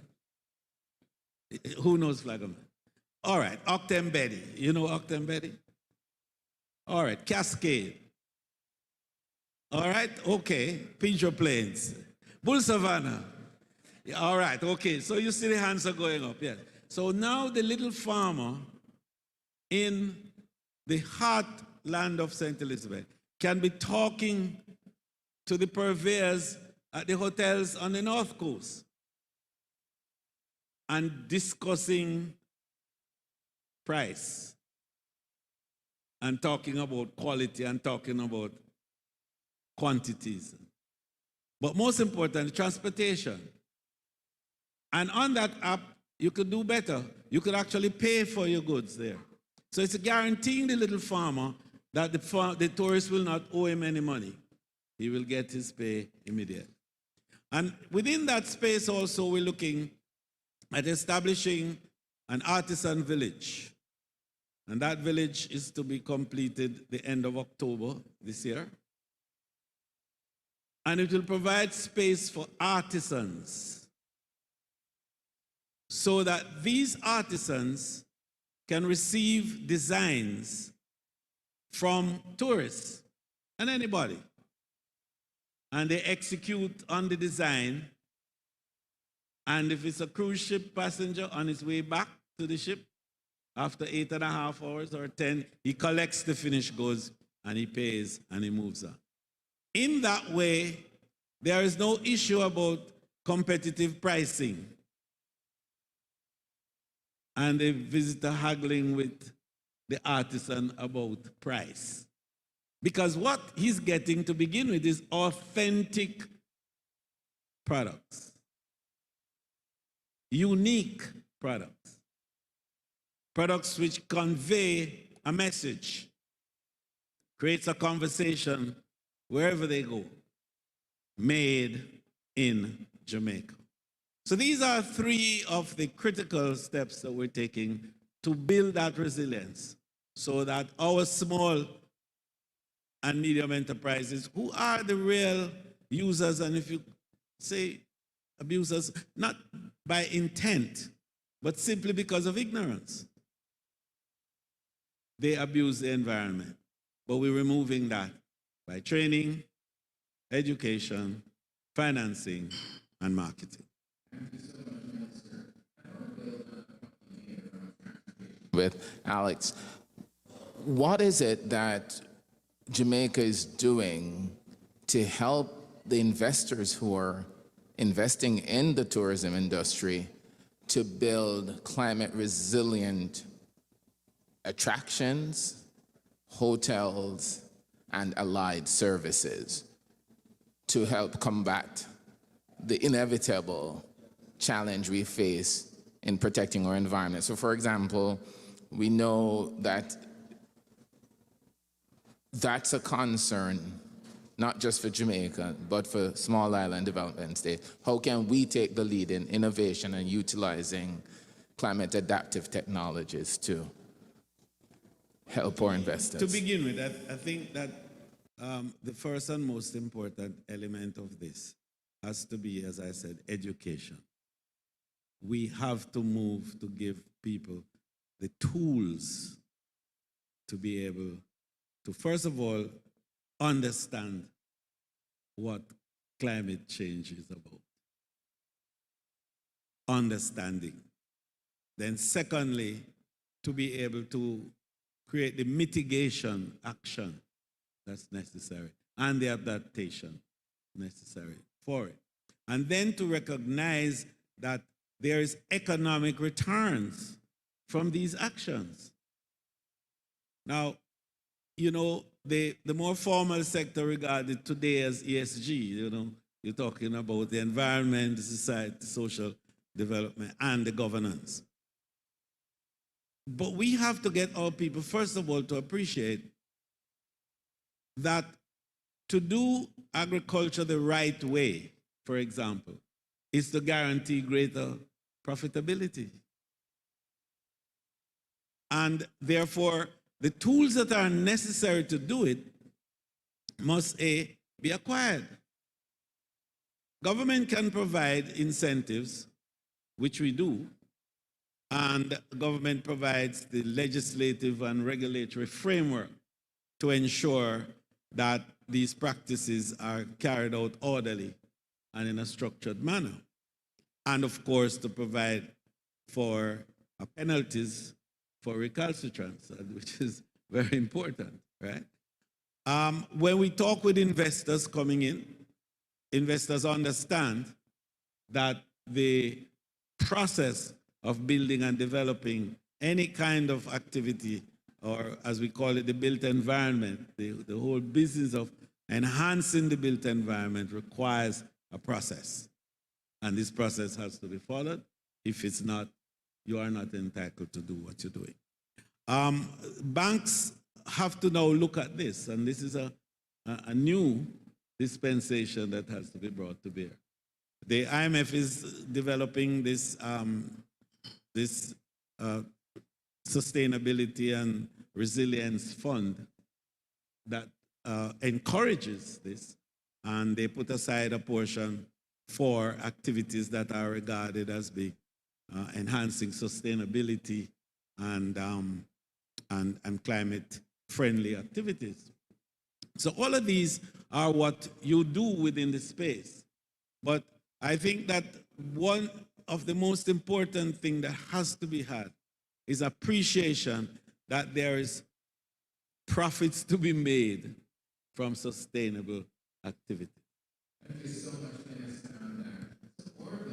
I want to segue to you as the minister speak to profit. I'm thinking about the planet, people, and then sustainable profit, and he's kickstarted that.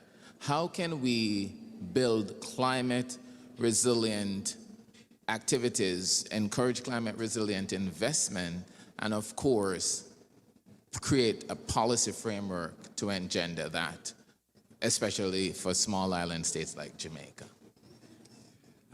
Thanks you, and I'll try to pick up on a few of the points that the minister raised before. And pardon me, Minister, if I needly a little bit on a few things. From a policy framework, you know, I'm happy to see that the community tourism and strategy policy, well, I think it's still in a white paper stage. It does have climate change built into it to some extent. It's been in a white paper stage for, I think, a little bit too long. And, you know, I'm hopeful that we'll get to a point where this becomes a full-blown policy that will then inform not just what we're doing in tourism and the aspect with respect to the communities, but also how that translates into the other sectors that you refer to as well. You look at the product, and, you know, the biodiversity that we have is very significant. There's a lot there. And we've seen the valuations on these. They're significant. We are smack in a part of what is referred to as a Hurricane Alley. Jamaica took what? Nearly 2 decades plus to recover from Hurricane Gilbert. It takes one event, as we've seen in many countries, to set us back easily 20, 30 years. The impact for the Hurricane 5 in Dominican, I think it was 2016, 2017, was 224% of GDP. Ivan hit us, it was 8% of GDP. Ivan was what? 100 kilometers off the south coast. So we have to take into consideration that in stepping forward, especially where tourism is concerned, tourism is our biggest driver of national development. And I think there has to be props given to yourself and the ministry with respect to that. But what that says is that tourism has to also be the driver for where we are going in the face of climate change. We have to be looking at what we're doing in our coastlines. The vast majority of our assets from a tourism perspective lie right in the coastline. But we're in a state where we are challenged with seeing loss in biodiversity in mangrove communities, for instance, that are known to protect shoreline, protect communities behind them, protect roads. But we're losing some of these to hotel and tourist development. The early tourism policies coming into the late 90s, into the early 2000s, spoke towards Jamaica diversifying and putting in tourism assets on the ground that would have a greater value. Smaller footprint, greater value.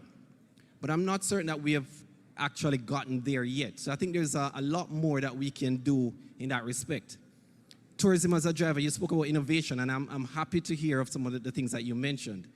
And I heard Minister Terlong spoke about, for instance, the work that's doing with STEM schools and HEART. Tourism sector and what we're getting in terms of what that impact is on GDP in Jamaica should now be saying to some of the other sectors that, hey, because of the position that we have, we can drive innovation. We can get, for instance, in HEART, putting out more skill sets with respect to renewable energy. You have the Grand Palladium near Lucy, which invested over US $1 million in renewable, in solar panels to drive their energy, supply their energy to some extent. That should be a feature of every tourism development coming in. And I think the tourism sector, and through you, the minister, can drive that through to ensure that when we invest, when we bring investors in, whether it's from the diaspora or otherwise, that we're getting impactful development coming in that is building on the commitments that Jamaica has made with respect to climate change. Because we have made very big claims.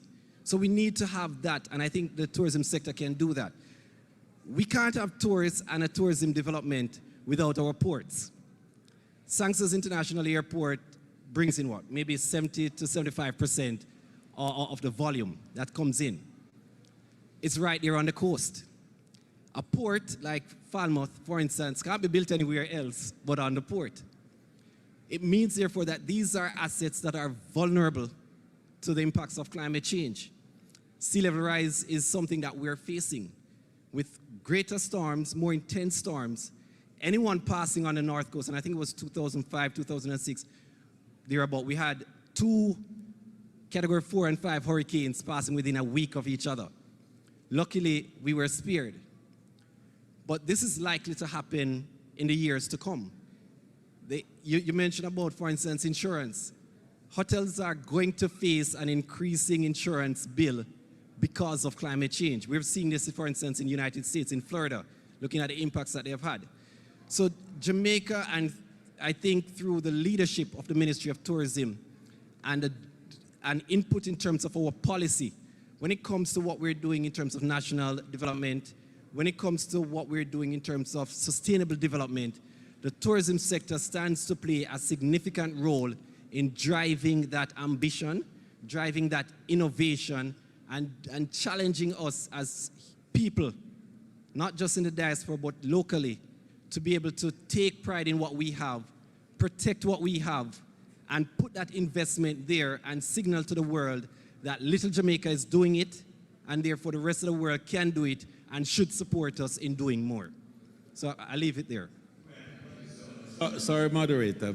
He touched some very important points, and I think that what he did a while ago was really to define exactly what we are doing in creating this new tourism in Jamaica. That's exactly the policy direction that I have been pursuing in the last 7 years in particular. Has the result been strong and visible to everybody? Not yet, but it's happening. For example, the very issues of the impact of these climate events that have taken place. He mentioned the hurricanes and so on. It is as a result of the vulnerability of tourism to these mega disruptions, as we call them, that I created the Global Tourism Resilience and Crisis Management Center 5 years ago. As a matter of fact, it came out of the experience of Maria and Irma, when, to your point, Dominica was destroyed to 28% of GDP. But Barbuda became a rock in the ocean because its entire vegetation was eviscerated by the hurricane. So we're conscious of that. And to the point that you're making, which are good and solid points, the Jamaica's tourism has led the world in terms of the whole area of thought leadership. And in fact, I just completed a book, which is now available on Amazon, Thought Leadership on Sustainability and Resilience for Tourism in the 21st Century.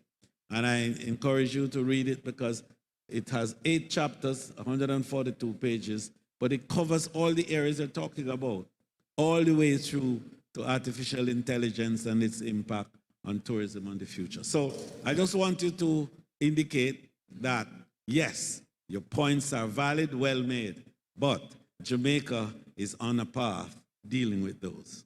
Thank you, Minister. Thank you so much, Dr. Gray. I really want to ask us to give Minister Edmund Bartlett and Dr. Gray a round of applause for their perspective.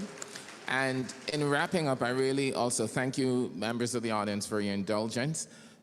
When we think about tourism, climate change, resiliency, sustainability, and the future, again, we want to share with you, Minister, that within the diaspora, we do have professional and intellectual capacity to help you shape the policies and drive the change, the sustainable change that you so desire to continue position not just Jamaica, but the Caribbean and the most tourism-dependent region as a leader in global sustainability. You have Dr. Gray here. I'm sure you both will exchange. Yes, that's wonderful. And I love the fact that we have this opportunity to share from the lens of both Canada and Jamaica. What we would hope is that the community aspect of the tourism, the new tourism policy that will emerge, will really take into consideration the 3 elements of earth, the environment, and the ecosystems. Dr. Gray speaks to our biodiversity, and the fact that Jamaica is so uniquely positioned, from its mountains to its seas, from its flora, its fauna, its cuisine, its culture, to its people. There's nowhere like home. And Jamaica has been the example in terms of recovery, post-pandemic recovery, and I want to congratulate you and the team for really positioning tourism as a driver to help with that recovery. However, the charge is still, how can we ensure that the tourism workers and the people of Jamaica, not just the investors, continue to enjoy the fruits of their labor through the work you're doing in building a sustainable product that will bring resiliency, mitigation, and adaptation. So we challenge you, we support you, and we celebrate the effort. So we ask too that engage us in the diaspora to help you with the policy plans that will take us into the future. Thank you so much. The challenge to the diaspora in tourism is to get involved in the supply side. The investment on the supply side is where the wealth of tourism lies. You think it's the demand side because you look at big hotels and you look at airplanes, and you look at ships. But the essence of tourism is consumption. It's the food they eat, it's the entertainment that they consume, it's the attractions that they go to, it's the Airbnb facility that they utilize in the hills and valleys and crevices and corners.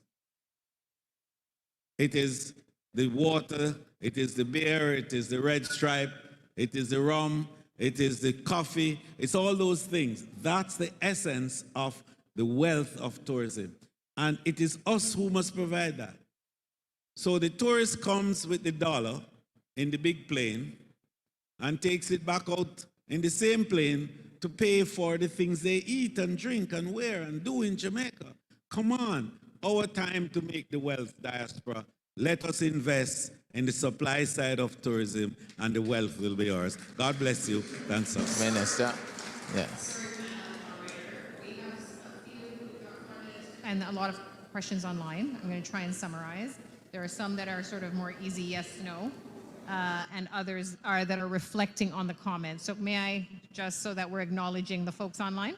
Members of the marketplace, I know you're excited and enthusiastic about what's happening in the marketplace. I'm just asking, just be mindful that we're having a fireside chat, and we would also like to hear ourselves. Thank you. Over to you, Adoma, Okay, and so then Dr. Gray. Phil asked, are we still charging large duties on solar panels? Minister, I don't know whether that's a question, or High Commissioner, maybe that's something we take offline. I don't know if you can answer that quickly.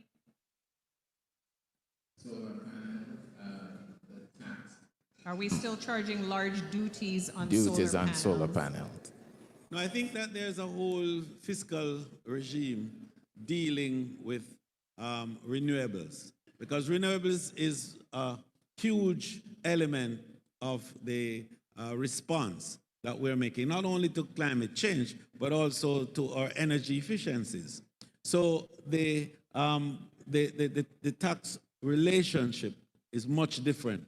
And I'm sure that import duties are far lower, if not eliminated in some instances, for renewable elements. Thank you, Minister. Next. Minister, I'm glad to hear that you're interested in small and medium businesses. However, it is still difficult to bring forth new ideas as small players wanting to get into the industry.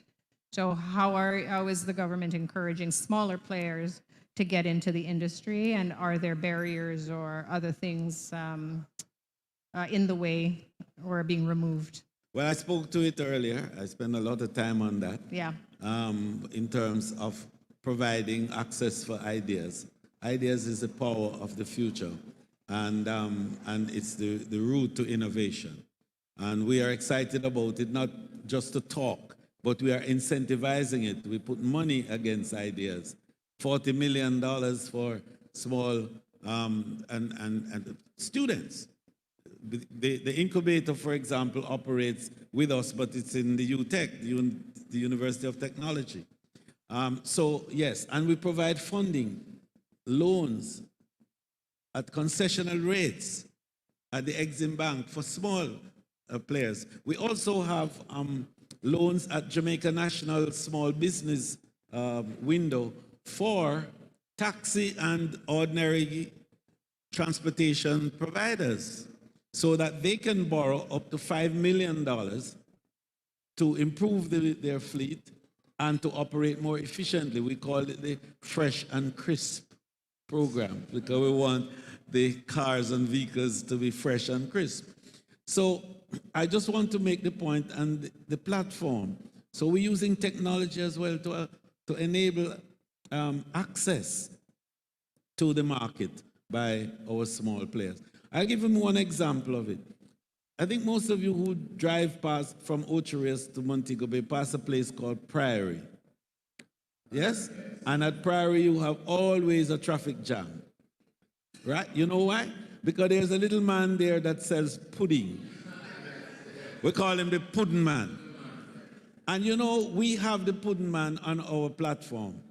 And he's making US dollars because tourists are buying his pudding long before they arrive in Jamaica, in the same all-inclusive model you talk about and don't like, but they buy his pudding, and sometimes Sandals give him up to $50,000 in check at the end of a period because his pudding is sold on the platform and tourists buy it before they come to Jamaica, come and eat it, and go back home and advertise it. Wouldn't sell off. So they couldn't sell off. Great. I have two participants there. Go ahead with your question for panelists. Hi, good afternoon. I'm Stephanie. And my question is sort of piggybacking off of your small businesses or small hotels in the tourism industry. Thanks. How do we make sure that these Jamaican owned and operated hotels or Airbnbs or otherwise have access to some of these incentives that you're giving to foreigners? For example, tax incentives and otherwise, where it makes it easier for them to open up their business and to operate. And along with that as well, how do we make sure that that money filters into Jamaica, that they're not just opening these institutions, these big foreign-owned companies, and everything is imported, and the only thing Jamaican is the fact that it's in Jamaica? Excellent question. Firstly, there is no fiscal architecture that differentiates local and foreign investors. We have what is called an omnibus tax program that covers everybody and anybody who invests in the tourism sector, indeed in any sector in Jamaica. So just let us make that point clear. The foreign investor gets no greater tax incentive under the omnibus scheme than the local investor, because that scheme covers investors. Secondly, in the matter of the retention of the tourism earnings in Jamaica, you heard me make a big point about the supply side. For some reason, we tend to think that tourism is about hotels. And if you don't have a hotel, you're not in the tourism industry. 42% of the expenditure of a visitor is on food. They come to your country to eat your food. So if you are not producing the food, they have to eat. And that's the problem. So we have to become inserted in the supply chain and begin to provide the food that they need to eat. You know, we used to have something called the 807 industries, you remember? And certain sections of our population begin to argue and say, oh, these are sweatshops, and we're causing thousands and thousands of women to be working there in the garment industry and so on.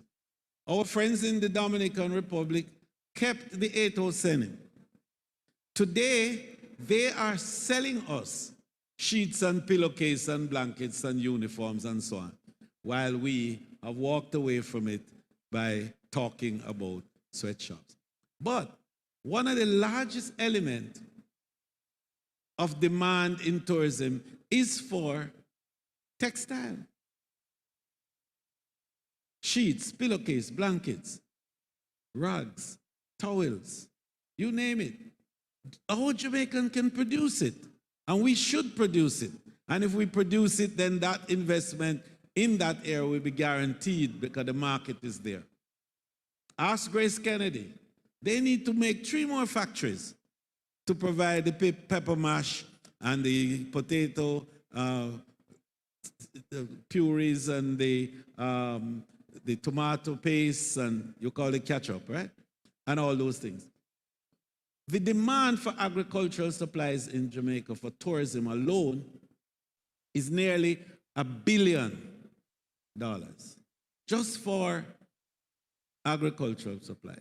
Not to mention now meats of all kinds. The consumption pattern of the visitor is 3 to 5 times that of the local. We would eat 1 egg if we're lucky. Yeah? They eat 6, 7, 8 eggs per day. That's the argument we have to be making. Produce the eggs, produce the poultry so that the meat can be there, and then the imports will be reduced and the retention. So I have 2 words for it. I said that my strategy is to create the linkages to eliminate the leakages. So we have one more question, and then Dr. Gray will wrap. Go ahead. Hello, Minister. Boy, I love the matching the boot and the shirt I go out with things. All right. So I want to ask, what are we doing about disabled travelers to the island of Jamaica? 1, 2. I have been writing to the Minister of Tourism for almost 3 years with a product, because I know there is a demand for disability travel. I've done it for over 10 years, escorting disabled people around the island and around the world. But when I come to Jamaica, there's no access. And if the tourists that I take to Jamaica want to have a good time, I have to rely on the muscles of my brothers to pick them up and lift them and take them to the sea. We also have people who are living on the island who are in their homes, they can't get out because we don't have accessibility. What are we doing? So you talk about small player. I am a small player. Want to bring to you that we have a home care agency on the island of Jamaica that is willing to come into the hotels and provide services to our disabled travelers when they come on the island of Jamaica. You know, that's the kind of discussion. That's the kind of discussion and innovation that we're talking about. Because, you know, our small and medium players in Jamaica. Absolutely. Yes. And look at her resplendency. You understand what I mean? Yes. She's talking about me and mine. Look at hers. All right. So now, it's the great point that you're making that, you know, tourism responds to something called the passions of people. And so what are these passions? They vary. The job of all of us is to build products to respond to these passions. So we talk about building products around the passion points of people. The need for accessible tourism. And I don't want to talk about disabilities and all that. So we talk about accessibility. And we must make tourism accessible to all. And special interests and special needs are an important part of this. And I want to encourage you, as others, to come and let's get involved in building out that special needs segment of the tourism offering. Because thousands of people will come to Jamaica just because of the attention that is given to them.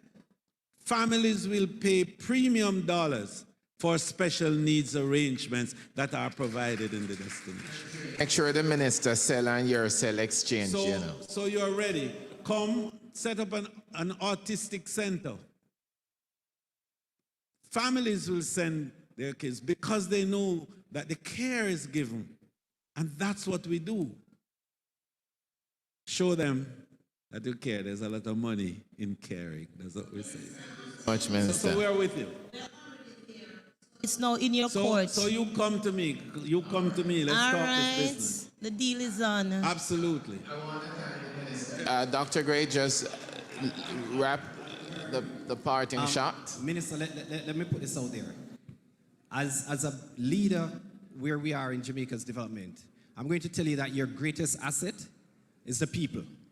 And as a minister, I'm looking forward to your leadership in driving home to get the incentives for the tourism sector players in terms of being able to help them to connect with NHT, connect with JN, connect through the Ministry of Finance and etc. so that they can go home and be able to have water in their taps. They can go home, be able to put a solar panel on their roof and be able to put in an AC, because they are working where the tourists are enjoying it. But they need to be able to have that also. to be able to have a say in the conversation about, for instance, our road. We're talking about this big 4-lane highway from Ocho Rios to Montego Bay. But we need to be able to have that say to look at the types of diversity in transportation to move the tourism product back and forth so that we're not increasing our emissions by increasing and upgrading our road network. And look and ensure that when we support other assets, that the Ministry of Tourism is driving through the conversation to ensure that we are not going and seeing a situation where Montego Bay, Lucy, Runaway Bay, and other environs are flooded year after year because there's no investment being made into the infrastructure that is required to support the tourism sector and the national development as we go forward towards achieving Vision 2030. Thank you so much, Dr. Gray. I We have a understand, question Doc, coming. I understand that. And I think this is part of what we need to bring to the fore, that people understand that the very points that Dr. Gray has made represents the very process of development that is taking place right now. Right now, what we're looking at is we're building 4,000 houses for tourism workers. First in the history of the country, 4,000 houses for tourism workers. I have created the first ever comprehensive pension plan for every worker in the tourism industry. Jamaica is the only country on planet Earth that has a comprehensive pension plan for every category of worker in the industry. Training. I have trained 10,000 workers already, certify them, give them the American Hotel Education Lodging Institute certificate for competence in the industry. And sous chefs created getting the American Culinary Foundation designation. One of them is... So we're doing that. And we're spending right now $1 billion Jamaican dollars in establishing a brownfield facility for one of the communities that is right across the road from Iberia Star in Rose Hall, called Grange Pen. 535 families are getting lots, not only lots, but proper road, water, sewage, and electricity. That's what we're doing. It's a new tourism. It's a new approach to building capacity and inclusiveness. And we are committed to the 3 Ps: people, planet, and prosperity. Thank you very much. So much, Minister. And we have one question from one of our participants there, and we will cap it after her question. Go ahead with your question, please. Thank you. Thank you to the panelists for the conversation. This is a clarifying question to the Minister. You mentioned earlier about an app being created or that was created called Alex. My first question is this app in place already? What's the status of it? And also, would you please confirm what efforts are being made to make sure that this is being rolled out and so that others in rural communities are informed of this? Because this is something that's completely new. It's an interesting and innovative idea. However, I'm just concerned that not too many rural small farmers are aware of this app. Thank you. Well, thank you. I just want to say it has been rolled out now for 2 years. And last year, the first 6 months of this year, in fact, $375 million of sales took place on that app between small farmers and the hotels of Jamaica. So it's on, it's going. It has to be expanded. We've passed it over to the Ministry of Agriculture, and they, through RADA, are working with it to expand and to involve more and more farmers. I hope I will have a better report for you the next time I speak, that we make the first $1 billion mark in terms of sales on that app for small farmers. Minister. All right, so we will cap it. Just 15 seconds, please. Thank you. Question is very simple. Minister, do you think that the time has come for us to think about having an alien landholding law instituted in Jamaica in order to preserve the provenance and the prosperity of the land itself in Jamaica, which is finite for our children, grand and descendants yet to be born. That's a very interesting. And I only wish you to have that in your mind when you think about it at cabinet. Right. Yes. Because you can't answer that now. No, and you know, one of the things that you also have to take into account when you're thinking that through is that because land is finite, we cannot forget that land is immovable. Is the one thing you can't move is land. So the issue of ownership within this space changes over time, but the land remains static. I just want to leave you with that. We have a question. Has been waiting for Okay, a let's while, over so, to yes. over to you. Okay, Calgary, take it away. Good afternoon, Minister. Thank you for the devotion the ministry have established. What plans have you had for the hotelers' contribution to the land reclamation of tourism ecosystem for the wear and tear of the communities?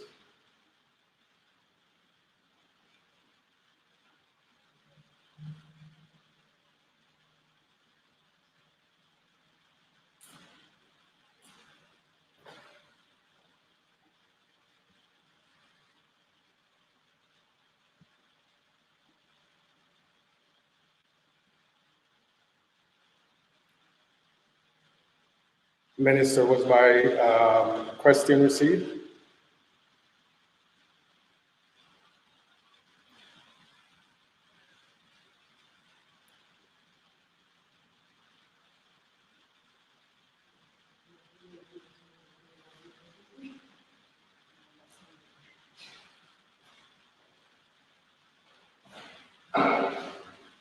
Has the responsibility to ensure its own sustainability by preserving the environment around it.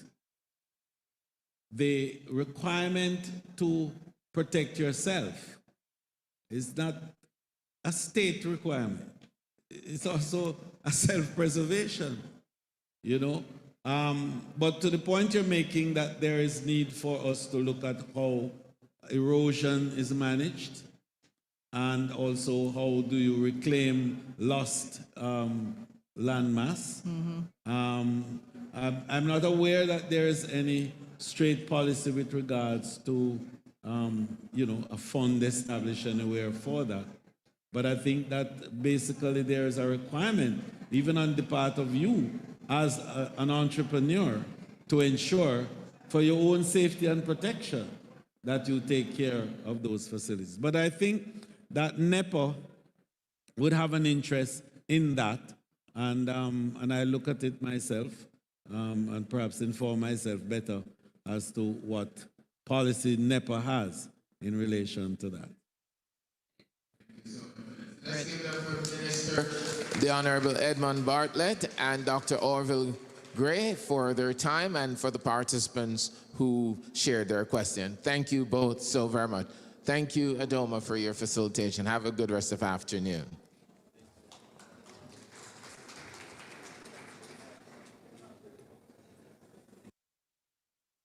Okay. Another engaging session.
the moderator for the Healthcare in Jamaica panel.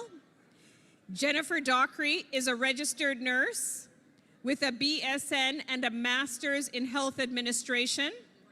She has over 25 years of diverse experience in the health sector and has implemented innovative models of care to improve health equity and access to care for marginalized communities across Canada.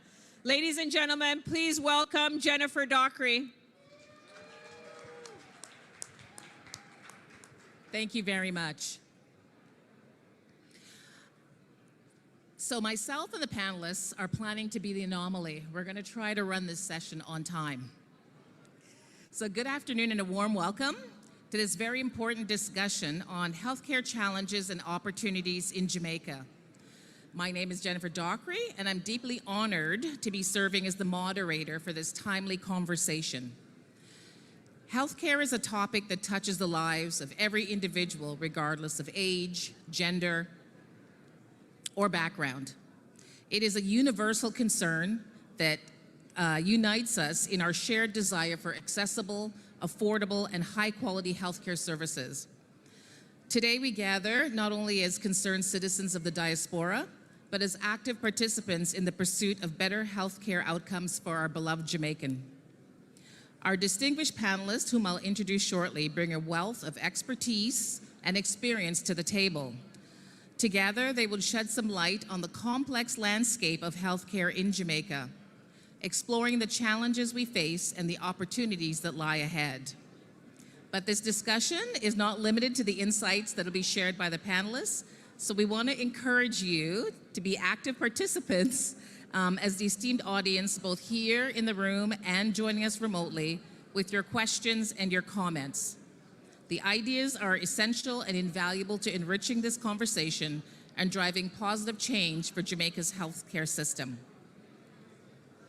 We're not only looking at challenges, but we're hoping that we're going to be able to uncover some opportunities with innovative ideas, potential for partnerships to inspire action that could shape the future of healthcare in Jamaica. To set the stage, I'm going to provide a little bit of a background. Yeah, it's really difficult here.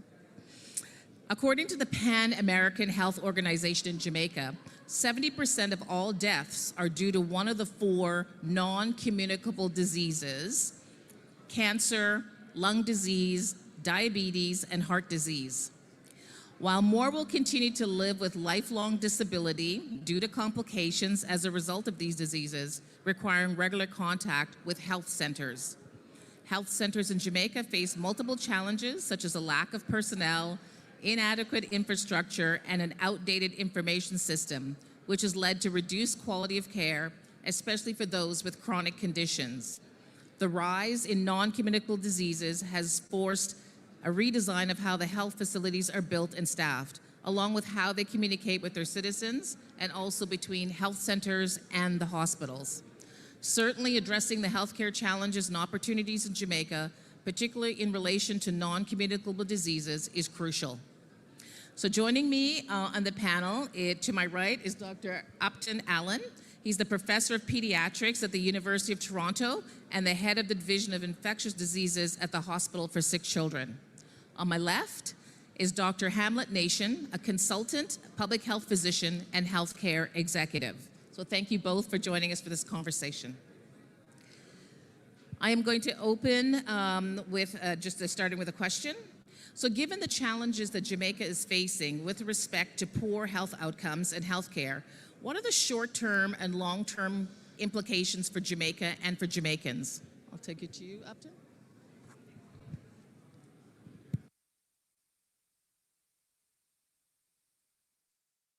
Thank you very much. It's a pleasure to be here, and I want to thank you very much, Dr. Thompson and crew, for inviting me. So in trying to think about the short-term and long-term challenges that we face in terms of health outcomes, we need to appreciate what are some of the major diseases or disorders that are contributing to outcomes. And the bottom line is that it's all about non-communicable diseases. And you heard that 70% of people are dying because of non-communicable diseases. What are they? Cancers, cardiovascular diseases, including pressure, diabetes, and lung disease. And guess what? In this room right now, 1 out of every 3 of us, 1 out of every 3 has high blood pressure.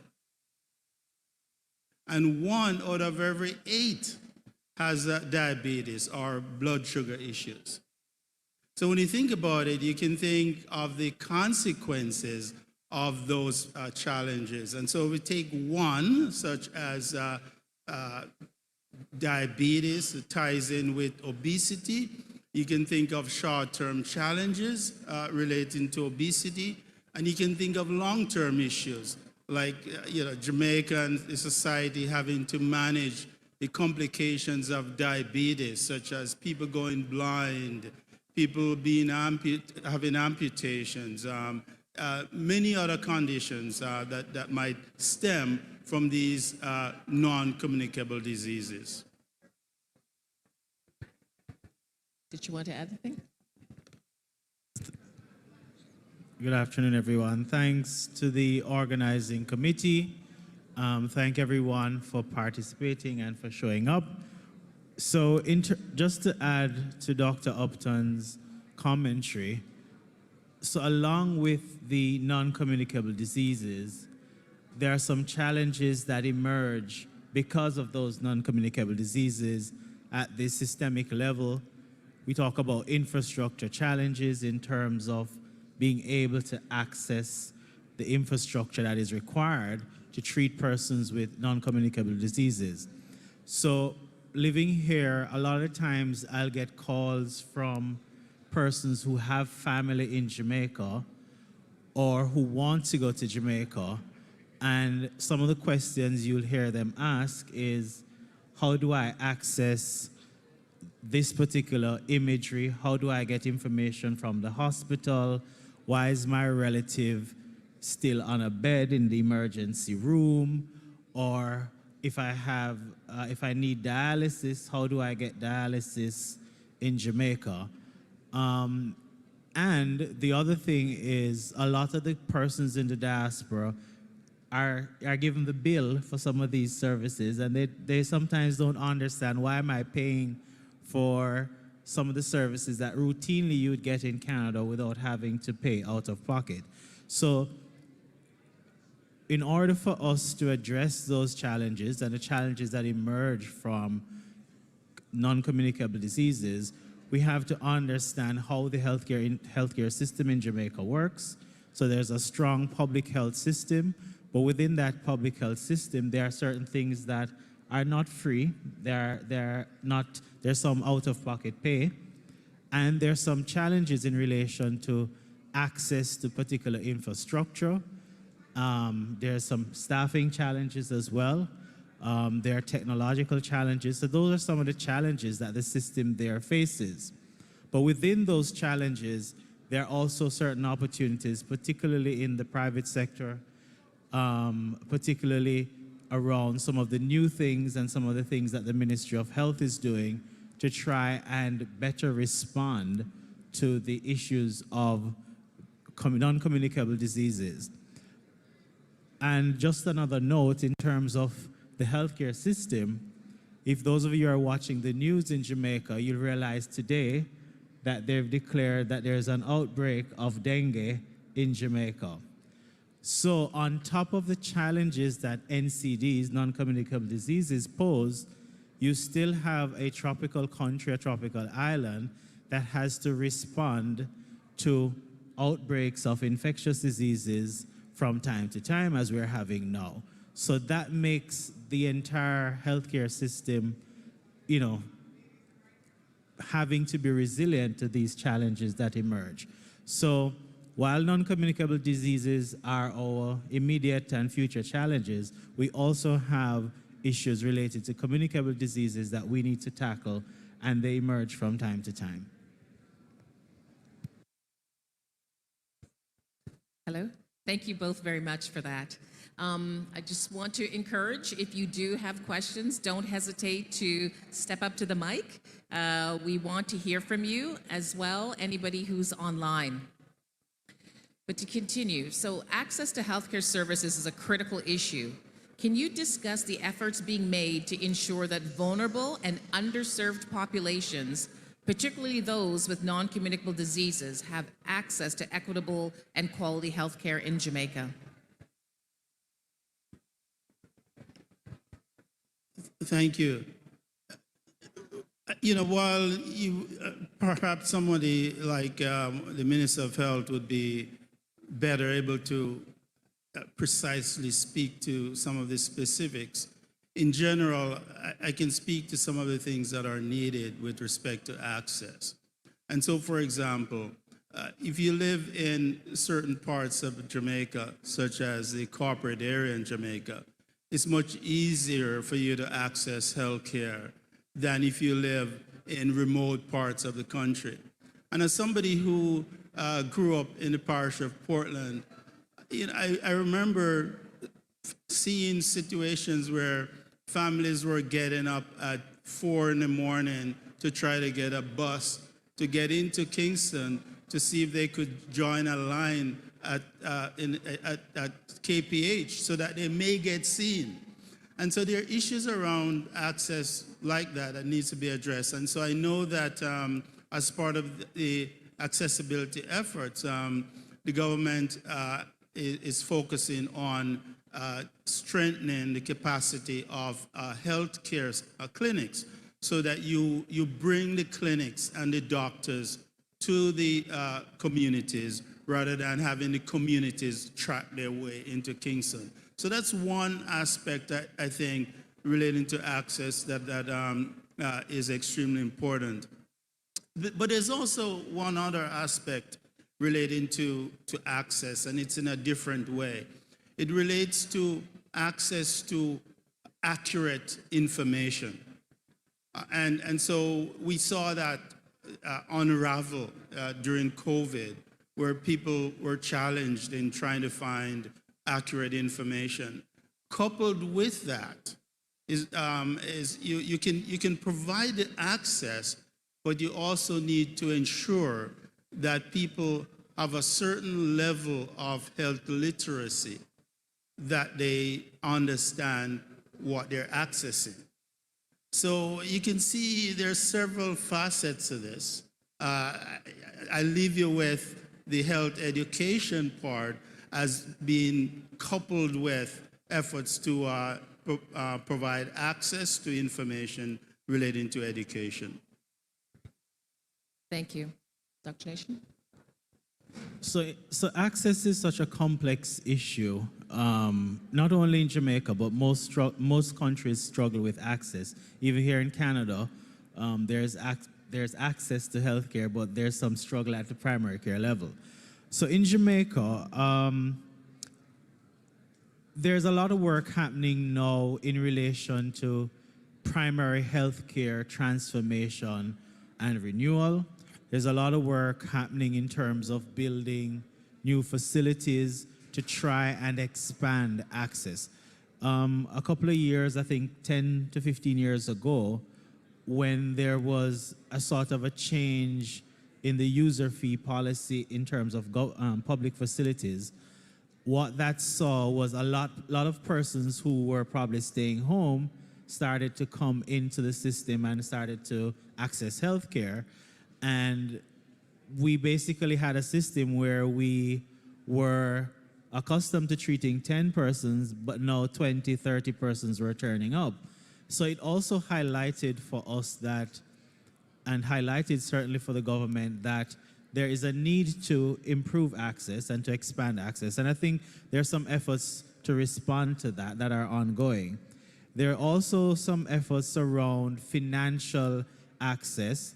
So if those of you who follow, and I'm not speaking on behalf of the Ministry of Health, but if you follow the information in Jamaica, there's some policy around a national health insurance that's being discussed, and they're in different phases of doing that to sort of reduce the out-of-pocket pay in relation to healthcare access.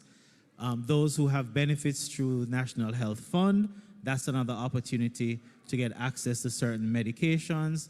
And now they're looking at adding certain diagnostic tests, so things like a prostate antigen test. So they're looking at different things to improve access. But notwithstanding, you still have a large population, a large number of Jamaicans, particularly in rural Jamaica, who don't have the type of access that they would want, and the system is still not at the place where it can accommodate all the persons and the needs that they have. So the issue of access will continue, but within that structure, I think at the primary healthcare level, if you need a general physician, a general visit, most people are aware of a close point that they can access that visit. When it becomes more complicated is when you require diagnostics. So if you need blood tests, if you need x-rays, if you need scans, that's when it becomes more complex. And if you need hospitalization, then it's also a challenge. So if you need to get to a hospital or you need to stay in a hospital, it's usually not always the closest point to you. In expanding access as well, the efforts in Canada, you have telemedicine. I think there's some efforts in Jamaica at that. Our population, fortunately or unfortunately, are not as keen in terms of telemedicine as some other populations. But it's not only that they're not keen. Think about internet access in Jamaica. Some people have if you live in urban areas, but if you live in rural areas, you're talking about data and getting that credit on your phone, et cetera, to talk to the doctor. And for the Jamaican, the doctor experience is a very physical one.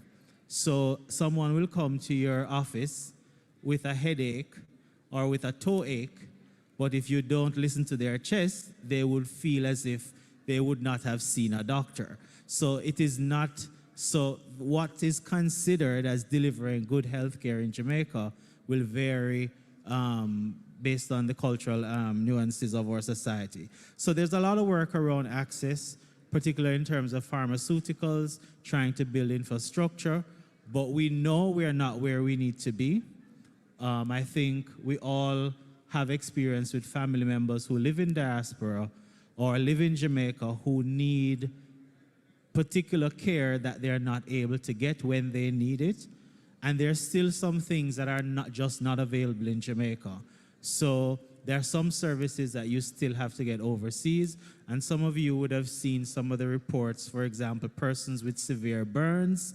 So if you're somebody who needs certain surgeries, certain types of surgery, especially for kids, having children with certain illnesses in Jamaica is a risk because it's very difficult to access services that they require. So if you have an autistic child, if you have a child that needs a lot of special needs and intervention, then it's very difficult to maneuver those systems. So I think in general, for most common things, you can find access to healthcare, but once it becomes more complicated, then the access reduces.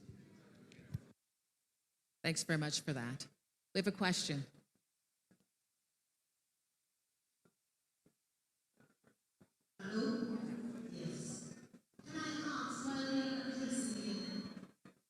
Healthcare needs in Jamaica. I truly believe you can't address healthcare needs without addressing the social needs. We talk about people unable to get to clinics or public hospital, but the clinics come closer to them.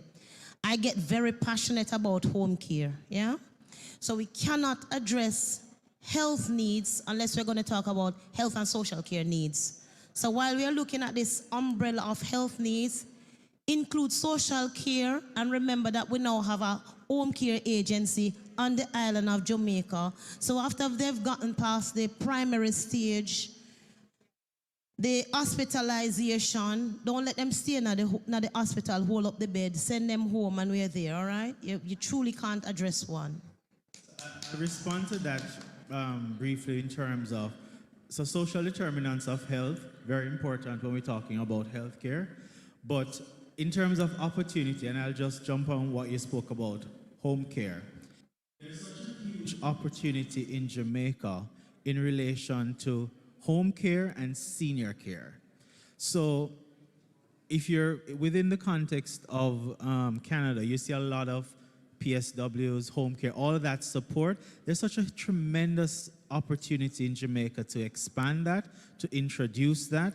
I'm very passionate about seniors and the Jamaican context as well. The Jamaican population is an aging population.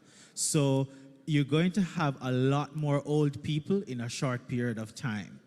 And when you don't have home care or care that allows them to be independent and at home as long as they can, then it's going to create additional struggles on the hospital system, which is already oversubscribed. So there's a tremendous opportunity for home care. There's a tremendous opportunity for adult day programs, to structure around adult day programs, so activities that people can have in daytime.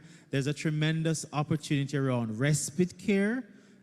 I don't think Jamaicans understand what is respite care. And for us, respite care is giving that caregiver a break. So, whether a short period of time or hours, there's so much opportunity in that space that is untapped that I think that's where people need to focus on in terms of investment. I think you've touched on an important area, and that is when we think of health and well-being, it's important for us to think of the other things that impinge on that. And so I alluded to education earlier on, but there's also issues relating to poverty and other social determinants of health that are extremely important when we think about health and well-being. And we can crystallize a lot of those elements. Many of us know what they are, but it raises an important point about the various things that intersect with health. Thank you. Yes, both really great points and a really great question and comment. Certainly, we all know that the aging population is actually a global issue. This is not just about Jamaica or Canada. Globally, the seniors are the fastest rising population. Okay, we have another question. Afternoon. Regarding healthcare. Yeah, regarding healthcare, what type of assessment have they done regarding the type of healthcare that is needed? Because you just mentioned, I think, probably about 3 or 4 different areas. So what type of assessment has been done, and what is being done to ensure that the necessary resources are in place? Because you mentioned elderly care, you mentioned respite, and so forth. So it's good for you to say that they have been identified, which is good, that they have been identified. But what type of resources have they put behind it to ensure that there is enough care for elderly? You mentioned disabled. Right now, I'm from a small town, Westmoreland, Savalmar, and from the Savalmar Hospital was built, nothing further has been done. The parish has grown tremendously since then. It's one of the largest, has one of the highest count in terms of accidents, bike accidents, and also gunshots. We know of, well, actually, I just had a cousin who was in emergency, sitting on a chair for almost a week, could not get a bed. And this is not an isolated case. So what is being done to address those situations that is happening in terms of the resources that are being put in place? Thank you very much. All right, so I'm not a spokesperson for the government. I should say that first. However, I do some work with the Ministry of Health in relation to healthcare expansion in Jamaica. So visit Jamaica, it's also a concern that we have. We just heard a story yesterday that a tourist and a teacher and staff had died So you have the possibility of being involved in an accident, right? And not everybody can go to the private facilities. So if we're in a situation like in Westmoreland or in any parish, I wouldn't like to know that I go back home and I have to be sitting on a chair for a week just to get health care. Thank you. I'll respond as best as I can in relation to that. Just to say, a lot of developing countries struggle with healthcare infrastructure, healthcare access, etc., etc. There are some things happening in the Ministry of Health. So they've recently got I think an IDB loan that's doing a lot of expansion in relation to healthcare infrastructure. That information, if you go on their website, you can see where the expansion will be happening. So they're looking at a lot of hospitals, a lot of health centers, a lot of services that will be expanded under that. So some of those issues will be addressed, but I don't think there will be a time where all those issues will be addressed. Second to the point about accidents, we all want to see a better healthcare infrastructure in Jamaica, because even if you can afford private care in Jamaica, if you get into an accident, most of the times the closest facility to you will be a public facility. And most of the time, the issues that you need to resolve, even if you can afford private care, you can only resolve them in a public facility. So there is an interest for us to all have good health care. In terms of plans, there are plans and stuff that is happening. How much of it will be addressed? I think a lot will be addressed, but there's always going to be some sort of gap. Thank you for that, Dr. Nation, and thank you for actually raising for us the opportunities that we can actually see that need to, for us to spend some more time looking at around the Jamaican healthcare system. You know, it brings to mind, for me, asking the question about, we're here today, so what can the diaspora do? What can we do here to support, better support the health system in Jamaica? Dr. Upton? No, thank you very much. I really think that's the bottom line. So what can the diaspora do? And that can be challenging.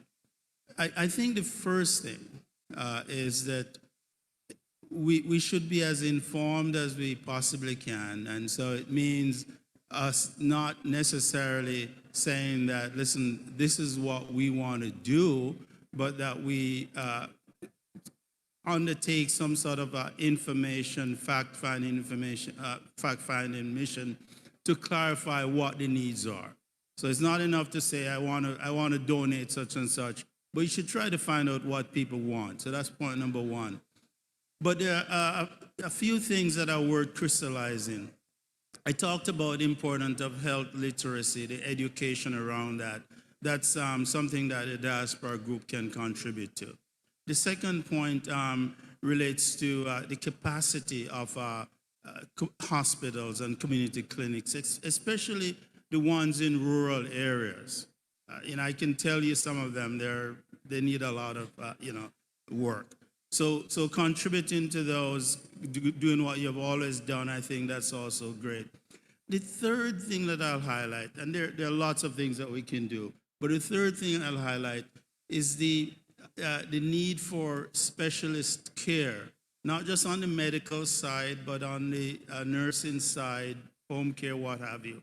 That's another category of care. Coupled with that is one area that I think we just need to remember to focus on, and that is an enhanced focus on mental health. That is a big deal. We've seen that emerge during COVID, and there are many of us in that space, or we know people connected with that space. And so that's another area that I think that the diaspora could focus on as well. Thanks very much. All right, we have another question. I think this is going to be our final one. Go ahead. time and your comments. My question is for people in the diaspora that want to move back home, understanding the sort of situation that is healthcare in Jamaica, how can one better prepare, or how can one deal with the reality if they do want to move back home, or do they just have to fly out whenever they need something to be done? So it's so interesting that you asked that question, because we were speaking earlier on, and that's a part of the conversation that we had. So the first thing in my view is understanding the landscape in Jamaica and creating a plan surrounding that landscape. So a lot of persons can advise you, so you can get advice as to knowing your own health status, knowing what are your own health needs, and identifying how those things would be addressed in Jamaica. There are some persons, unfortunately, Jamaica is not the ideal place to address your health needs. That's not the majority of persons, but there are some persons where that will be the case.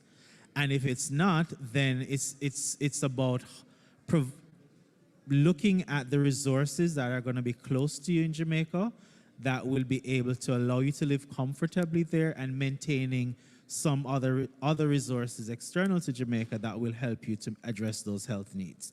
So it's really about creating a plan around your individual needs. I think the majority of persons won't have healthcare challenges that cannot be addressed in Jamaica. It's really about how they will structure within Jamaica, how they will be addressed. So it's about identifying if you need a physician care early, having the access points for the things that you need close to you, and understanding if you need to escalate beyond those access points, where you go, and if you need to pay, all those things which you have to structure at the individual level. As in terms of opportunities, I hope that answers your question, but I think it's really about a plan. But understanding there are some things that you probably better served dealing outside of Jamaica just because of resources and paying for them, etc., etc. In terms of opportunities, though, so there's a lot of persons here go to Jamaica when they need a checkup, when they need a second opinion, when they need to get dental care or some care that is, or they need hip replacement, knee replacement, things that they'd probably have to wait a long period of time for here, or they might not trust the system that they're navigating here in relation to information. And that's not unique to Jamaicans. Most diaspora persons tend to go home when they feel sick to hear from their local doctor what it is that is wrong with them. So that will continue, and there's a huge opportunity for persons in the diaspora who want to coordinate that sort of arrangement. So in terms of facilitating that sort of transfer of persons from here to there, so medical tourism, if that's what we want to call it. There's a huge space in the health and wellness space in terms of nature, health and wellness. There are huge opportunities there.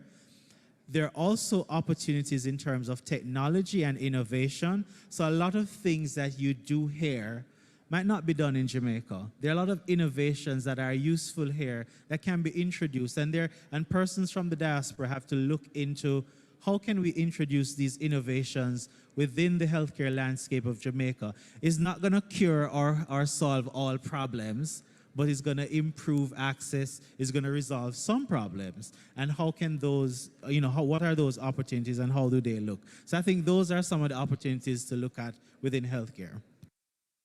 Thank you very much. Just a final word, Dr. Upton?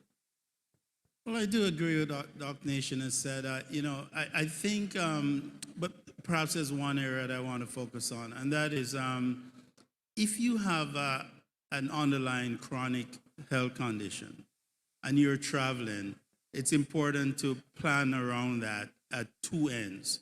First, plan at this end before you go.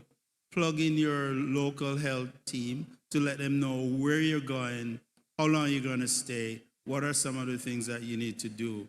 but also when you get there, at least in anticipation of your arrival, that you know where you're going to seek medical attention from if you were to get ill. And make sure you have adequate supplies of medications.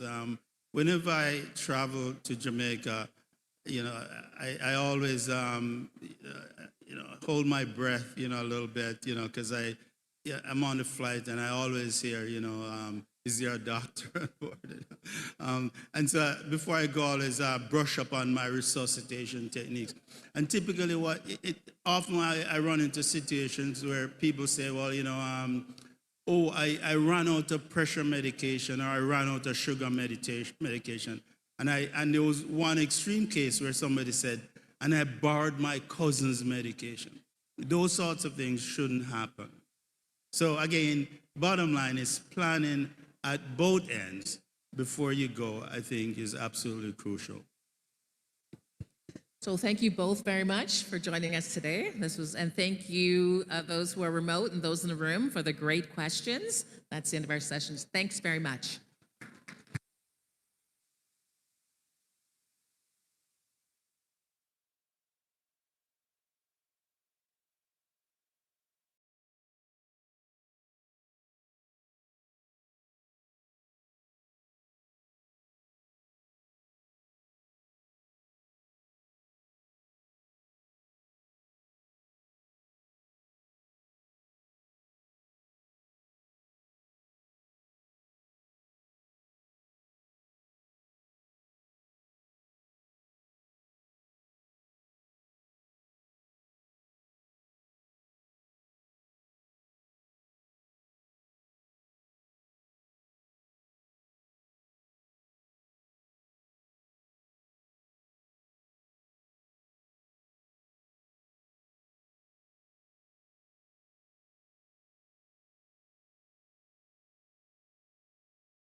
To Sierra Leone and Jordan. Kevin is also a retired deputy superintendent.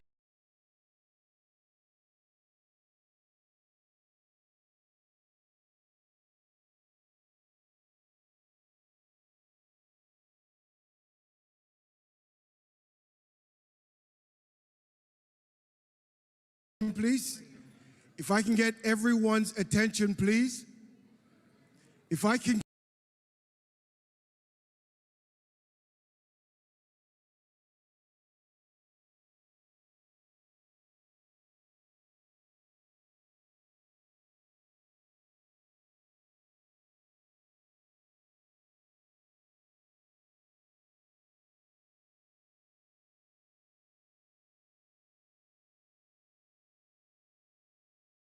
I'm blessed, I'm honored, I'm privileged to be able to discuss a topic that is very important to us, a topic that requires discipline. I'll say it again, a topic that requires discipline. So I'm asking you that if we can all exercise discipline as we go through the remainder of the session. Earlier today, we had a number of individuals who spoke about crime. And it was stated that crime is a barrier to tourism and investment in Jamaica. There is what is called Maslow's hierarchy of needs. And with Maslow, what it says is that as individuals, there are things that are very important to us that motivates us. And the first one is their physiological needs. As long as we have food, water, warmth, and rest, a place to live, we're happy. The next level is safety needs, right? So if we can't get past being safe, then we can't move on to the other pieces. So safety is very important to us. So for the next few minutes, we would like to discuss safety on the island of Jamaica and just safety in general. And with me, I have two distinguished gentlemen who have joined us. On my left, we have Peter Slowly. Peter is the CEO of Slowly Solutions, Inc., and a former chief of police. He received the United Nations and Canadian Peacekeeping Medal and was invested with the Officer of the Order of Merit for the police force. He has an MBA, a sociology BA, and is an FBI National Agency graduate. His personal motto is others before self, compassion for all. Peter was born in Jamaica, immigrated to Canada, and lives in Ottawa with his wife and 2 children.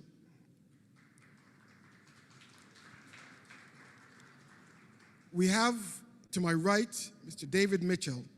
David Mitchell is a community-oriented leader, born in the UK, to Jamaican parents. He's a founder and former president of the Association of Black Law Enforcers. Mr. Mitchell is a recipient of many distinguished awards, including the Harry Jerome Award, Decade Leader, and African Canadian Achievement Award, Excellence in Justice, and Government of Jamaica Award, Excellence in Criminal Justice. I'd just like to let you know that sitting before you, you have over 100 years of experience in law enforcement. We're not going to be talking to you to give you the silver bullet or the one thing that's going to solve crime, but we're going to bring a number of things to your awareness and hopefully provide some opportunities that can be used as we move forward. So my first question is, we look at the current situation in Jamaica as it relates to crime. And before I go into how we see it or how we feel, I'd just like to ask, how did we get here, right? I learned from navigation that the first thing you want to know is where am I coming from in order to know where I'm going. So, Peter, I'm gonna throw this one at you. How did we get here? Thank you, Kevin. Again, thanks to the organizers for putting this on. I did some quick research on the way down here, and unfortunately right now, Jamaica has the highest homicide rate per 100,000 of any Caribbean country, any country in Central America, and any country in South America. This includes countries like Colombia, Ecuador, that have been almost completely taken over by organized crime and the drug trade. And not by a little. This is the highest rate by a long shot. Kevin's question is important. The role of government, the essential and singular differentiating role of government in any country, but particularly in Western-based democracies, which Jamaica is to provide for the security of the country in 2 ways: against foreign incursion onto the territory of Jamaica, and to protect Jamaicans against Jamaicans in terms of violent criminal victimization. Everything else stems from creating that sense of security: a strong economy, a strong healthcare system, a strong education system, and so on. So what is the historical status of Jamaica? If that security isn't there, what happens to the population? They hunker down or they leave. And in the early 70s, mid-70s, through the 80s and 90s, many Jamaicans left, including my family, for a range of reasons, but significantly and singularly, a sense of security or a lack thereof. What happened in those late 60s, early 70s years? Number one, geopolitical, well beyond the ability of any Jamaican to control. The war on drugs started in the United States. They started to build a wall across the southern boundary from Mexico, and that stopped the transshipment of drugs up through South America and Central America into the United States. And so the Caribbean became that pipeline. Around the same time, United States interests around stopping communism meant interference with several foreign governments, including the Jamaican government. Destabilization efforts, along with the drug pipeline, created a significant rise in drug-related violence that has really not abated in the last 50, 60 years. Secondly, and we heard it from the medical team before, the social determinants of health, poverty, lack of education outcomes, unemployment, the generational trauma that goes back to the slave days. These are all the social determinants of health that affect crime levels across the world, here in Toronto, Canada, and in Kingston, Jamaica. But it is much more exacerbated in our homeland. Third, and this one's a little bit of a tough one to say, but it's a reality, the crime problem in Jamaica is directly linked to the corruption problem in Jamaica. Any level of government or civil society that in any way contributes to or condones local organized crime or transnational organized crime are going to create the conditions around corruption at the highest levels to the lowest levels.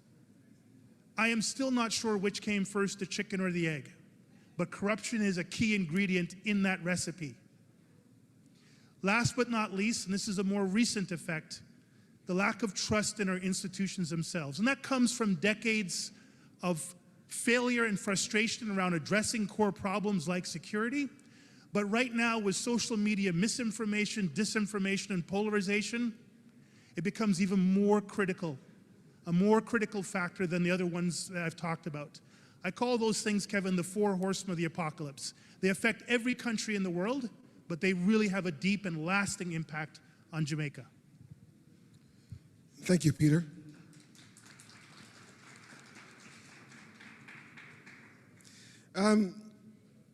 David, you've worked around the world, right? You were born in the UK. You have a Jamaican lens. Now, Peter spoke very well about the background. Like, how do you see the situation in Jamaica right now? Thanks, Kevin. I don't see it that differently from Peter. And if you look at, any criminologist will tell you that there are basically three causes of crime. And it lines up exactly with what Peter said: political causes, social causes, and economic causes. And even if you listen to people and where their focus is, i.e. eat-a food, right? Everybody wants to eat, everybody wants to be clothed, everybody wants to be sheltered. So in doing so, are the opportunities there in terms of education, in terms of employment and economics to be able to achieve that through the way that we know has been established? The other issue that I think, and Peter hit on this in terms of social media, the advantages from my perspective that Jamaica has is culture, food, and ultra-patriot people. That's not going to help you when you can dial into TikTok and see major robbery and gunshots flying left, right, and center, or you hear tourists talking about what happened to them on a resort in terms of safety, and you're wondering, hang on there, I've been to resorts, I've been to Jamaica, isn't there security? How do these things happen? You know, and just to illustrate that, Kevin, I pulled up, and I've never done this before when I've traveled, and especially not to Jamaica. You go to Jamaica, you ask your people there what's going on, and they tell you and you make your decisions accordingly, right? If you go on the Government of Canada website, Jamaica's travel advice, it says exercise a high degree of caution. That's what's being thrown out there.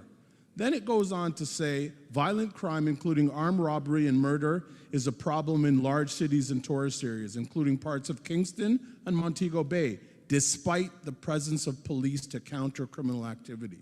The availability of firearms is widespread, and most violent drug and gang-related crimes, especially murder, involve firearms, and there's a risk of becoming the victim of crossfire in these areas.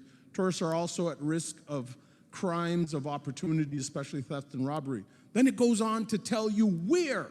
So everywhere, Arnett Gardens, Augusttown, and then you can just keep going. Montego Bay, Homestead, Taw's Pen. This is on the Canadian government. Where them know them place, yeah? Right? So that's the challenge that we're up against in terms of the image that's being out there, right? Corruption, the social conditions that drive crime, and then what's happening with the young people. You're going to do what you see. And if you don't see better, it's not going to get better. Thanks, David. Now, the fact that I traveled to Jamaica just the other day, and being in the military, I have to ask permission to travel out of the country. And as soon as they heard I was going to Jamaica, there was about 3 or 4 emails that were sent to me right away saying, as a military person representing the Canadian Armed Forces, be careful of where you go. And similar to what David just read, I had all of those just sent to me right away. So folks, we have a problem, right? Now, Peter, you've been an advocate for and a practitioner for community-based policing. In your opinion, how can the diaspora support the implementation of community-based policing as a potential response to the crime situation in Jamaica? Thanks, Kevin. There will always be a role for a traditional model of policing, particularly in a country that is as much rural as it is urban, where there is a police officer, a police constable that is well known, that works within the community, works for community, lives ideally in or near the community. That model, I think, has been tested well over 150, 175 years in multiple jurisdictions. I've had the pleasure of a working relationship with the JCF that goes back almost 20 years now, and I've seen and gotten to know many of the Jamaican constabulary commissioners, and I know personally that they have implemented with a degree of success in parts of the island at different times with different political parties in power, effective community policing strategies. The challenge is to be able to maintain that over the course of electoral cycles, to spread that not just in one location, but across substantial portions of a country that have different capabilities in different parishes. There's a great challenge in scaling really good practices. At one point, I would say in the late 2000s, Jamaica had actually one of the most progressive and effective community policing programs that would rival the best police services here in Canada. It is not for the lack of expertise. It is not for the lack of will and skill. The ability for that to be scaled and sustained across the political electoral cycles and across an entire country is very challenging. Jamaica has brought in experts from around the world to run the JCF. Jamaica has bought in to some of the most advanced technology in policing anywhere in the world. As I've said, Jamaica has implemented some of the most progressive community policing practices anywhere in the world. Jamaica probably in the Western Hemisphere, Caribbean, North America, North America, have actually engaged in some of the most effective combination of police and military integrated operations, to the point that it's probably gone too far, where instead of for 3 to 6 months, you have a combined JCF-JDF operation, you're now going on 3 to 6 years. There is something that is blocking the ability of Jamaicans to take really good technology, really good practice, really good leadership, and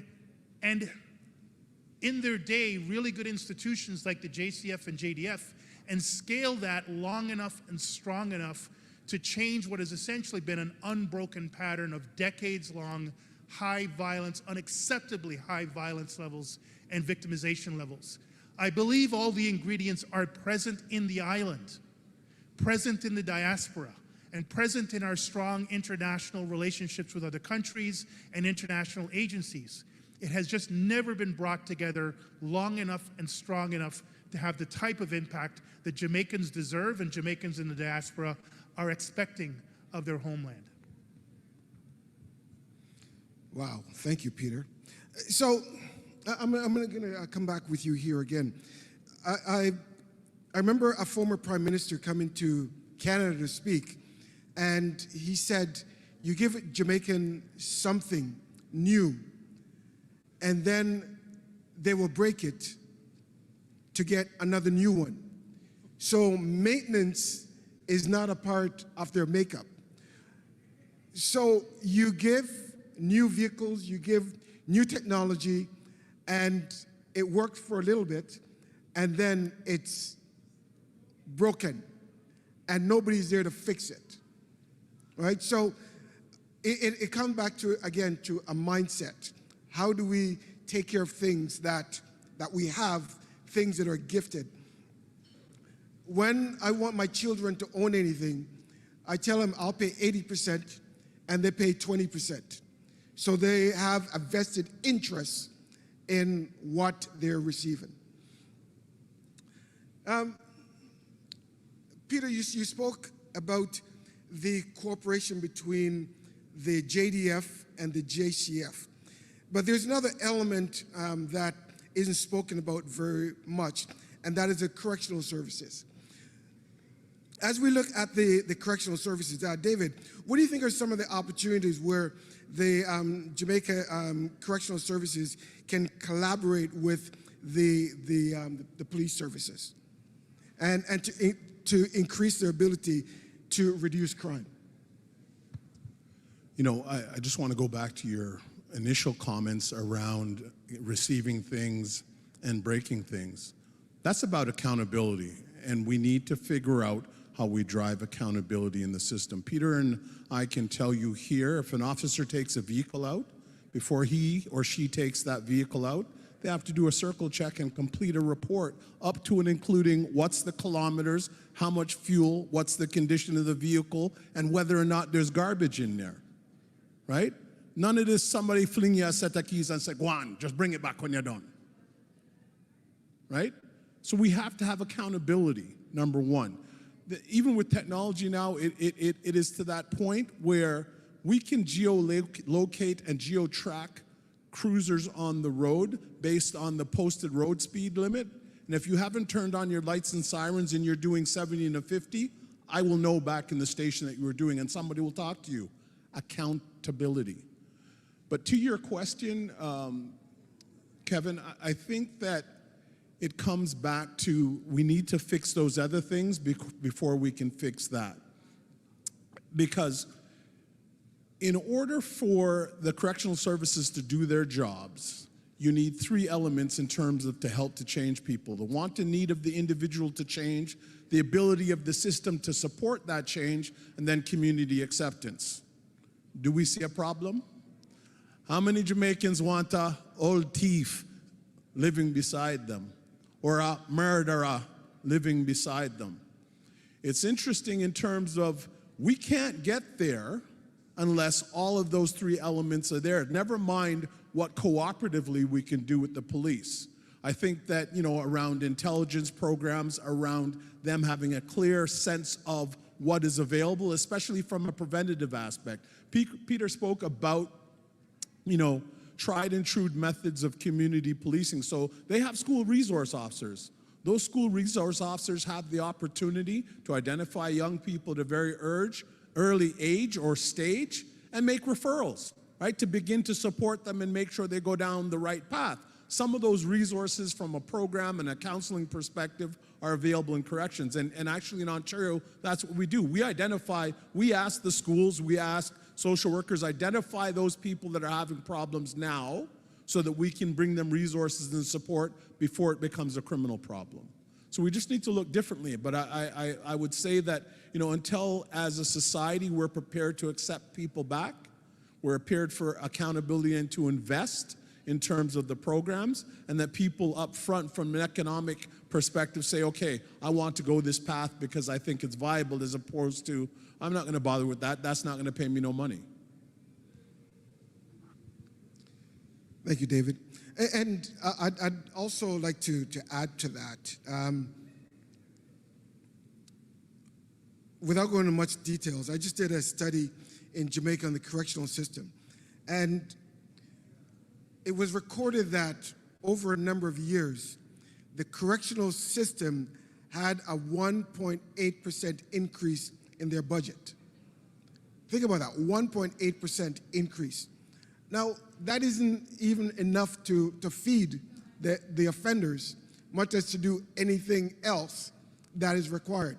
So when we look at the three arms of crime prevention, with the military, the police, and the corrections, when you focus on apprehending the offender and not rehabilitating them while they're incarcerated, think that one day they're going to get out and they're going to be your neighbor. So what do? Right? Just some more food for thought.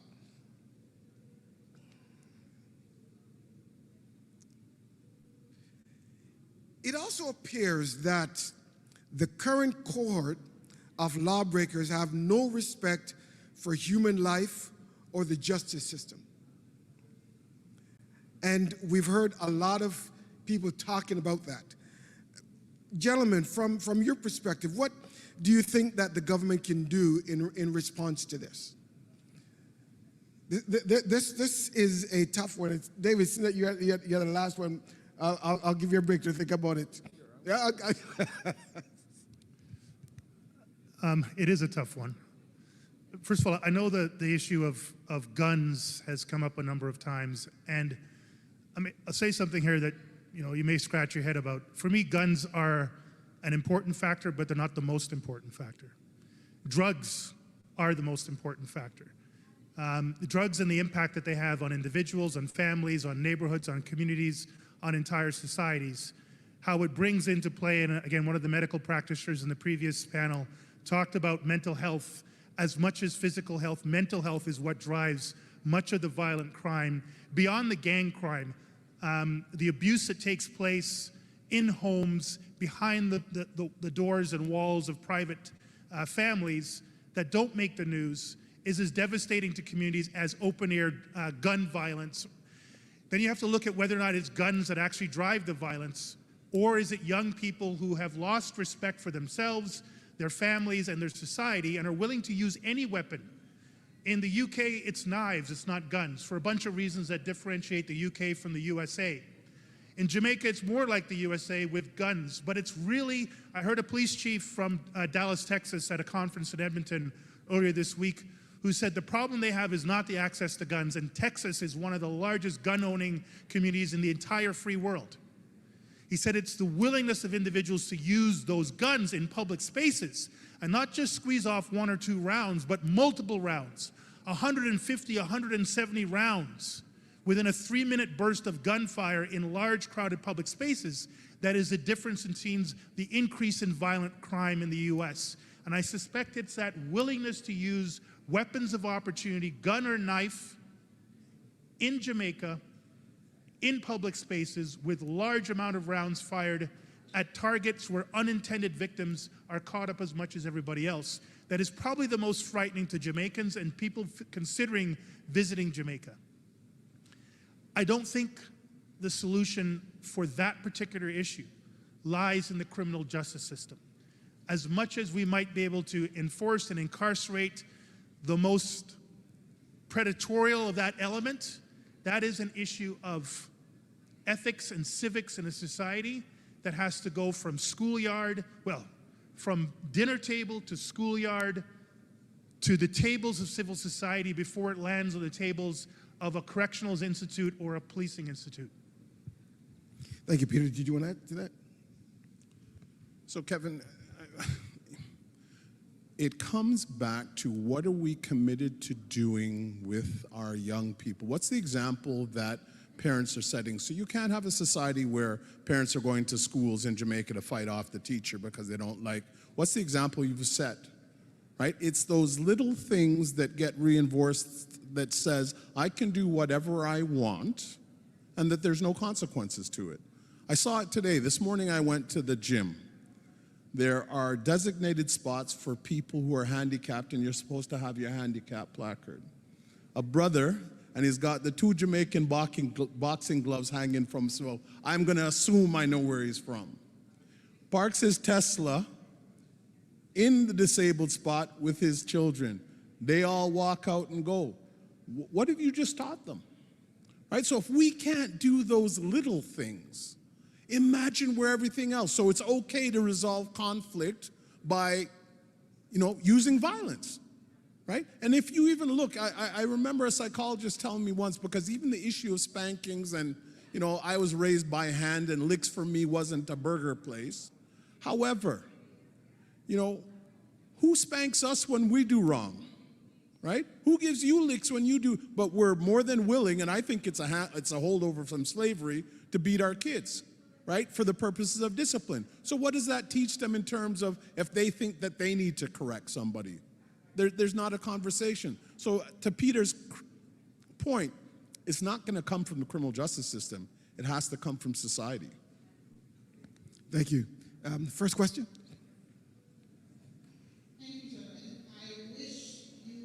On at the time you're supposed to have been on so that we actually would have had a room full of people that were listening and engaging. I'm also going to count out the GOJ because their members are gone.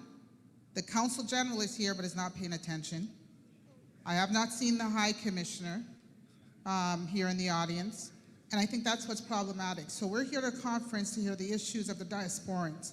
We have two of our esteemed members on the panel right now working in the criminal justice system and corrections, and Kevin with you in the military. And you are speaking, your knowledge is voluminous. And right now, the people that should be hearing are not hearing, but those that are here, let us go forward. So Peter, you touched on the aspect, we know it's moral decay. That's a given. That moral decay is happening around the world, but even though we're talking about Jamaica, moral decay is a problem. But when we talk about the drugs, so when we see issues where a plane, and it's not just one, there's now been 3 planes that have landed in Jamaica, found empty, sitting on a beach. We can assume what's in the plane. Either it was drugs or it was people that are being shipped through, right? One of the 2 main issues. We have government that is not doing anything with the resources that they've been given. We've had multitude of countries, so you guys have all been on different task force from either US, Canada, Britain. We've even had Germany and a few others who have come in to aid Jamaican governments with regards to aiding with crime.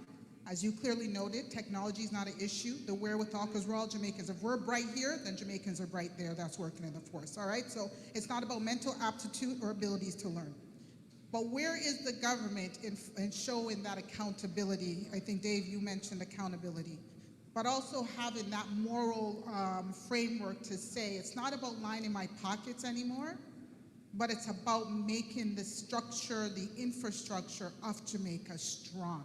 Because the ability is there, the wherewithal is there, but the money, the resources. So, Peter, for you, what would you say is the top 3 as an observer that the Jamaican government needs to do to put in place things that could be impactful by the time we reach June to that diaspora conference, that we have some semblance of something that's actionable? I know I'm putting it on the table, but then Dave, I'm going to ask you, and also for you, Kevin, from a correction military positioning, what 3 tangible things should be prioritized, whether or not they'll be accomplished by June, but they need to be part of that impetus to at least start to affect change?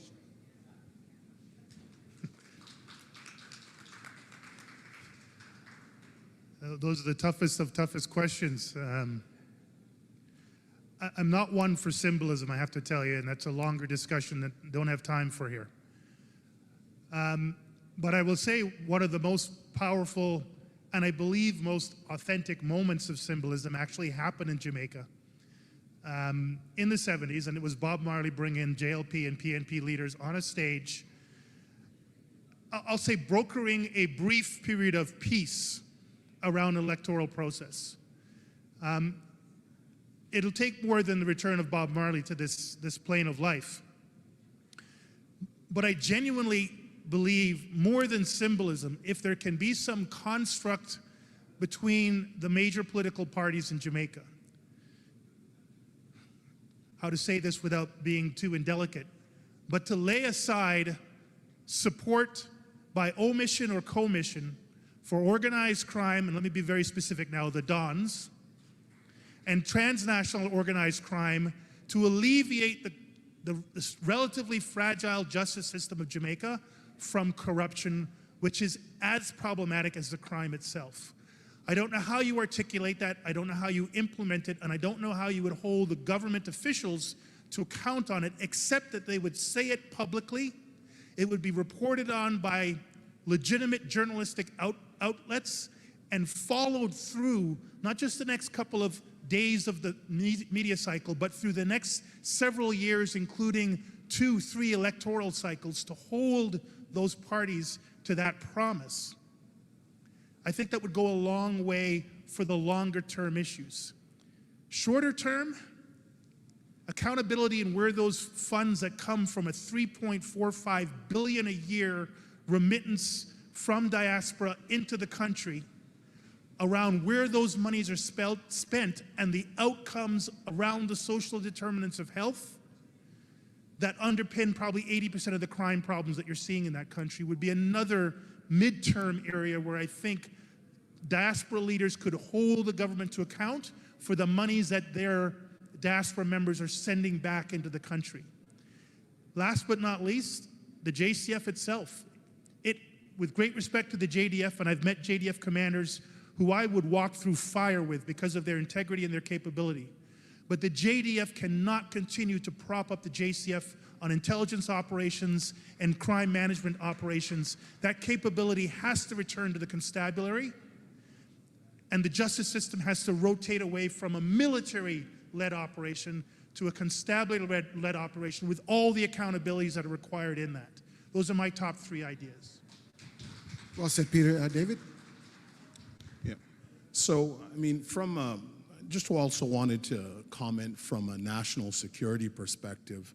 I was at a conference, I think in 2019, where the minister had indicated that there are 2 international airports, the cruise terminals in terms of where cruise ships come in, and 136 informal entry points into Jamaica.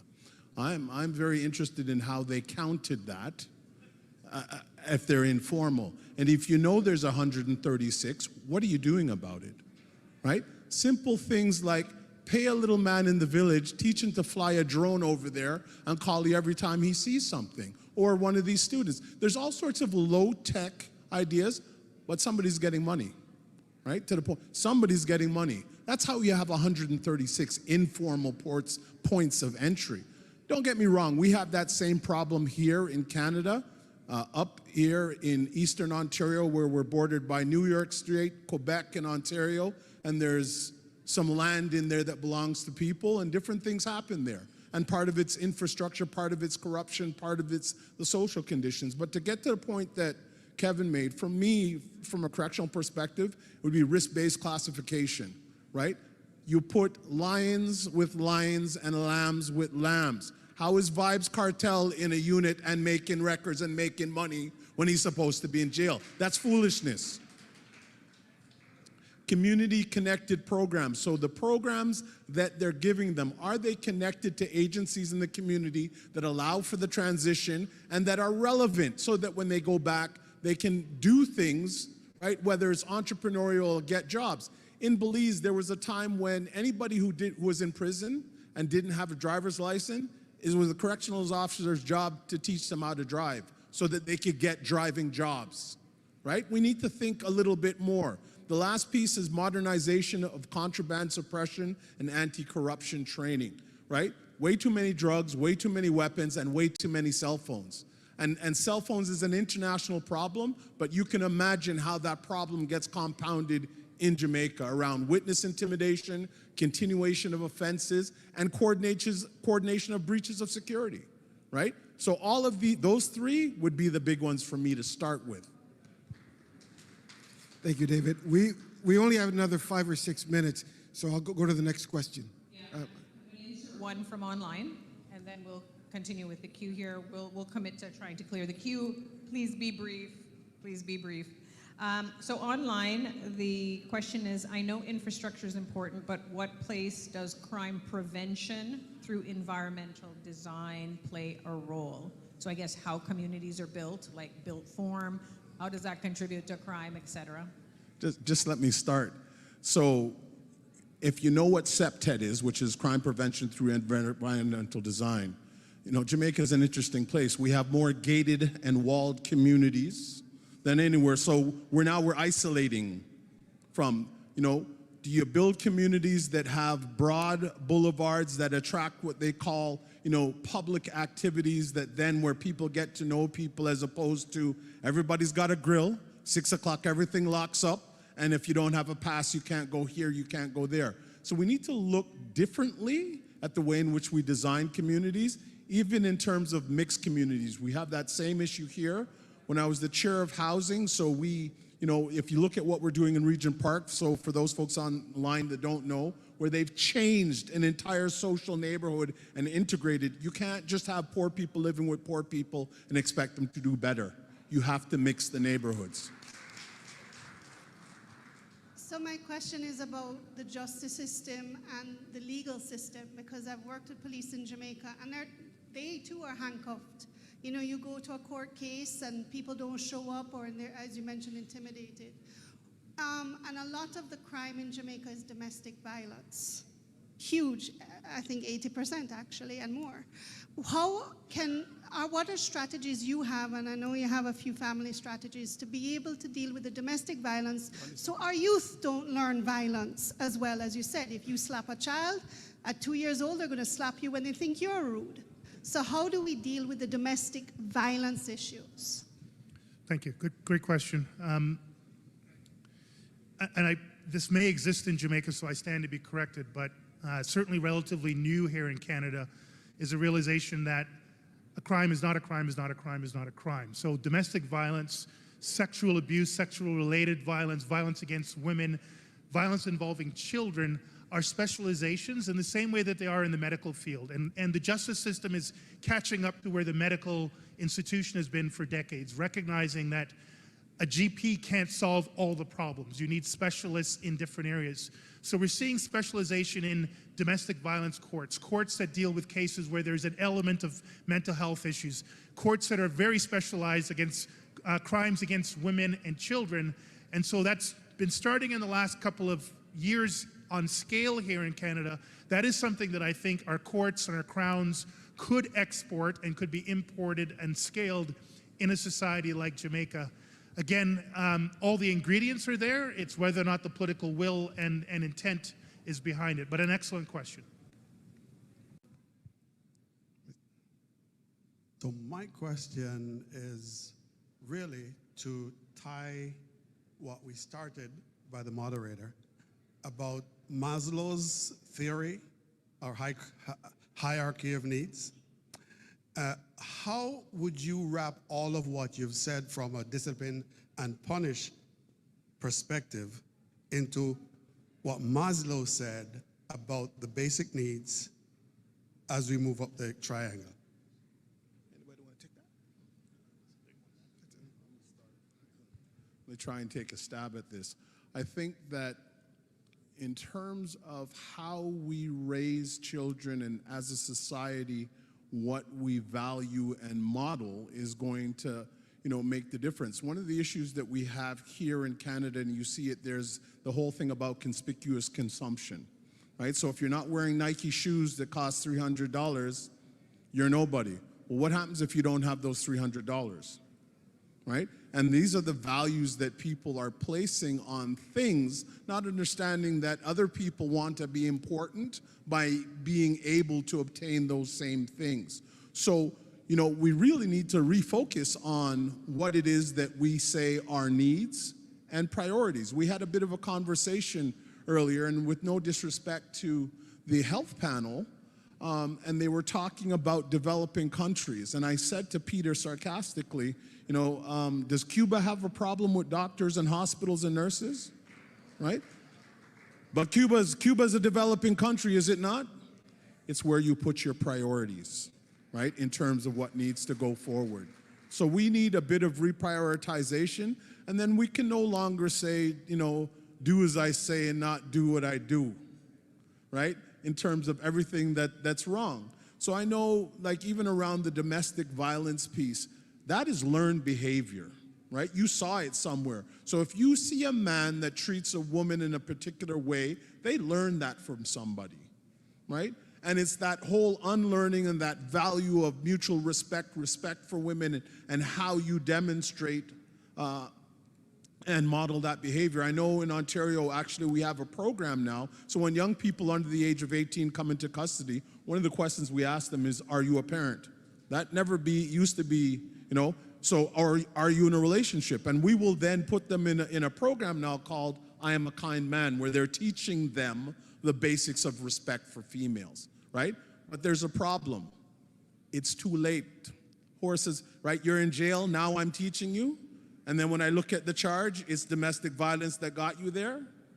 It needs to start way before that.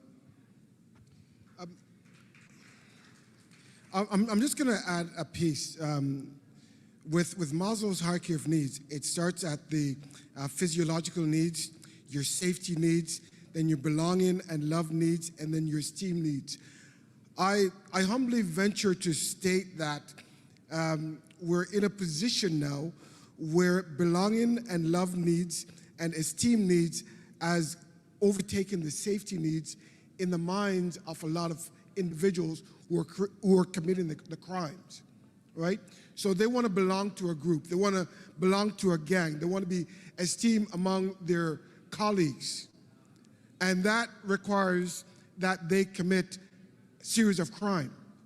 So they've actually flipped Maslow's hierarchy of needs to suit their own needs at the time. So there's a change that's going on, and we just, as David said, we have to, at home, take care of our business. And when we take care of business, things will work well. You want to add anything? Yeah. Okay, so next question, please. Okay, good afternoon, everyone. So my question is stemming from, first of all, I want to say accountability, and I heard you say that a lot just now, and it is true. However, I want to just be brief in sharing that I am, a victim of an abduction last year, and there was 3 weeks before that, I was robbed of my vehicle and all of my valuables that was there.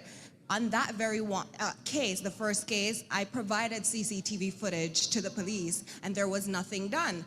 And there is in Jamaica where police and soldiers are deployed, the response time is a major issue in Jamaica, whereas you're in Canada, and if something happens, you could just literally dial and the police will call you back. That is not the same structure. And Mr. Slowly, you spoke about, how it is a case where accountability is a major part of it, but my question is, how do we utilize you spoke on the technology as well, how do we utilize the technology that is available in Jamaica? Because I'm not seeing where that is being utilized, and what advice would you give to the government with regards to how to move forward in this step? Well, thank you. Great question. I'm going to pick up on a point Dave made. There's a lot of low tech that could be utilized, drones being an excellent example. Let me just put this very big caveat though. Surveillance, mass surveillance, particularly mass surveillance by state-sponsored institutions, police and military, is a very critically important issue and should not be trivialized, even with the examples that I'm about to continue to give you. So that is incredibly important, and we've seen Jamaicans in the diaspora right here in the city suffer horrendously for far too long because of mass surveillance techniques in a first world country. So please, as a caveat, I want you to hold that as I talk. So drones. I was in Kosovo in a UN peacekeeping mission in 2001, 2002. This was a country that was bombed back to the Stone Age in the previous 5 years. But literally within 5 years of a peacekeeping mission and the reintroduction of technology into a failed state, a war-ravaged state, they leapfrogged ahead of most first world countries in the early adoption of cell phone technology. They literally had the slate wiped clean, and therefore were able to build a tech grid and a platform for vendors to come in at reduced rates and data rates to allow a massive adoption of early cell phone technology that put Kosovo in the first world ranks. I'm not suggesting for a second that Jamaica looked for an excuse to be bombed back into the last century. And I hope no Hurricane 5 or any level lands on our country. But we are an emerging country, and we are very innovative, and we have actually shown, for good and bad, that we can adopt technology on scale to do incredible things. So there's something in the system already that could allow for a significant technology leap where you could use relatively ubiquitous, low-cost technology to create a disproportionately positive impact on the crime situation that we've been talking about and other types of situations that have been related to over the day's events. But with that caveat, you can go too far, you can go too fast, and you can turn it into as bad a situation as it could be good. Thank you. Next question, please. So my comment or question is about fraud. It is so rampant. You speak to business owners, manufacturers, or any kind of business. It's just amazing the level of fraud that exists. Is that a mindset, and is that something, if you're willing to buy something cheaper and you know it's illegal, how do we fix that? So the reality is that's an international problem. How many of you get calls once a week from Revenue Canada telling you that you owe money, but if you pay the money in Bitcoin or with gift cards, they'll give you a break? No go so, right? It's an internet. As we move more and more to a technologically based society, the type of crime is going to change, right? Fraud is very lucrative. So whether it's the scamming or whether it's the illegal manufacture of copyrighted goods, so that I know recently in Jamaica, I think they seized a whole bunch of Nike shoes that weren't Nike shoes. Well, they tell you if the price is too good, something's wrong. How many of you, and it's interesting, especially as black people, when you're going to the store or malls or plaza, you park your car and there's always somebody that doesn't look like you that wants to know if you'd like some speakers that fell off the back of a truck, right? How do you know what's in that box? Because I know people have bought the box and the box is full of bricks, right? So, and that's the other piece, is being educated. You have access to the internet, you have access to things. If it looks too good, don't go for it, right? Another young lady that I just heard recently, she got an online job where you have to pay them before they pay you. And all of a sudden, she's $300,000 in debt. What were you thinking, right? But then again, I understand desperation, greed. They try to appeal to greed and urgency. Anytime somebody's pushing you to something, something's wrong. Because I can guarantee you, undertakers don't push you. Madden doesn't push you, he waits. Because you must come. All right, our final question. Yes, thank you very much. Interestingly, just piggybacking on that, what you said, I think it was some weeks ago that they showed the fraud thing with Nike, and then shortly after that, the PM was also seen buying something from a Nike shoes, probably, from a merchant. Fraud, same way. But anyway, we'll let that slide. Coming back to the scamming that you mentioned, and I was recently in Jamaica. When you stand on the corner, you can see people, and you talk about broad surveillance, but you can certainly see people who are driving cars that you think that they Sir, are I'm going not. to be rude. Your question, please. We ran out of time. Yeah, they're not available to afford. One of the things that we need is, I have to build up to the thing, is the unexplained wealth legislation in Jamaica to help to stem the buying of the guns and so forth. How can we, what can we do in the diaspora help to get the unexplained wealth legislation passed or pushed to ensure that it's passed? Because a lot of the killing has to do with the guns. Thank you very much for your time. I have a question. If you can hold dual passports, right? Yep. Can you vote if you hold your dual citizenship?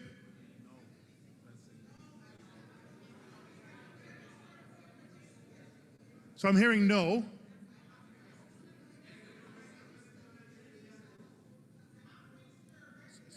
So let's go with no. Okay.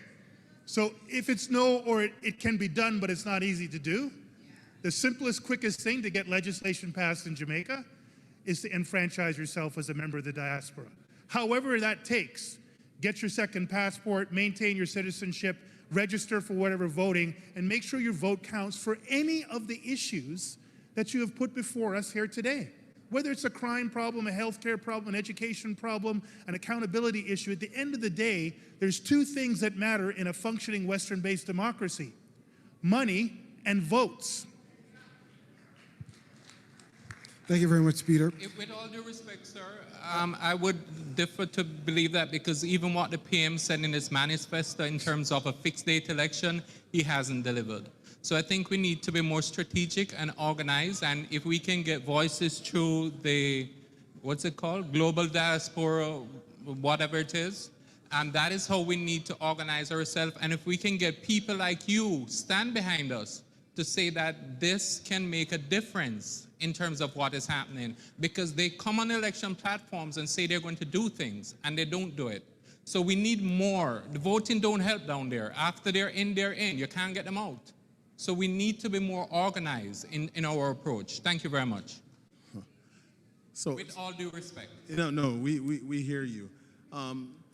It's not about Peter, myself, and Kevin. You've got very intelligent, brilliant people down there. All you need is, some of the professors, some of the criminologists, some of the sociologists, whatever, to bring forward the evidence that they've already collected to say, hey, here, this works, and this is why. So it doesn't take us, but I would agree with Peter around, because I can't figure out another way politically unless you live in Niger and you have a plan, right? So it's going to have to be the vote, right, in terms of changing what's there. Gentlemen, thank you very much for the time that you spent with us and sharing your experience.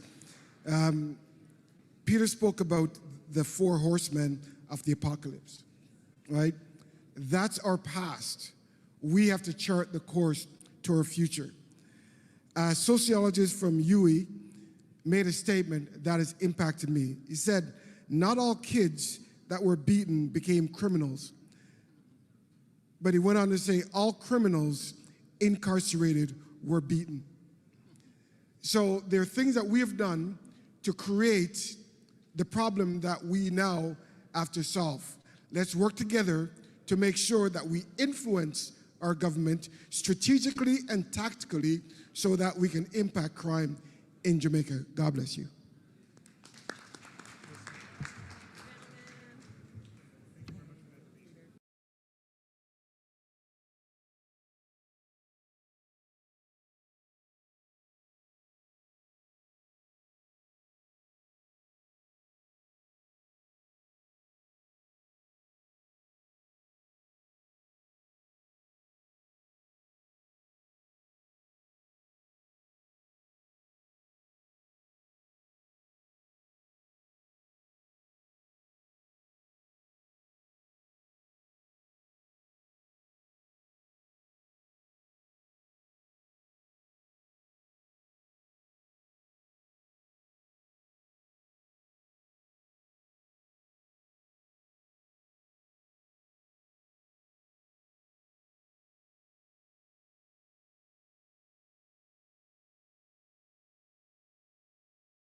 All right, so I know that we're all tired. It has been a long day, so we're just asking that you just bear with us. We're going to try to keep it as short as possible, but still not lose any of the quality.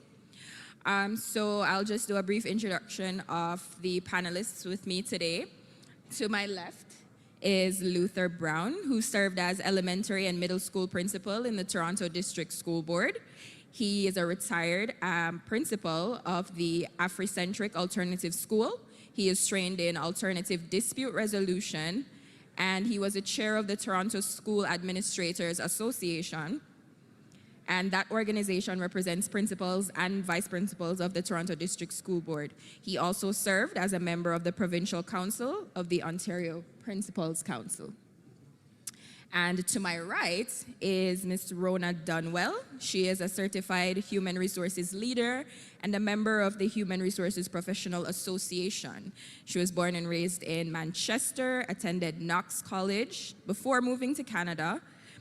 Her strong commitment to volunteerism has led her to serve in various capacities in the community. She is the president of the Toronto chapter of the Knox Past Students Association, immediate past president of the Alliance of Jamaican Alumni Associations, and currently serves as one of the Canadian representatives for the Global Jamaica Diaspora Council. She works with the City of Toronto as a manager for strategic planning and workforce development. So can we please welcome our panelists?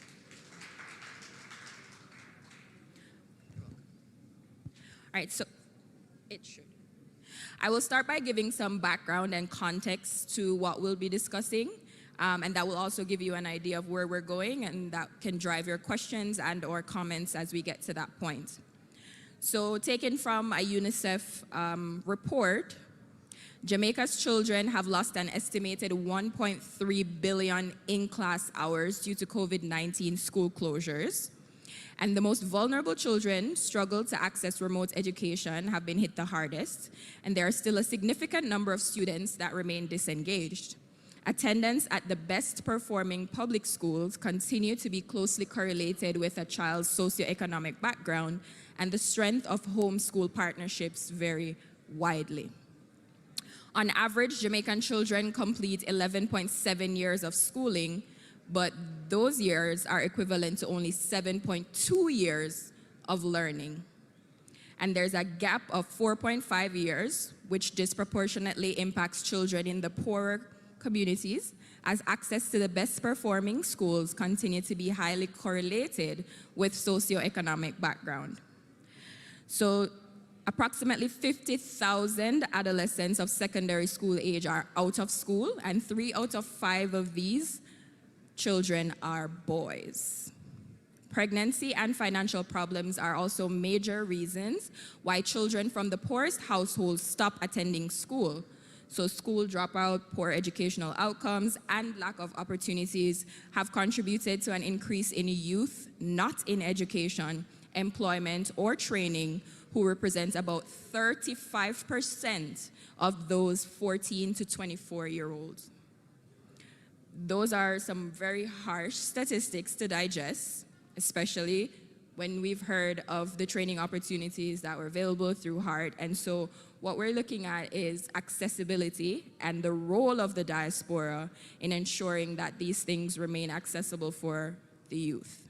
So my first question, and I will give both of you a chance to answer, we'll go with Mr. Luther first, is from your perspective, what is the state of education in Jamaica? And aside from what I've stated, or maybe you agree, what are the root causes of those? Thank you. I cannot speak on what is actually happening in Jamaican schools, but I can talk to education from my experience as a school principal, as an educator, and as an advocate for subverting the system in order to produce equitable schooling outcomes for Black students especially. One of the concerns, based on the context you just set, is the access that is available to young people because of the economic and social situations within which they live.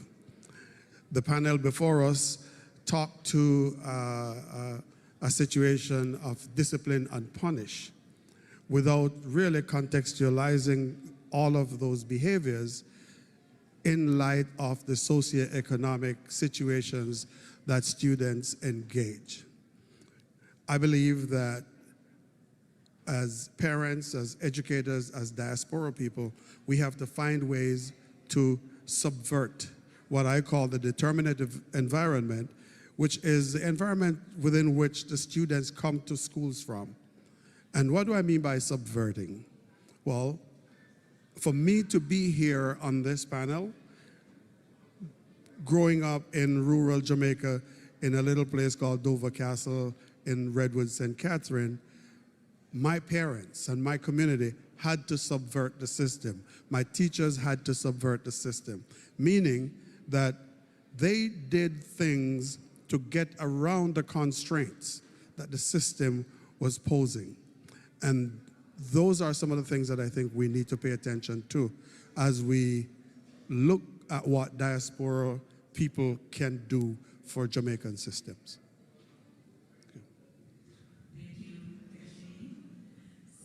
The numbers speak for themselves, right? As it relates to education. And we just heard the numbers, some of the numbers for crime in Jamaica. And if, like me, you came up through the education system in Jamaica, you can relate to the harshness and the lack of resources that exist. Pretty much anywhere you go in Jamaica, whether you're in the rural area or in the cities, you know, what I'm going to talk about really is what we are doing here in the diaspora, in Toronto, in the GTA, in Canada, to help students who we know are struggling. And during the last 3 years, during COVID, those challenges were really crystallized when students did not have the ability to attend school in person. And we realized that there were so many students who, without the help that we provided in the diaspora, they would not be able to attend school. So as Akashane said, I am a member of the committee, the Alliance of Jamaican Alumni Association, and we have over 40 members currently, sometimes more, but over 40 active associations. And they pour into Jamaica, talk about what we can do to support. So anything from running a lunch program, ensuring that students have bus fare to go to school, ensuring that they have books, ensuring that those gifted students who are bright and pass their exam are able to pursue post-secondary education. And I know that the need is huge, right? But I believe that it takes a village, and it takes individuals as well as the associations that we're a part of to help to solve the problem. So outside of the government policies that exist and what the government does, which we know is not enough, there is a huge gap between what the government provides and what the students actually need. We work consistently, and you know, alumni associations in the GTA have existed for over 5 or 6 decades. So this is nothing new, but like I said, it was crystallized during COVID. And some of the things that we did during COVID, I believe in partnerships, we believe in partnerships, right? Because no man is an island, and we need to do this together. And the more we partner with other associations, for example, during COVID, we were able to partner with JAZZ, our sister association in Jamaica, the one in the United States, in the tri-state, to provide a care package to students, because one of the things that we realized that some students during COVID, if we didn't provide these care packages to them, they would have no meals because they depend on the school programs that are supported by us in the diaspora to have those meals. So things as simple as that. That is what we try to do because, you know, we know that the need is there and we can't wait for the policies to catch up to the need. I think both of you would have gone through the school system in Jamaica and you understand some of the challenges. And like Rona said, you know, the students sometimes depend on the education system to get the items that they cannot get at home. What would you say are some tangible practices and some of the strategies that you have implemented at the alumni associations or maybe through any of your outreach, Dr. Brown, that you think are worth bringing to a larger scale that the diaspora can get behind? So when you look at the needs of students, diaspora partners have been providing help to Jamaican schools. I think that has to continue. I think there are other things that need to happen though, because there is an element of advocacy that needs to be present. And this conference, for example, is one way of making the point about the needs that are there so that the people with the power and the ability to make the changes can hear these conversations and learn from it and act from it. The other tangible ways that we operate is that when students come to Canada from Jamaica, they come into our schools. And our schools need to work with them to engage them in ways that will help them to develop the critical thinking skills, that will help them to develop their own self-advocacy, that will help them to work towards the goals that they have, that will help them to understand the value of AI as a source, because AI is the future that we now know. We know that's the future. So how do we prepare students in that regard so that they can participate in artificial intelligence in all of its forms and all of the other technological things? The minister talked about STEM in Jamaica. You can't do STEM without including all of this. And so from an advocacy standpoint, that is one of the ways that we can work here to help out what's going on in Jamaica. And when we make contact with the schools in Jamaica, which include Teachers College, the conversations that we have ought to be listening conversations so that we can know from them what are the ways that we can service the students that they're sending to us. Because if we go ahead and pretend that because we live here we know what the needs are, we're making a fool of ourselves. We have to be able to listen to them, because one part of what we do as educators is that to be successful, we must know who we're teaching. Thank you. And I agree. And as we go to Rona, I want to add to that as something that you can discuss in your response is we speak about, keeping up with what's happening globally for persons in Jamaica, whether that be through STEM or AI, technological advances.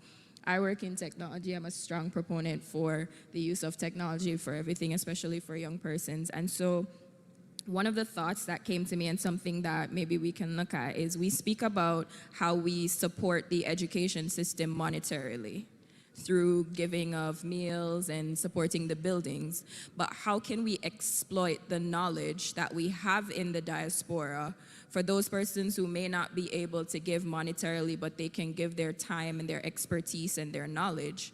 How do we look at that as a way to not just advocate for them with the knowledge that we have, but to expose them to the advancements that are coming in technology to help them keep up? Because we know that it changes so rapidly that programs that are offered are sometimes obsolete before they're even gone through, the channels to get the certifications, right? So how do we as a diaspora who may be moving a little bit faster than those at home share that knowledge with them?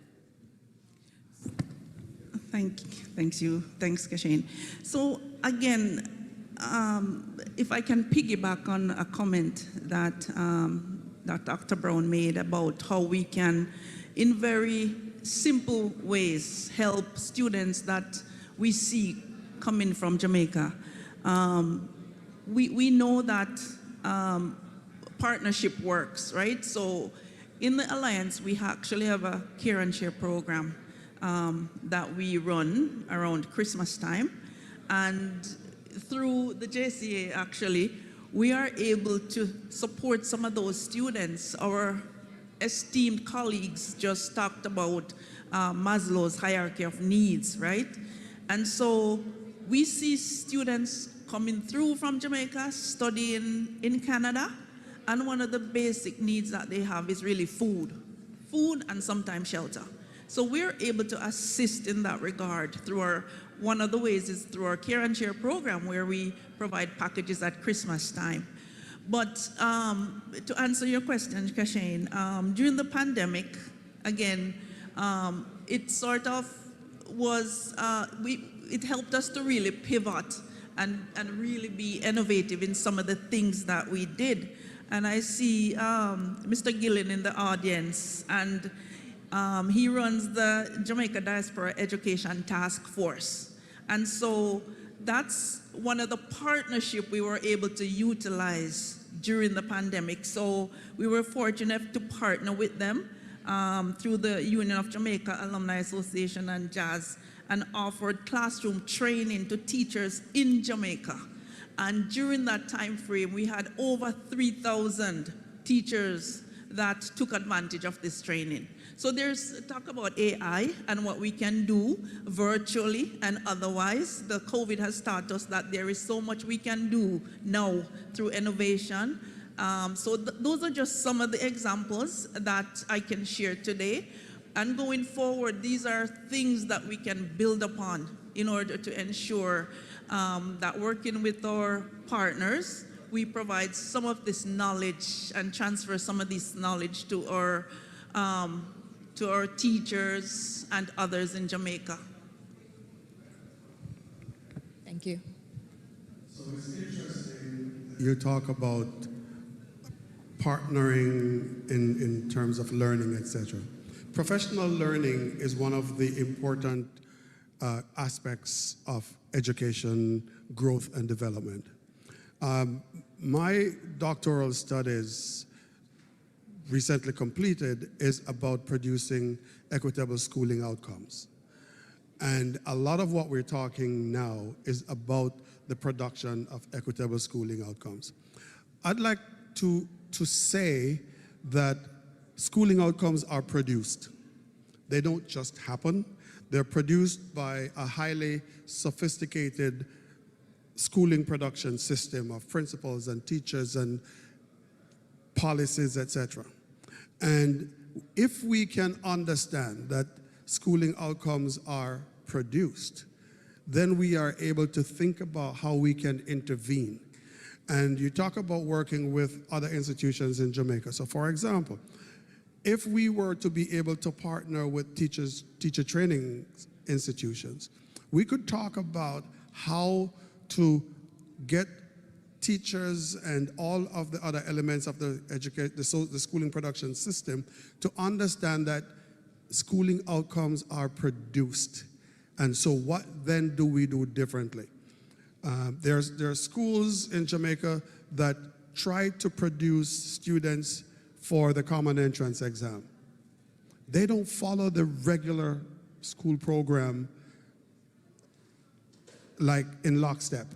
They do things differently because they're trying to produce a different kind of outcome, so they use different strategies. And we need to be able to work with education leaders to change their thinking about how we produce outcomes, because I think that's important for the change that we're talking about to occur.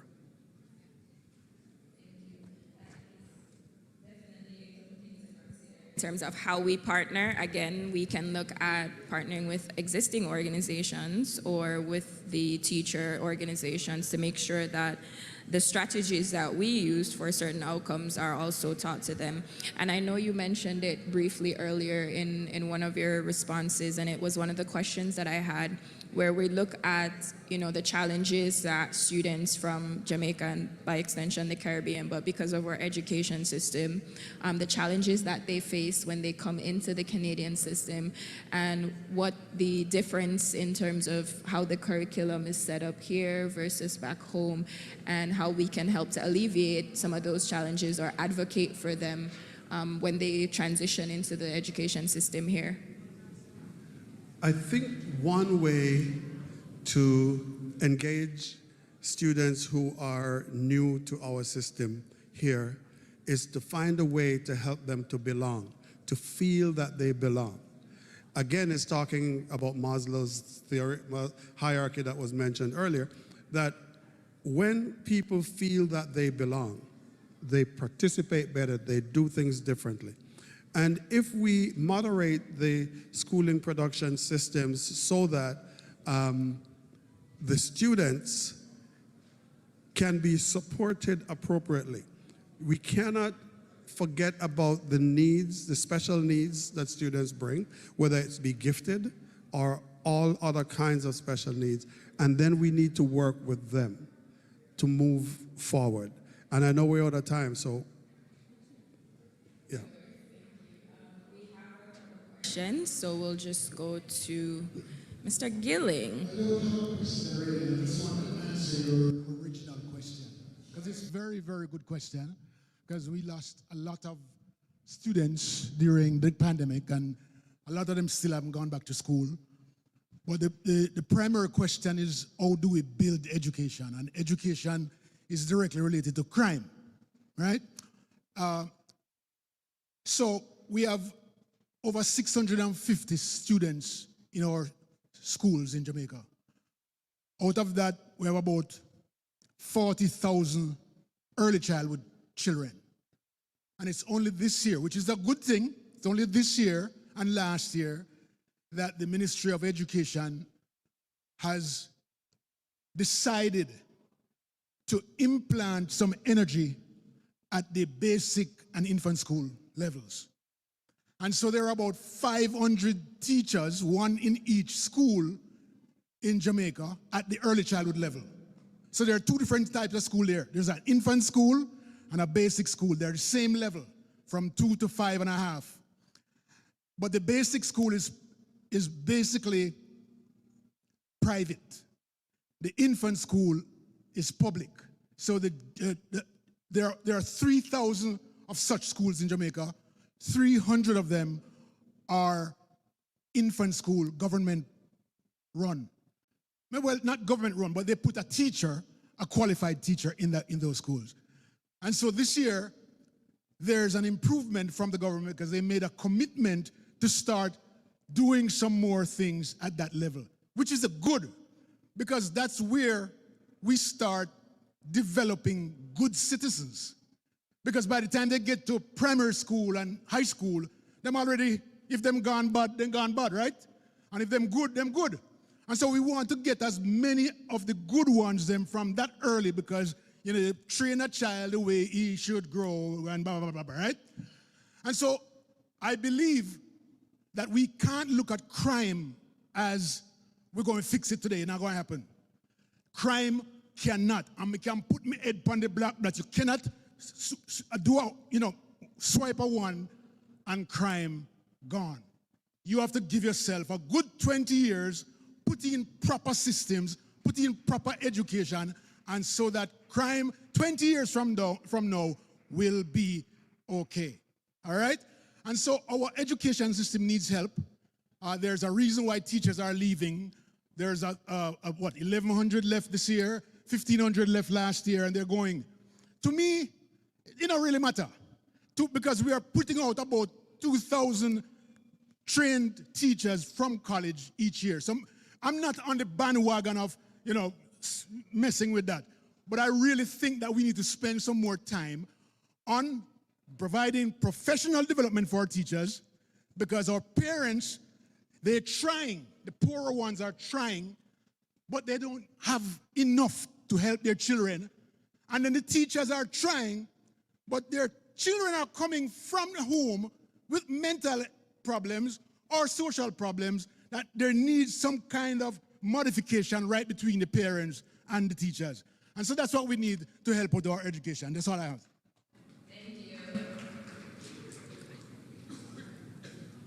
Do you want to respond to that? Do you have any comments? I fully agree with the idea of kindergarten or pre-kindergarten. That's where we begin, and that's where we need to be able to identify the needs of children, the educational needs of children, provide the support for them so that the professionals can help them to get to the learning places that they need to get to, which means we got to also provide them with food and the appropriate physical needs that they have. And so it's not a school-only problem. It's a school and government and community and diaspora problem. We're all in this together. And when we talk about the village and people's education, the village is not just the community out there. Village is all of us, including the government systems and structures, the schooling systems and structures being adjusted to meet the needs of students so that those students whose needs are met can actively go ahead and pursue their learning that will allow them to participate in living and earning at the levels that will sustain them and that will help them to build wealth and develop families and become awesome, because we have built the infrastructure around them. We work to meet their needs. Thank you, Dr. Brown. I agree that it's a multi-pronged, complicated problem that needs intervention at all levels, from primary to tertiary. And just to add, within the diaspora, one of the ways we can help those students coming here is through mentorship. You know, there's so many different ideas and solutions and help that we can offer. And as we've said, it takes a village, and a village is not limited to any physical space. It can be as far as you want it to be or as near as you want it to be. And we heard about the conference that's been planned for Jamaica for June 2024. And I would encourage those of us who can attend that conference to be there and advocate for our children and for some of the issues and the concerns that we've discussed here today. Also, the Alliance has a booth over to my right. So, you know, if you are, there is lots of ways you can help, you know, no matter how small. So if you are connected to, affiliated to a school, if you went to school in Jamaica and you wish to help, there is an association here that you can be a part of, okay? And we welcome all the help we can get. Thank you, Rona. All right, as we're winding down, we'll just take one more question or comment. My question really was answered between the last three people conversating, so now it's more of a comment. I'm a special needs teacher here in Toronto, and I fully see the need on the ground in Jamaica. What can I do? Where can I start? Because I'm willing to walk away from my job here to help there. Like, there's no need really here for innovated and ideas. All of that's here. It's needed over there. And what can I do? Who can you direct me to start a special needs school? Because that is my background. I've been in special needs for 10 years, and there's nothing there. You have children that are home because they're not speaking at 6, and that's not a reason to be home. So how do I tap into that? How do I use my resources, my knowledge that I have here, and bring everything in a suitcase and pack up and go? Thank you for the question. I'm going to put on my Global Jamaica Diaspora Council hat on. And so part of what we do, we're a mechanism to get information back and forth from here to Jamaica and vice versa. So I'll connect with you after the conference if you're still around. All right, thanks. Thank you. And just to add to that, I think one of the points that came out is how we partner with the teacher training institutions and how we partner with existing institutions. And that's something that can be looked at, you know, how we share our knowledge and our innovative ideas on how we deal with those with special needs in the school. Because I know that a lot of the training opportunities for those things are not readily available on the ground. And that's where the diaspora knowledge and experiences such as that brought forward by our guest just now can be used. So even if you are not, you know, in the space where you're willing to pack up and leave Canada and go, you can support the schools even through the alliance. Like if you have an alma mater and you have these skill sets, you can approach them about how you can bring that back, right? So that's one way.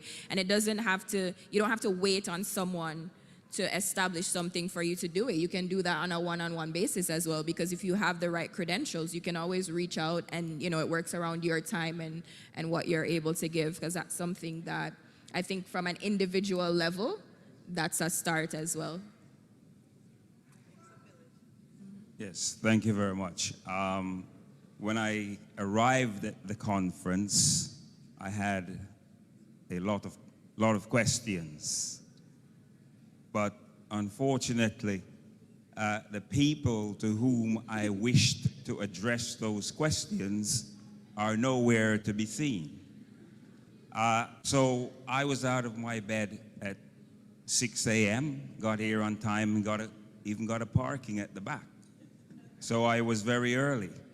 But I am quite disappointed, to say the least, that as I look around this room, the support is very poor, and the fact that I don't see, and perhaps I don't know them, but I do not see any government representatives here who so there are representatives here, and in the interest of time, I apologize with all respect.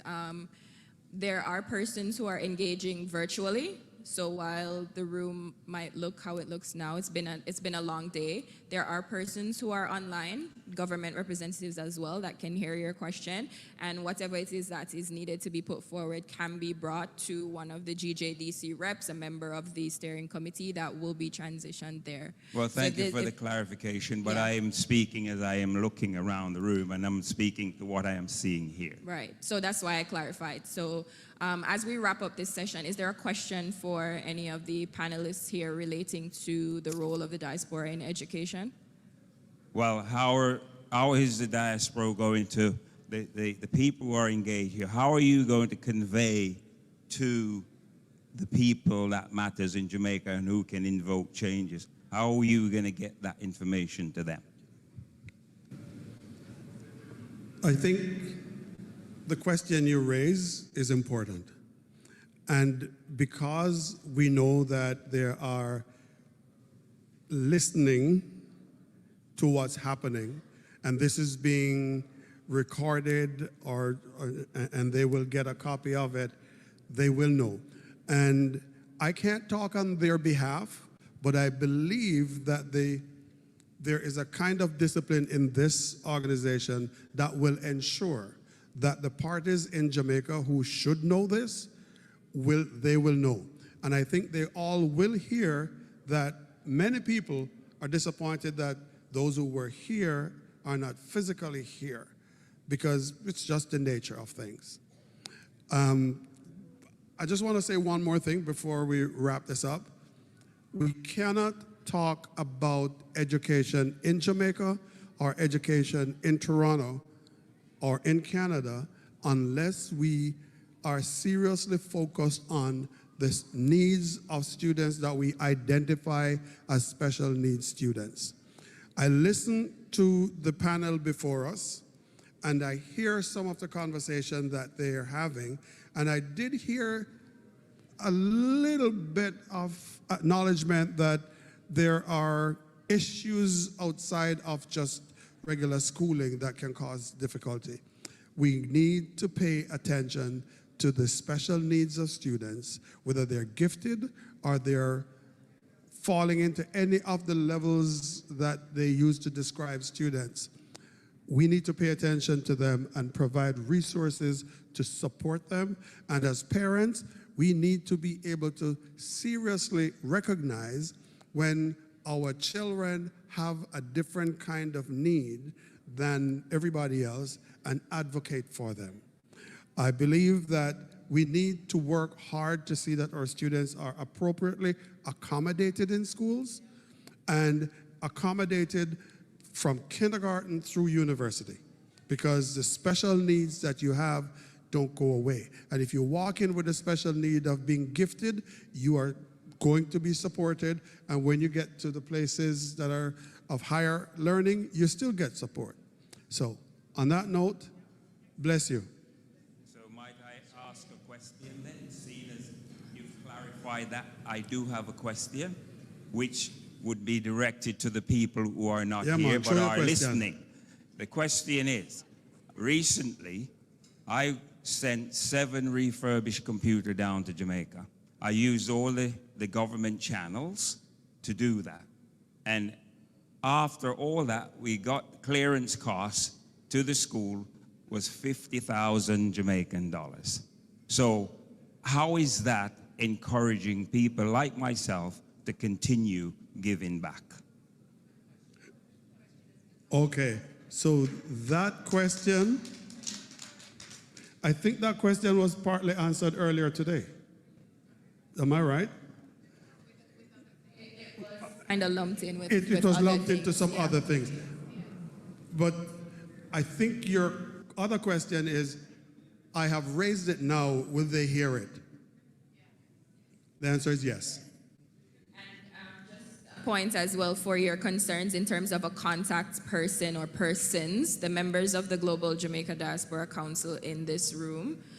Rona is on the panel. She is one of them. Lisa Rotti is available. There, Bishop Duffus is there. Captain Juna is there. Dr. Sylvanus Thompson is here as well. These are your points of contact on the ground here in Canada, Toronto, to act as a direct liaison with the ministry, and not just the Ministry of Foreign Affairs, but by extension, the Ministry of Education and all the other ministries, to get your questions answered. And so while we are out of time, as Adoma has reminded me, feel free to engage with any one of these persons or myself or a member of the committee to make sure that we have contact details for you so we can get your concerns and your questions answered, okay? All right, so we want to say thank you for listening. I know it's been a really long day and we're way out of time. But just to summarize, it is looking at how we can support the education system in Jamaica. It's at an individual level, whether reaching out with your skills and talents to, you know, the contacts that you have at your alma mater or through other organizations, but also partnering with existing organizations like the Alliance and looking at how we can share not just monetarily, but the skills and talents that we have that are intangibles as well. So thank you. So, Ren, thank you for the question. And as you probably know, the Alliance also partners with the National Education Trust in Jamaica, and they help and support us as we try to move things from here to Jamaica. And there may be opportunities for improvement. So, of course, we will have those conversations and look for those opportunities going forward. Okay? Wow.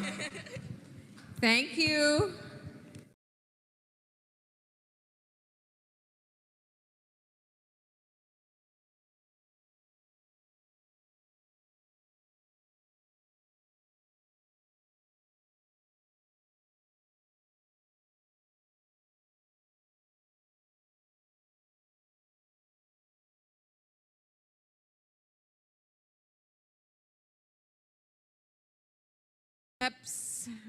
The session is recorded by virtue of being live streamed on YouTube. So for those of you that are really keen, you can go watch the parts you missed on YouTube. I hope everyone registered, because that means we have your email address and we can follow up. And we will provide a summary and trying to do some theming and recommendations. and then think about next steps. I want to just acknowledge the production team. It is not easy to live stream content from 9 a.m. to 6 p.m. across Canada, well, and the world. It is weeks of planning and testing.